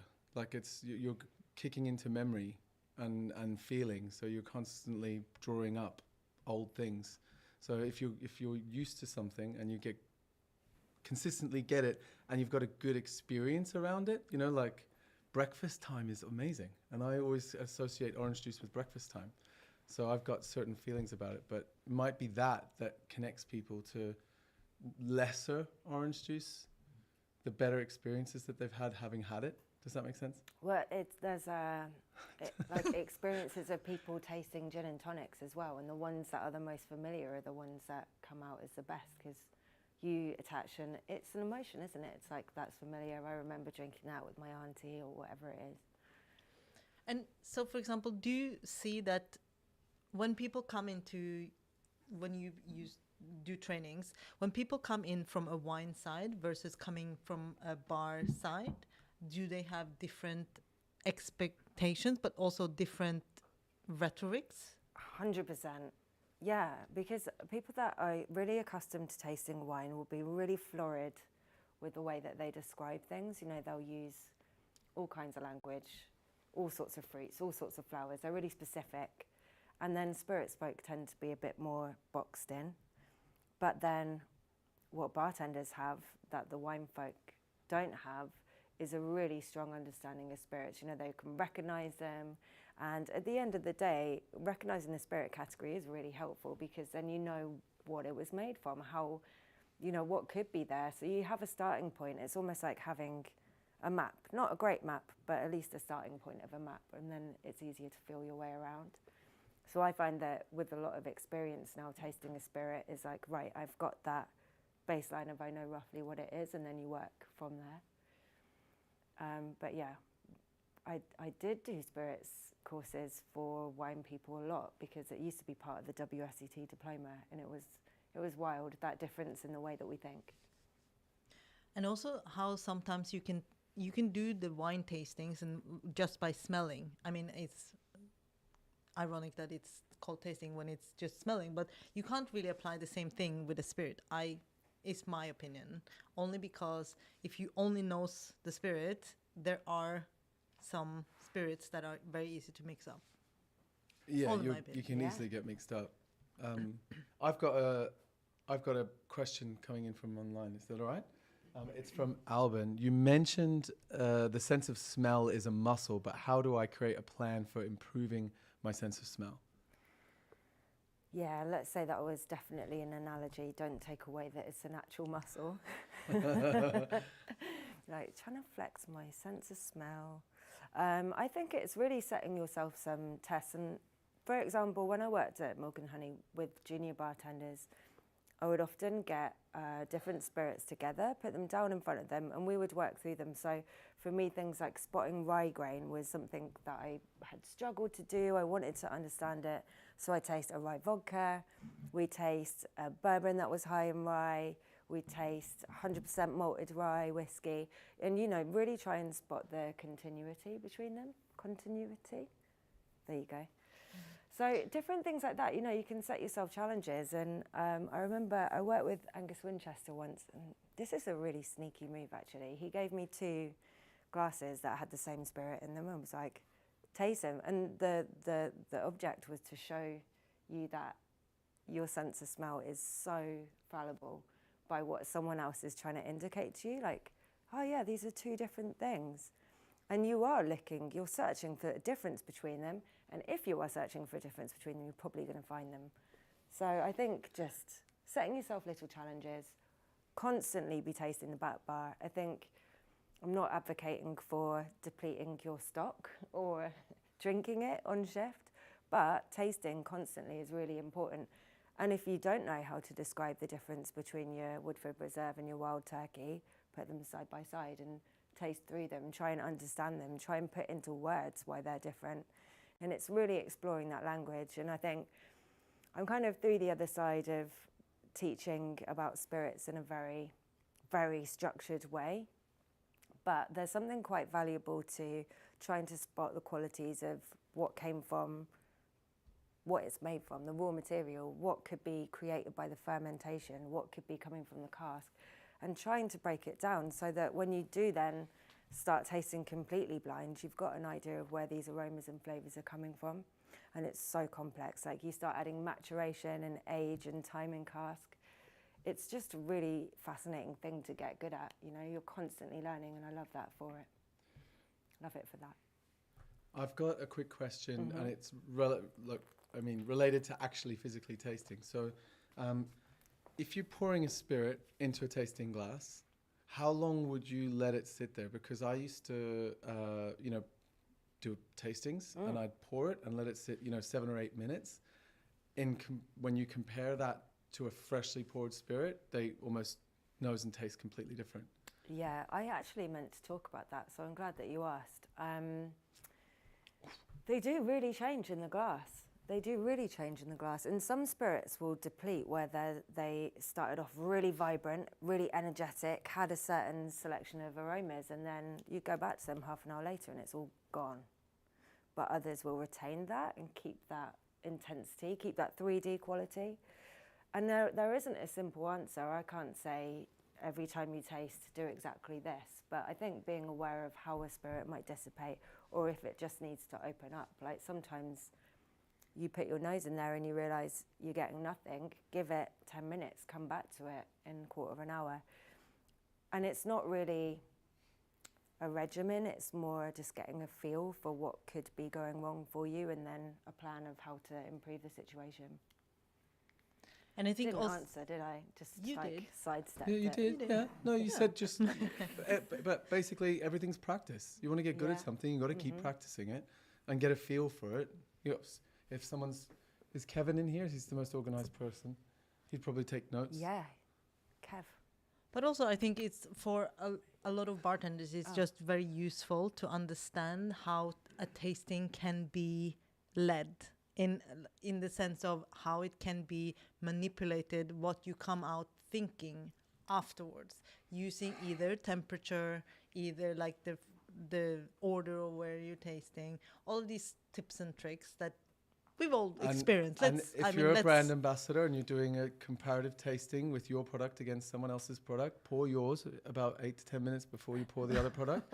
Pour the other product right in front of everyone's eyes because they see you holding someone else's bottle, but it tastes much more aggressive. Just throwing it out there. Yours will taste better. In case you're interested. Brand ambassador. Former brand ambassador of multiple different brands. I'm not going to tell you which one we did that with, but yeah.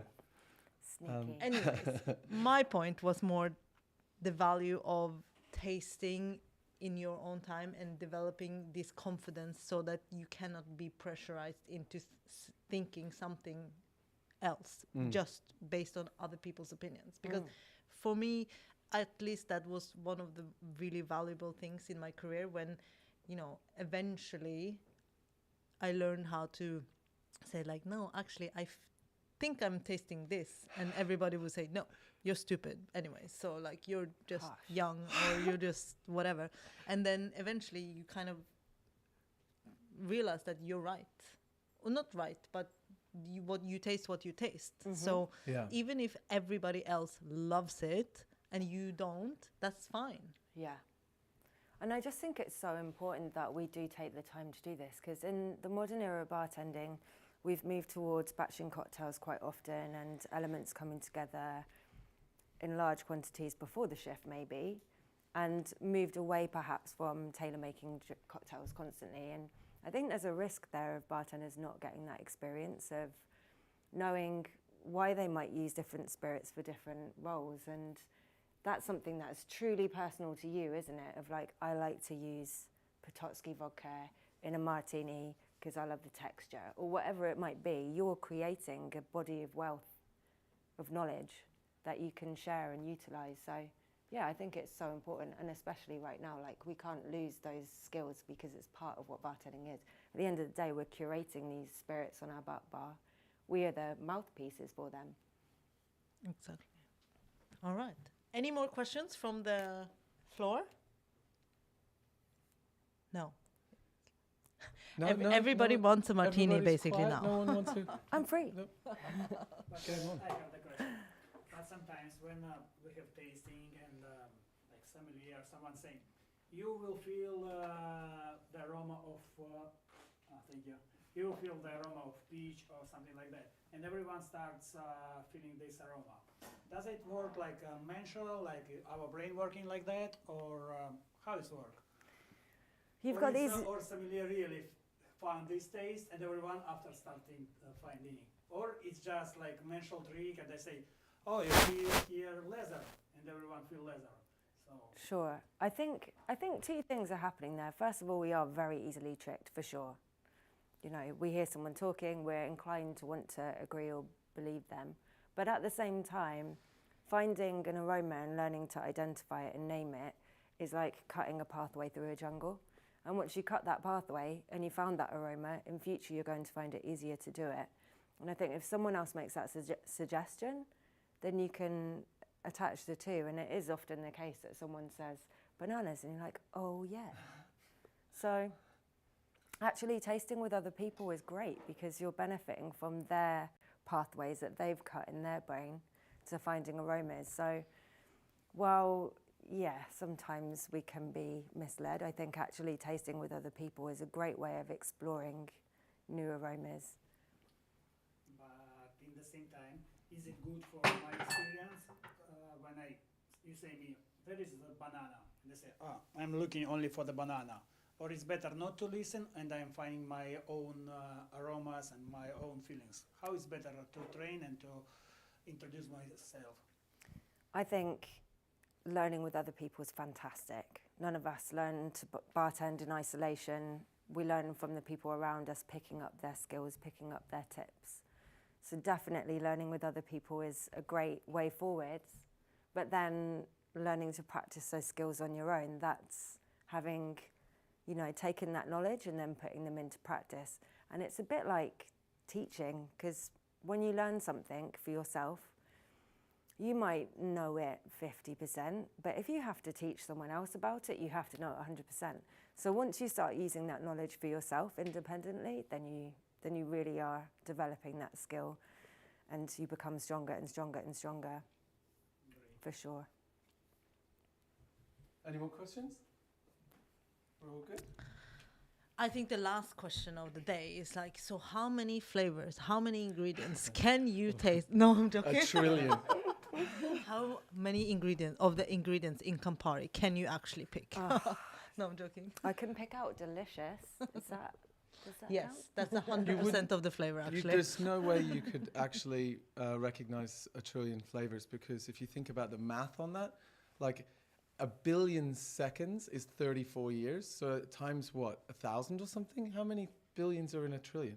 Is it 100? I have no idea. I'll find you the names but of it's the more than scientists. that, right? Even if it was 10, it'd still be 340 years, right? I'll get you that email So you couldn't addresses. say the amount of flavors. You wouldn't be able to physically say them. If you double... Unless you lived for 340 years. What if you say it faster? I don't know. It's just numbers, you know. I'm a numbers guy. I like numbers. Last question. Oh. Basically, just when is the best time to taste? Early. Early in the day? Early. Because bartenders are usually up late. That's your early. And then you sleep like 5 hours. Early in and your then day. 10 o'clock in the morning is very... Yeah, I think when you're hydrated, when you're not hungover, when you've woken up and your brain is fresh, I think it's the best time to learn, no? When you've just woken up, that's the best time to read and retain information, and I think your brain's sort of alive to that. And if you've eaten a lot, especially if you've eaten powerful flavoured food, your sense of smell is going to be diminished. So I think whatever early is to you, then. And I like breakfast before. Who eats breakfast? You eat breakfast. You love breakfast. Not anymore. Oh, really? No. I used to love breakfast, but now I like intermittent fasting, you know? Now you just But love I'll tell you what. orange juice smells. Since I started fasting and only eating at lunchtime, that lunch tastes really good. Yeah, it does taste considerably better. I can taste more. Most of the distillers that I've worked with over the years, they always say that. So their workday starts at 8, but they do most of the tasting between 10 and 12. So before lunch, but then a few hours after they've woken up, so they kind of woken up, all of the senses. And then after lunch, they never do any tasting that has any decision-making behind it. That sounds like a great work day to me, clocked off by lunchtime. Mm-hmm. Well, you still have the paperwork. Oh. No. Okay. All right. How are we feeling? We're good? I think that was amazing. Let's Thank you very much.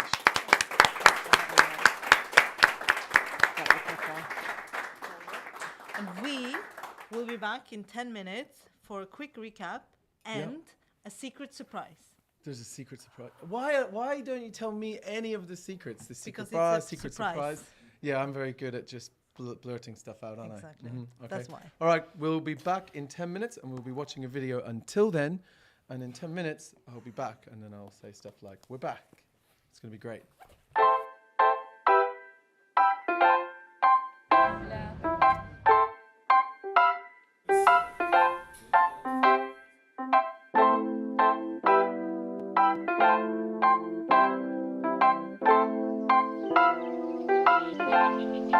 During the pandemic, I mean, in our industry, in hospitality, we had to stop.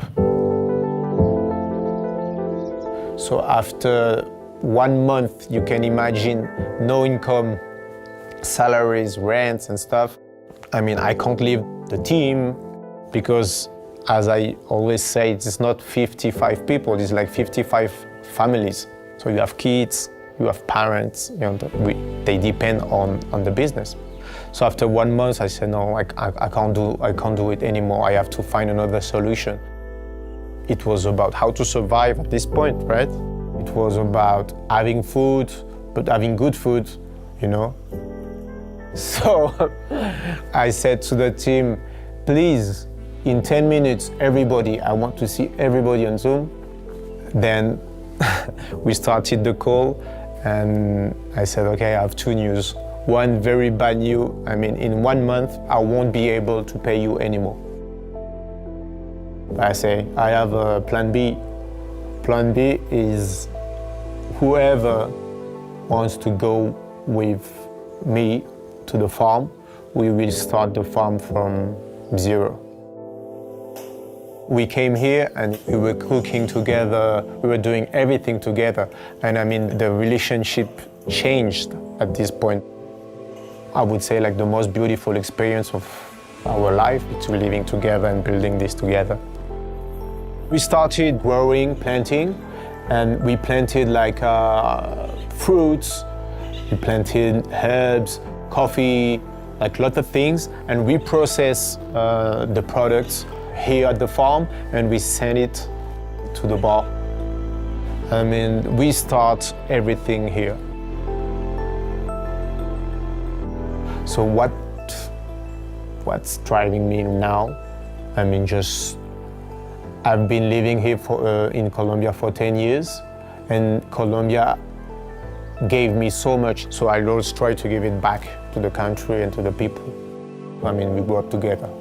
There's no point for me to be an entrepreneur if you don't take care of your people. Vivo en un país que vive en crisis. Y los argentinos estamos como un poco acostumbrados a calmarnos, a entender que toda crisis pasa. Nosotros abrimos en pandemia, era una crisis mundial y no sabíamos para dónde iba a ir nada. Nosotros abrimos y yo dije, todos los planes son semanales. Todo lo que nosotros decimos ahora que vamos a hacer dura 7 días. Después vemos. ¿Funcionó? ¿No funcionó? ¿Cambió? Ok, hacemos otro plan. Como líder, el gran riesgo es a decepcionar, es a que salga mal. Sin lugar a dudas, me ha pasado de que haya negocios que salen mal. Pasa. Creo que en los fracasos siempre se aprende algo.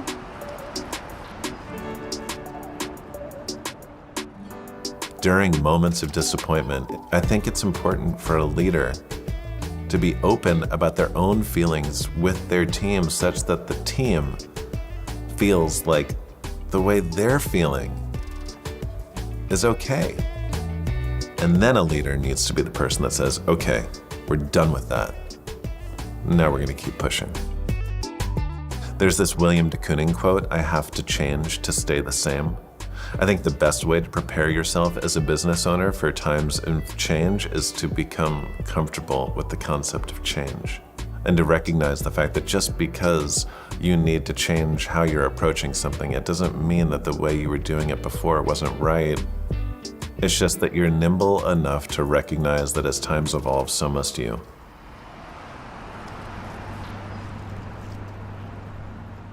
Did your opinion or view on leadership change after you became a parent? I think I will be a better leader for having been a parent to a toddler. One of my superpowers, I think, is having the ability to take an idea and communicating it in a way that makes sense to the person that I'm talking to, even if it's not something they aren't necessarily inclined to agree with. With a baby, you can't reason with them. And so you need to strengthen the muscle of encouragement.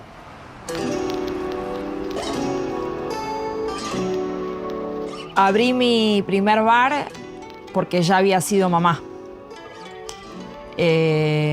Una de las grandes preguntas que yo me hice en mi carrera se cumplió, que era ¿cómo voy a ser cuando sea madre? Y finalmente yo decidí que quería estar presente en los primeros años. Primero, tener hijos. Después, un bar. Creo que después de ser mamá me cambió la manera de pensar, de liderar, de trabajar en conjunto con el equipo. Creo que también creció mucho la paciencia con los progresos en el trabajo. El lugar de la mujer cambió mucho en los últimos años en esta industria, sin lugar a dudas. Antes había muy poco espacio para la mujer y los espacios que ocupaban eran por su look, por su estética o porque le convenía al hombre por algo. Creo que hoy cada vez hay más mujeres cumpliendo estos roles y que empiezan a tener experiencia y que empiezan a ser fuertes y que van a ser líderes. Y eso es lo que creo que va a hacer que realmente cambie el mindset general. Y van a tener mayor lugar en el liderazgo.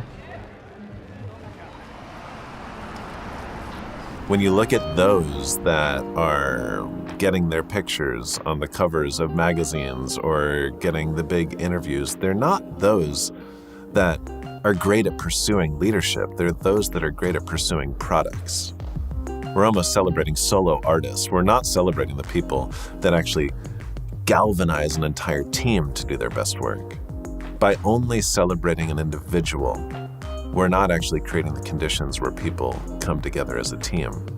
Being a great leader is all about embracing all that comes with a team working together in pursuit of something extraordinary.